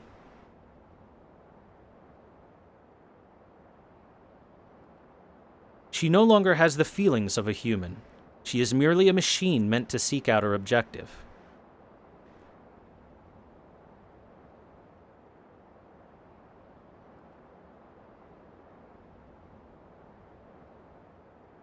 But suddenly, there's a lag in her programming.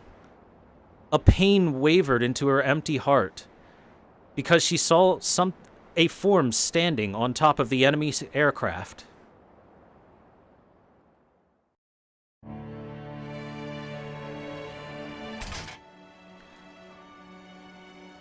All right, I still have enough power in my body for this.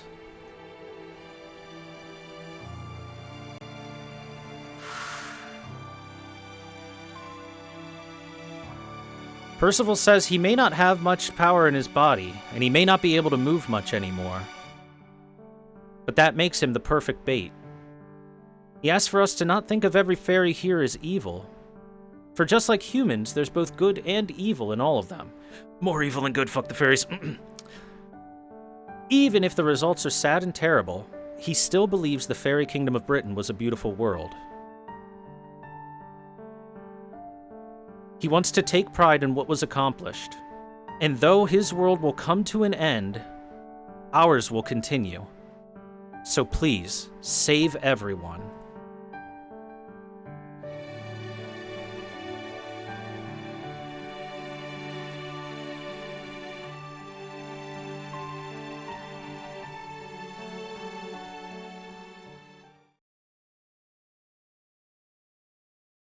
Mumu, I certainly said some embarrassing things back there. But Gouda and Mash were smiling in the end. All right, let's do this. I am the Knight of the Round Table, Percival. This is my final defensive battle, so I shall not bring shame to this name.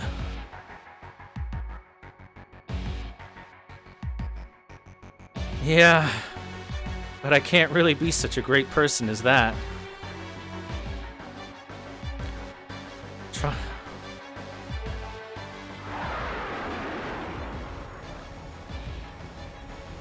Nemo says, high velocity enemy approaching. This will be our one chance, and not to mess this up.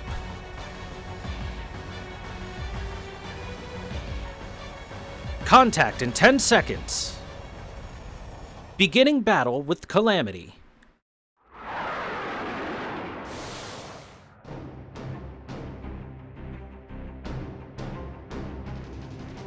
Unfortunately, though we won the battle, Albion flees before we can strike a finishing blow. Nemo says we can't let her run away because she won't give us another chance to take her down. The engineer says we won't last much longer and the starboard side of the ship is breaking apart. At this rate, she's just gonna get away, but...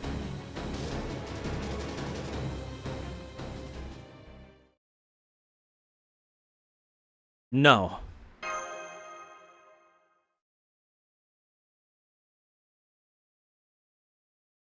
Don't worry, Captain. Please keep your speed stable. She will be defeated here.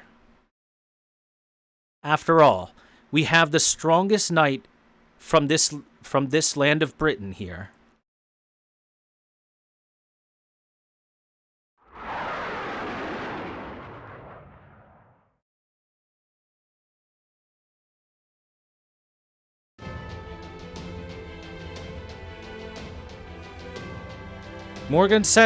Percival says that his whole life's purpose was to become a fairy knight.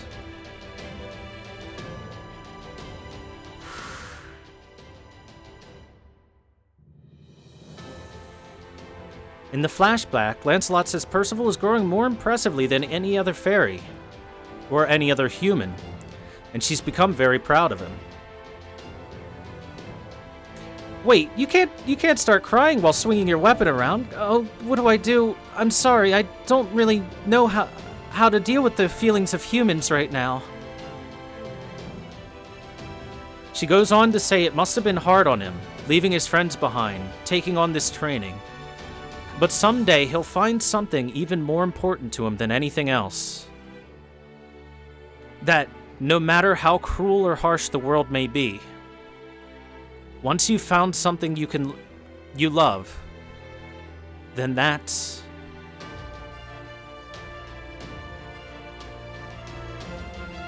Yes. In order to do this, I have paid a large price, and now my punishment will befall me. Holy Lance, activate. O Lance of Selection, may you guide me on the right path.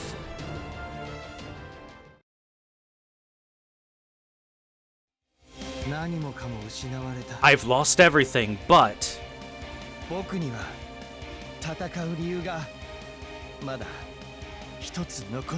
I still have one reason to fight, just one last time.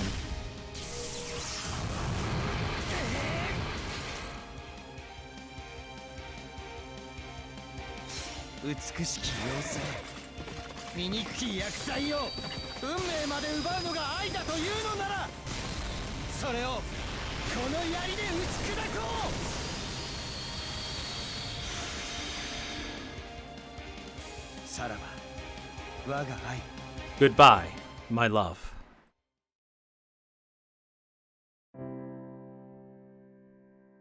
Is that special line for his MP? Sure was. Unfortunately, I had trouble picking out what he said. Oh, he just crumbles. Oh, man.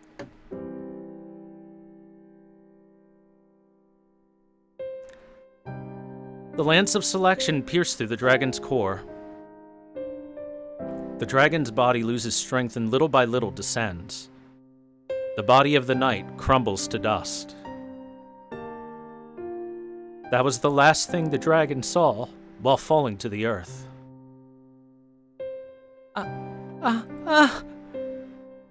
Percival! Percival! Percival! My little brother.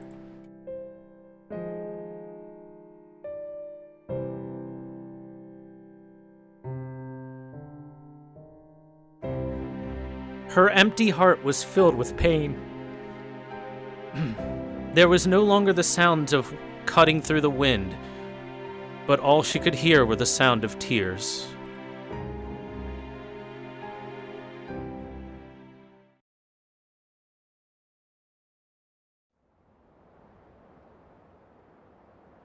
There's no happy ends for anyone in this story. Everybody gets sad.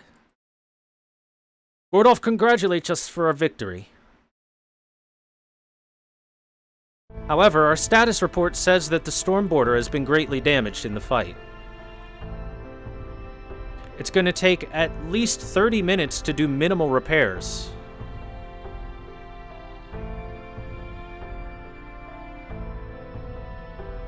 That means we have very little time to deal with Kernanos, and we still have the Calamity of Flames to deal with as well.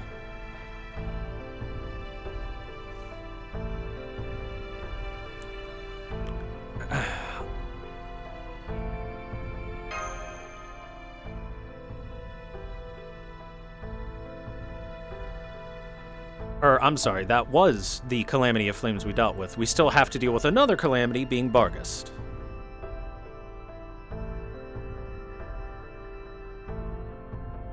Alright, so there's only one thing we can do.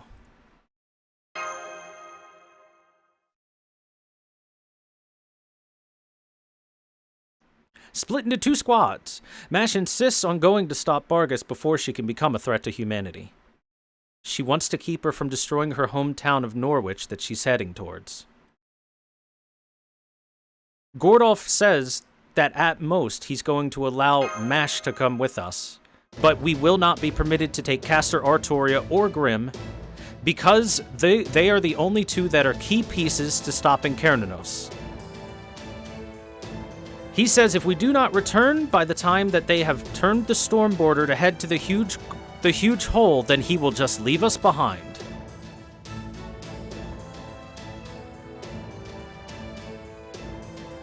Well, we'll be able to take the shadow border at least.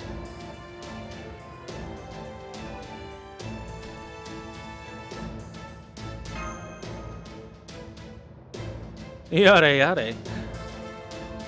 We have such a soft-hearted commander, don't we?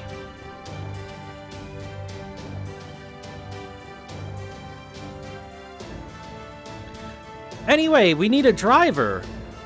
Wouldn't Gordolf be... Mr. Mounier, would you be able to drive them once more? Ah, yeah, of course. Just leave it to me. Sorry, Commander Gordolf. You're commander of the mission. You gotta stay on the storm border.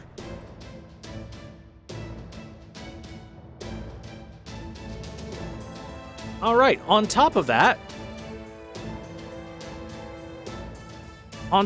we have one more job to do. Da Vinci wants to head to Salisbury to grab Tifone, her bird familiar, as it has all of our data in it and the recordings of our journeys. And she remembers Habenyan is back at the inn in Salisbury, and she should have the ability to go pick her up. Along with Mike. Hell yeah, we can pick up Mike, Habenyan, save all the warriors. So, Da Vinci says she's going to head over to Mike's inn, grab them alone, while we head over to Norwich to deal with the calamities, because Salisbury is along the way.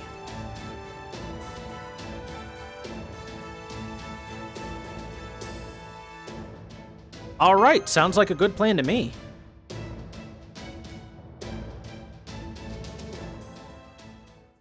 Sounds like a good plan to me.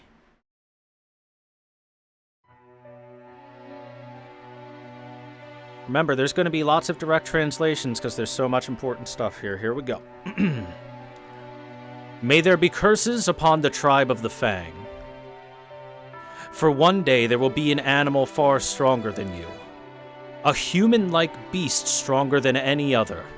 The black dog will be upon you. Don't worry, though. This is your reward for destroying the Moss King. It is one who lives by the rules of nature. It grows as strong as it devours the weak. Growing by eating those it loves. The most gruesome fairy that will ever live.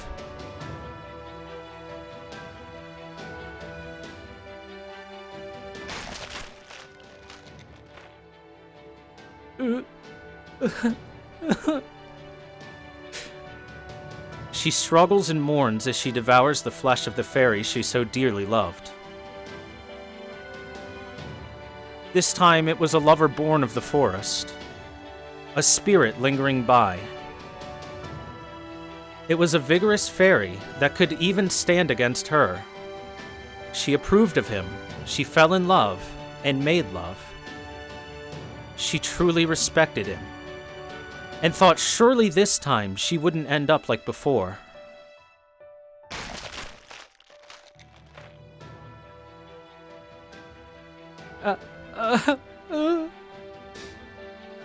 Her hunger does not subside.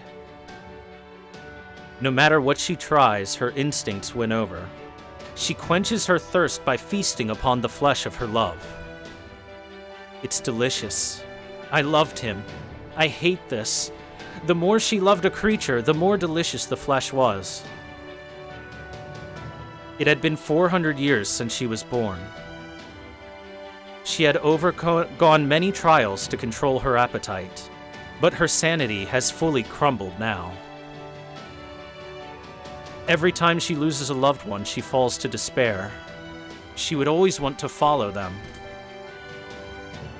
It's easy to die after all, but if she did, everything she had done before would lose meaning. Her first feast, foul weather, was in order to protect Britain. She feasted upon his flesh to gain the ability to fight against that calamity. It was her natural instinct to feast upon those stronger than her and obtain their love and strength when eating them. That's what it means for the strong to eat the weak. Now that she has feasted upon her loved ones, she no longer has the option of dying. She was born to be the strongest and protect others. The responsibility to protect them will prevent her from taking her own life. Now more than ever, since they trusted this child of calamity, she had to show her justice and repay their trust. That sense of justice was the only thing keeping her sane.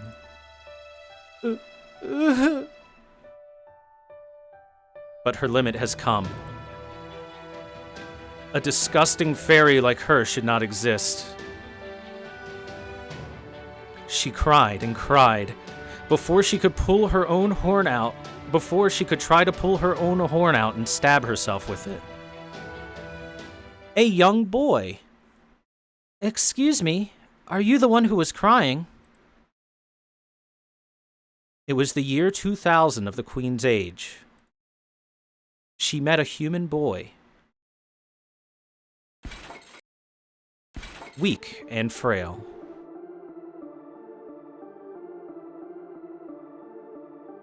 Manchester. I have to help Manchester. While struggling, Barghest is saying she must protect Manchester and get the fairies over to Chaldea to save them. To save Adonis.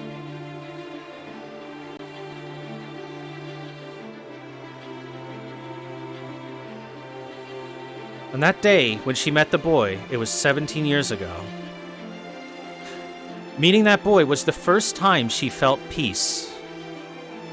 It was the first time she broke her rule of loving someone who was strong.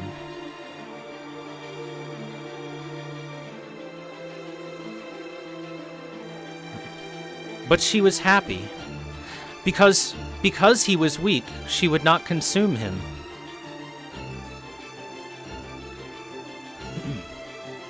To her, this love proved that she was more than just some beast and kept her going. She swore that she would sacrifice anything to protect her love.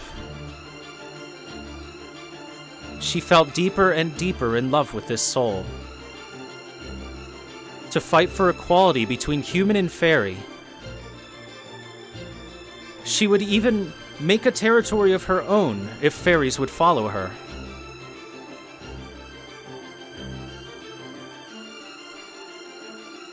And that is why, if Britain is going to end, she can still save Manchester by pointing them in the direction of Chaldea. She limps through the forest and arrives at Manchester. And what she sees is... Eh? The fairies of Manchester were grinning, laughing, while they were humans. While they were redacted humans.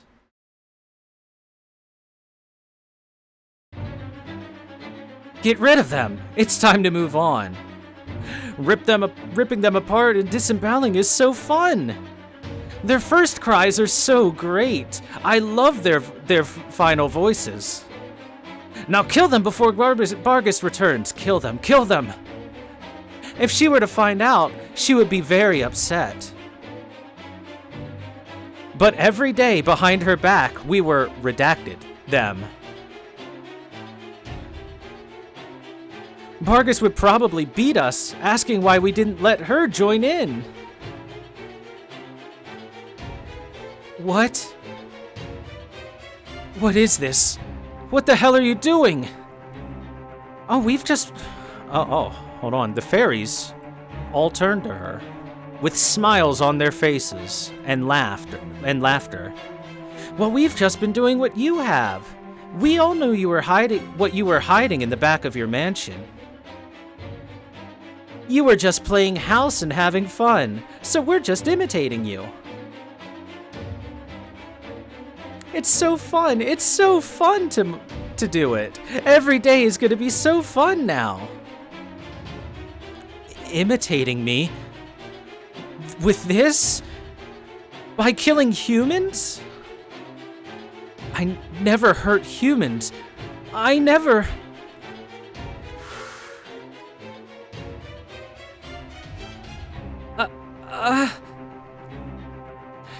You are so kind and treated him so preciously. But Bargus, you ate him at the back of your mansion. It was so funny, so we tried mimicking you. It was so fun, way more fun than watching. Eating humans is so fun.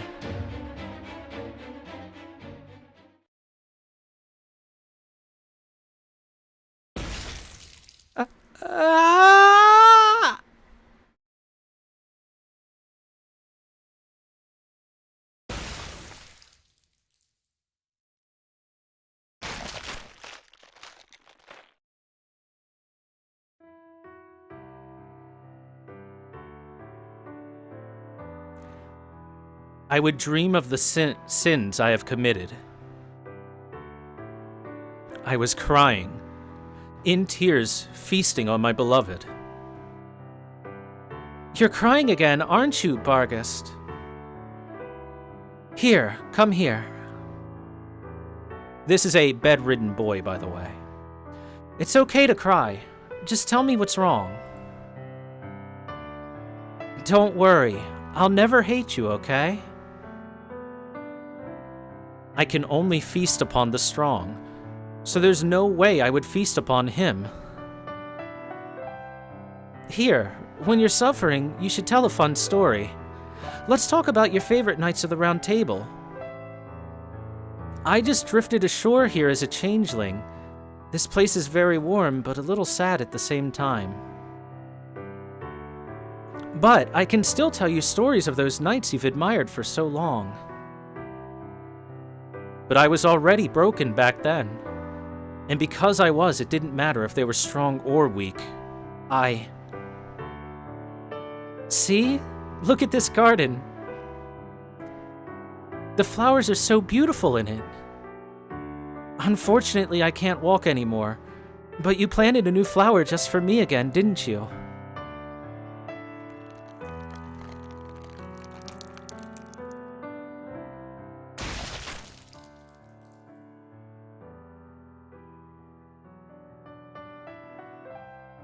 I was nothing more. Nothing but a pitiful beast that could only feast on what I loved.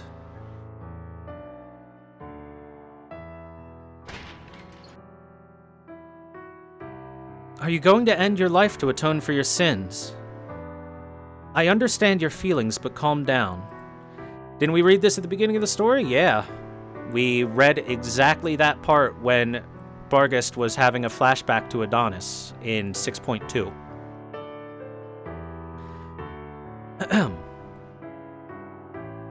For someone like you to kill yourself is just too saddening. Let us form a contract, Bargus. It is too soon to succumb to this curse. I will seal this memory, so he will still be alive in your heart. And if you ever feel lonely, you can come back to this room and remember your last happy moments with him. That's right. Remember when Bargus said she had formed a contract with Morgan?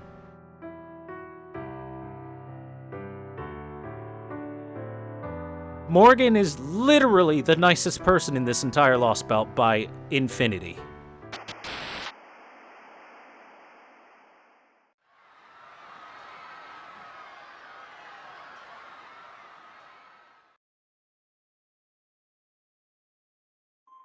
The fairies. So let's head out to the outside world and play with tons of humans. It'll be so fun. It'll be so fun. They'd call us, what was the word? Devils, right?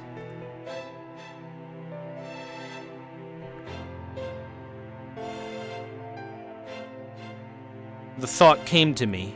I had to kill them. I was wrong. What I had been protecting.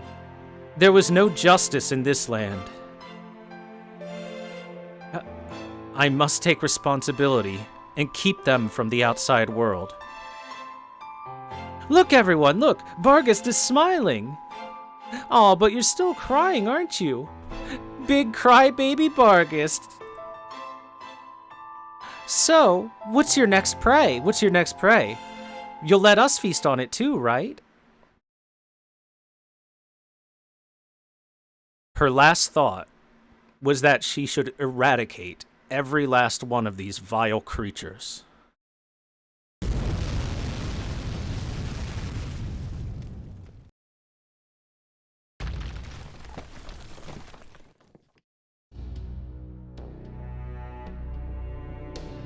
You know, maybe we should give her a little more time. You know, get the job done. All right. Spriggan soldiers here are panicking about the earthquakes and the fact that there's a huge fire heading directly their way. They say they can't just sit around here, they won't be protected, and they should not have opened the door. Boy, they should not have opened the door.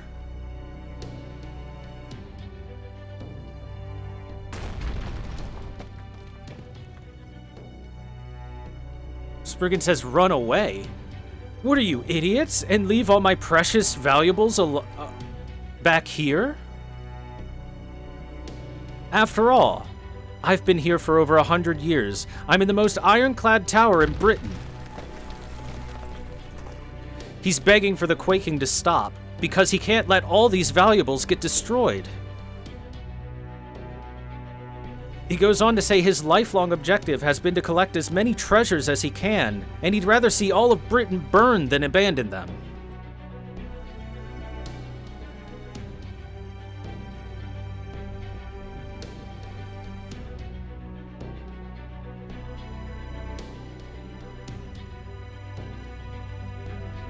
Boom. He looks outside and calms down a bit.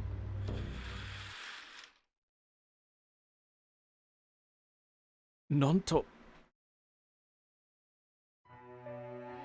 No. I know I said for everything to burn, but... I know I said I'd rather see everything destroyed, but...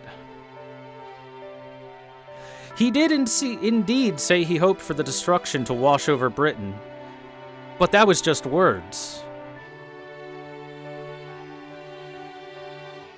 And for Britain to be destroyed, not by Morgan or by Caldia, but for it to be that foolish little girl, is nothing short of heart-wrenching.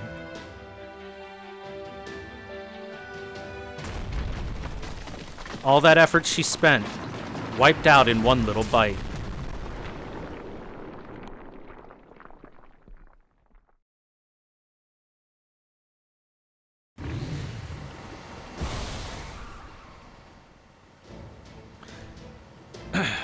All right, Munier's driving us, and we're heading our way to Bargus. We're getting close. He says we were told that this is going to work, as we were told from Holmes, is to do long-range summoning battle.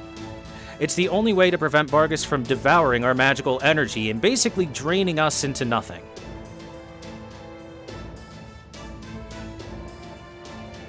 Because of that, we're only going to be able to pull off summoning 1, maybe 2 servants at most, because we're not used to super long-range summonings. All right then, 2 servants it is.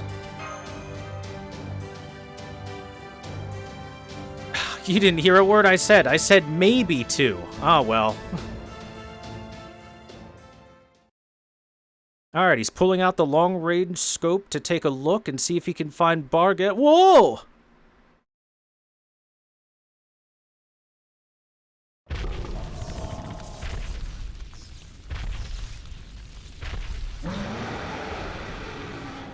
Well, she became a death metal album cover.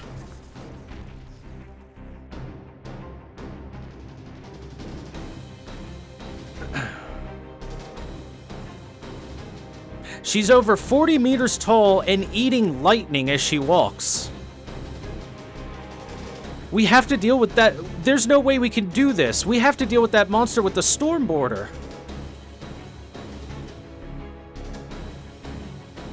Mash says no. She refuses to retreat. This is nothing. The original Barghest was far stronger and more intimidating. And so we open the hatch and begin the battle. I'm sorry, eating lightning? Yes, she is eating lightning. So, quick aside to explain how that works for those in the chat that are asking and those that are watching that might be asking. When Barghest succumbs to the calamity of the Black Dog, great storm clouds naturally form around her. The black dogs form around her, the creatures that eat fairies. And while she is walking, she is constantly devouring magical energy. The storm clouds are being created by sucking in the magical energy that is surrounding and creating the atmosphere for it. Because she eats magical energy, she is literally eating lightning clouds. That's what all the lightning coming out of her mouth is from. It's also why, when we scanned her from long range and didn't have a sight on her, we said she has more than enough mana to easily destroy all of Britain.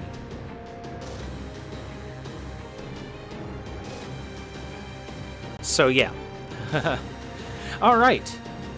So that battle happens. Quick info on that battle. For that battle, you are only able to deploy Mash and 2 servants. The battle ends after everyone except Mash is defeated. You ain't winning that fight. Not easily, at least. In fact, you ain't winning that fight. That fight's impossible. Gouda, get a hold of yourself. Like I said, don't do anything impossible. So, in case you missed it, we started coughing up blood. Because we're pushing ourselves with long-range summoning, which is far more advanced than stuff that we're usually able to do. Wait a sec, is that an ampoule? You're using that again? But haven't you been told you can't use that kind of thing twice?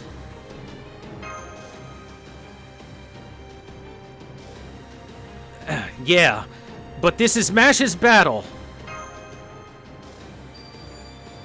Since when could we do this? We've been able to do this for a while. Problem is... using what? An ampoule. Da Vinci created ampoules to amplify magical capabilities and restore mana. Hard drugs, basically. Magic drugs. It's like shooting yourself up with steroids. It has its drawbacks, but, you know, when in dire straits. Anyway, we've been able to do this summoning system for a long time, and long-range summoning is something we've been able to do. The problem is we can do maybe 1 servant, and pushing any more, well, you see the results. We're vomiting blood and getting ready to collapse. All right, continuing this. Munier has said that the battle is pretty much hopeless. Mash is saying that she doesn't know how she can win. But she didn't want to have Bargast be the one to destroy her hometown that she loved so much. And even so, I won't allow myself to lose to you in this town. Because, remember, she is the Knight of Sheffield. For the sake of Rob, Wog, and Winky, for everyone that believed in her, she will stop her here.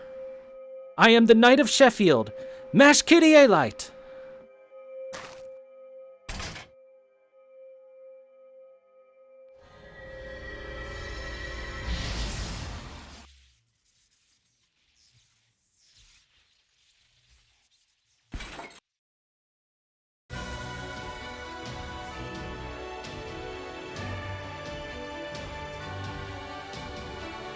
Well said, my lady. Not with anger toward thine enemy, but proclaiming your own volition. Hearing those words, I could not stand to stay back any longer. Forgive me for showing up suddenly as a senpai figure.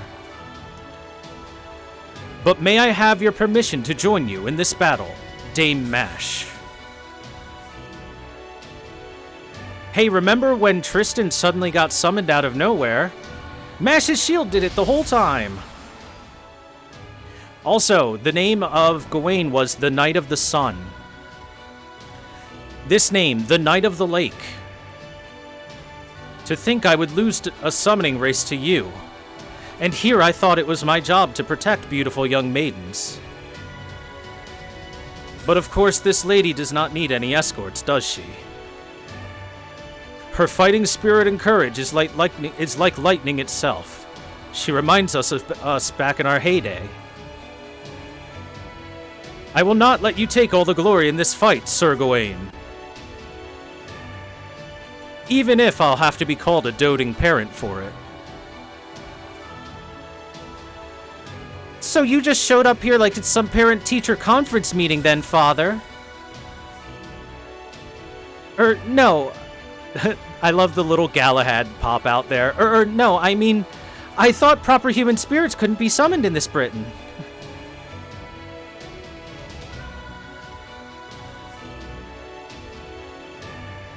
Indeed, but this seems to be an exception. Perhaps in this fairyland was one who took my name and used it with respect. And if they have been using our names, then it is high time for us to show ourselves.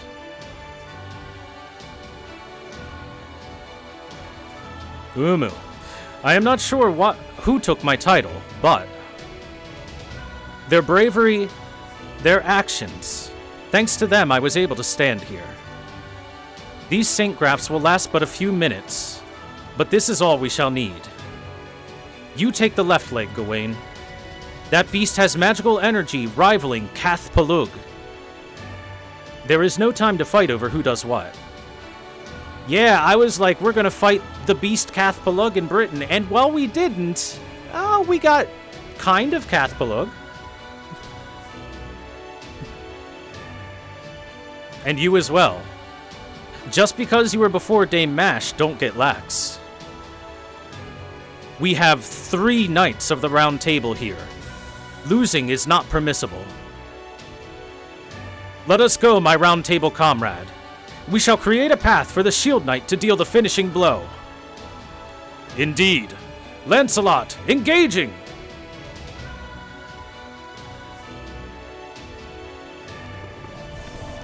Thank you, you two. This is Mash. Please, give me the strength to defeat... No. Give me the opportunity to save her. Her name is Bargast. She was a knight loyal to Britain until the very end. She wished for the weak to live with the strong, and the strong to show honor by protecting the weak. She is the black calamity of fire, the beast that feasts upon fairies. And she also took on the name of a Round Table member. So we shall stop her here and now. that's good. Oh, that's good. It's really good. That was a really good fight. And so, MASH wins the battle. They were able to stop the calamity at Norwich. That's just what I expected. My awesome Kohai.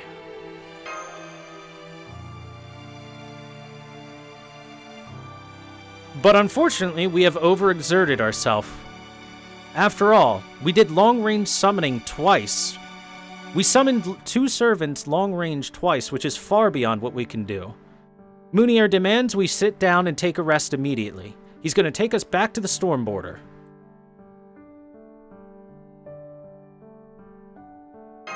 Certainly, I am a bit tired.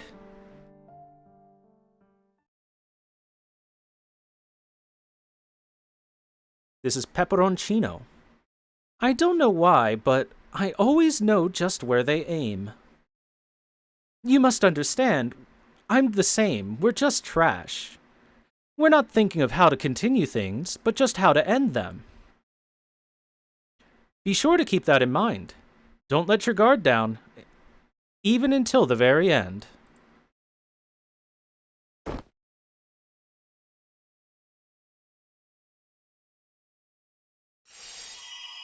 Thanks, Dad. Thanks, Uncle Gwaine.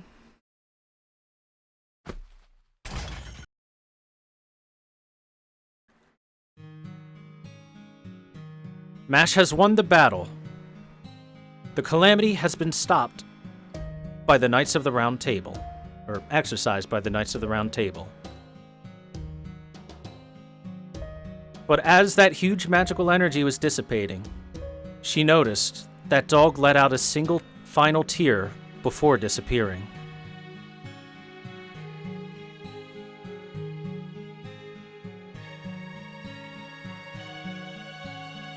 Thank you so much, Sir Gawain, Sir Lancelot. It's thanks to you two that we put an end to that.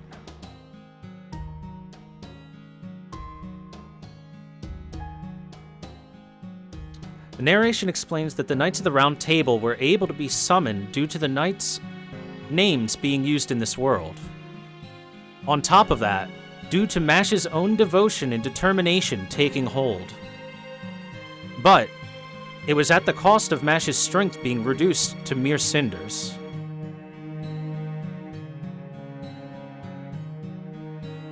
MASH says she hasn't taken any major damage, so if she rests she'll be fine.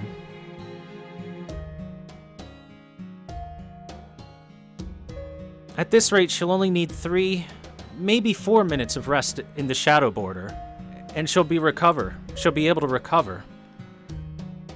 With only 3 minutes of rest, she'd be able to make her way to the shadow border within a minute. It's only 1 or 2 kilometers. Hell, 1 kilometer is enough to get that 2 kilometers. But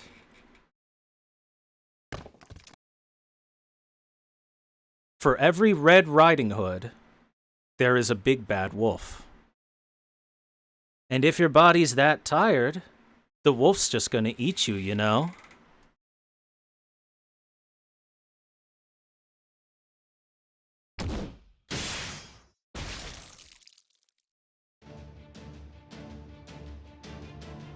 Look out, MASH! As if I'd let you do that, Barrel!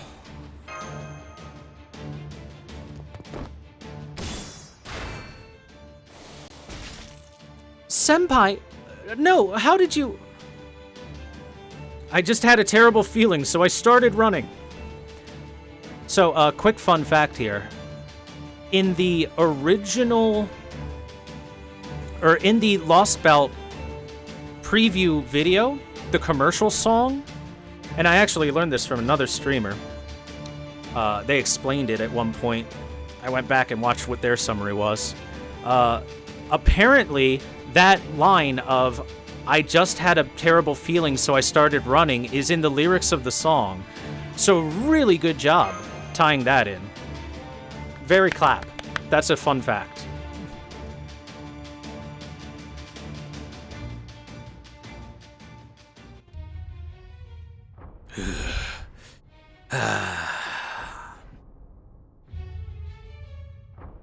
Beryl says, "You know, you really piss me off, don't... You've got some nerve running to the front lines.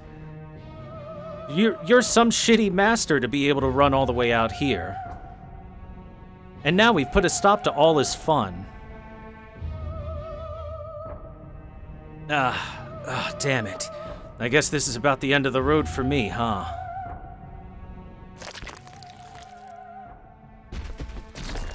Well then.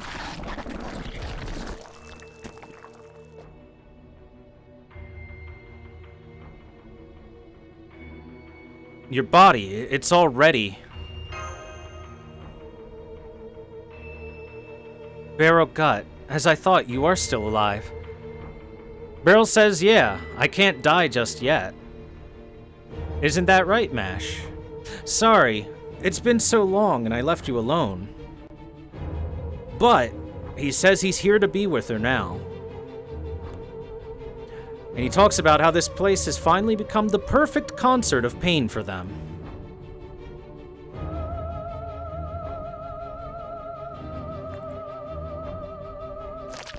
Oh. You gonna pick that up? No, you're just littering now. Come on.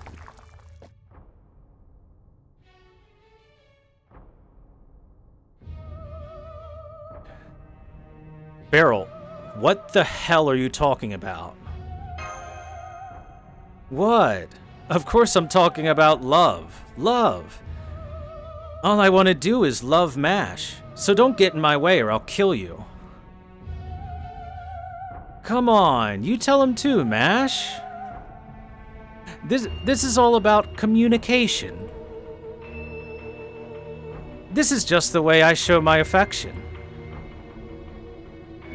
That is true. You never showed malice when you've done these things.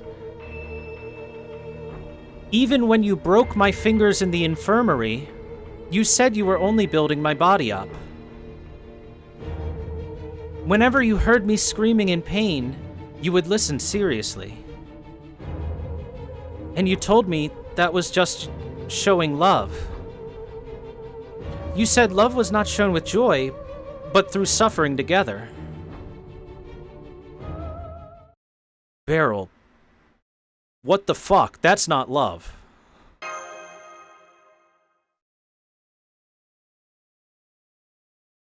Beryl says he wanted to take his time here, but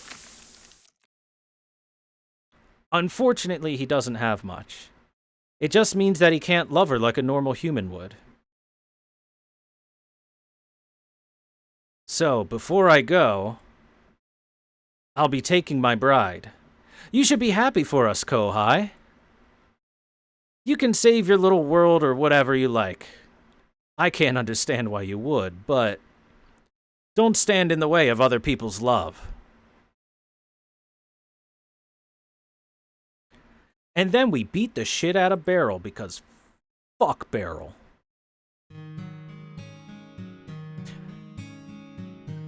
Beryl Gut was a mage. He was a professional killer. He learned black magic from his mother, and that mother was labeled an unwanted waste. She was given the title of a witch. In mage society, being a witch isn't as simple as being a female mage. Being a witch meant you were different from a normal human.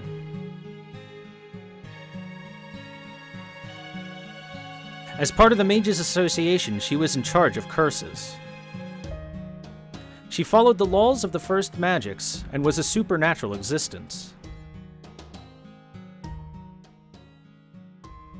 But witches were no longer allowed in the Mages Association. Because after the advancements of civilization, witches one by one began to change. And Beryl Gut's mother was no different. The way a witch changes depends on many factors. Some would return to the land, some would go to the past, some would become one with the first magic. To the Mages Association, these changes were respected and fascinating. But some witches did not return to nature. They tried to coexist with the development of civilization and fell to the ranks of humans. The witches who fell lost all respect. No matter how great their magic or divinity, they would not be accepted as either mage or human. That is what happened to witches of the modern age. They were pitiable and unwanted. Young boy Beryl. Hey Granny, why do witches die if they fall in love with a human? Or, hey Mom, I called this witch my mother. More like, hey old lady. I called this witch my mother. Beryl would ask this question all the time. She wore a huge robe and could be mistaken for a giant bullfrog. The mother. It's simple, my dear. Because our blood would become rotten. We're basically fairies, and we can't have children with humans. I should be my own daughter, but I failed. So now I look like this for some reason. Remember, said she looks like a giant frog. Ah, turn me back, please turn me to what I once was. She goes on to say she hates the mages out there and was tricked by that man, that human. If only she didn't associate with humans, she wouldn't have had to make some halfling like you.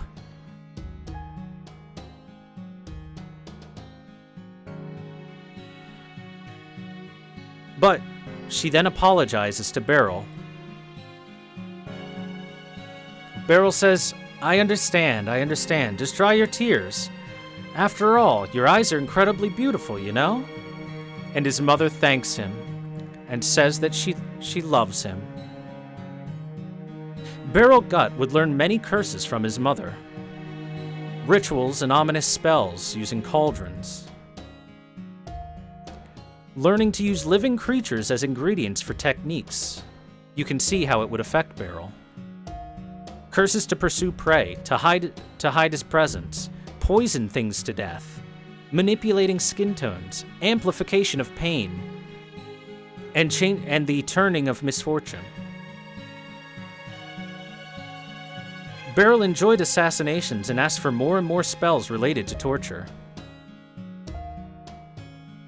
Ah, with this you've got nothing left to teach me, huh? I see. That's a shame, Mother.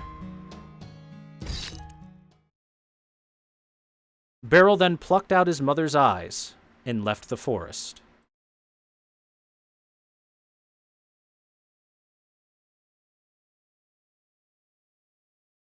He lived a free life after that and became a killer for hire. While he was out there trying to set up for his next job, he met Marsbury Atmosphere and was scouted to Caldia. He decided he would make this Caldia his next home.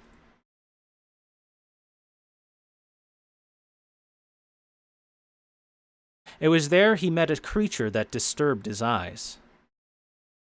Oi, are you serious? What the hell is that? I thought this Caldia place was an organization for protecting humans, but that thing's allowed to exist here, Doctor?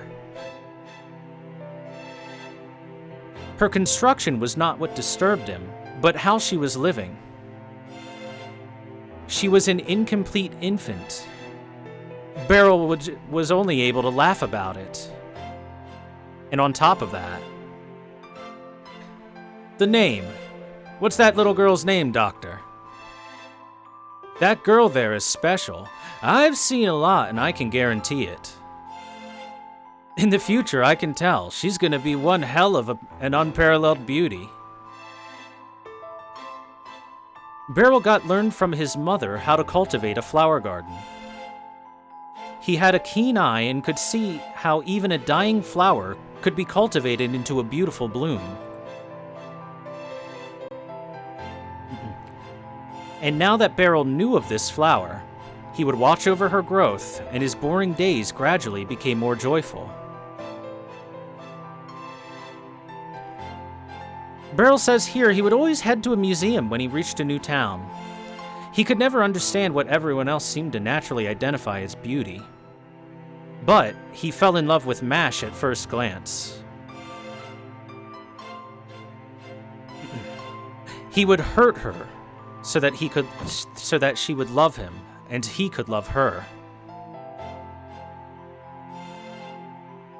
He's the type of person that sees beauty in something being tarnished, and that's the only way he can truly appreciate it. So he vowed that he would protect Mash from the Doctor, from Marsbury. He would take on the serious light so Mash wouldn't have to. Beryl couldn't even believe it himself. That he would consider her more valuable than the planet, more valuable than himself.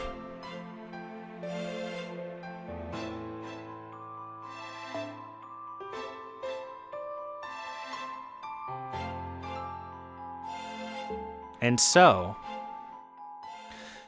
so, come on, Mash. I just want to see you suffer. I want to see your face twisted in pain. Beryl Gut!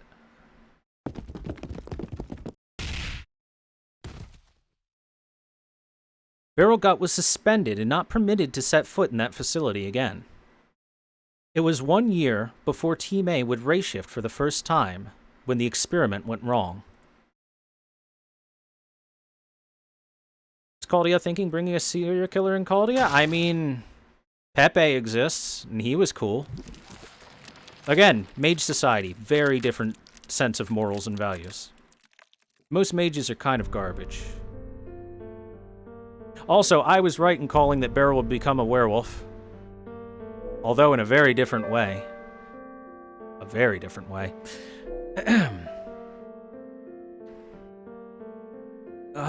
That's weird.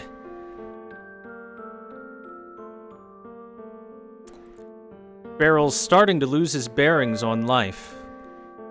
He's starting to not even know where he is. Beryl, if you get any closer, I'll... Mash says no, Master. He can't do anything to us anymore.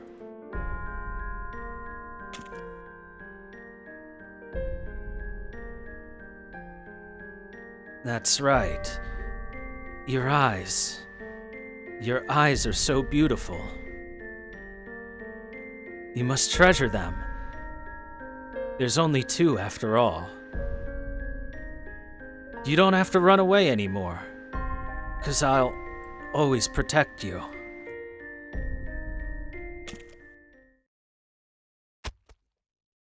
I love you.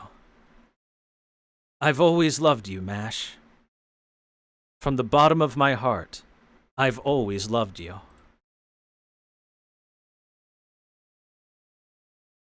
Yes, that's probably not a lie. But I cannot understand your love. There's probably no one that can understand what your love is, Beryl Gut.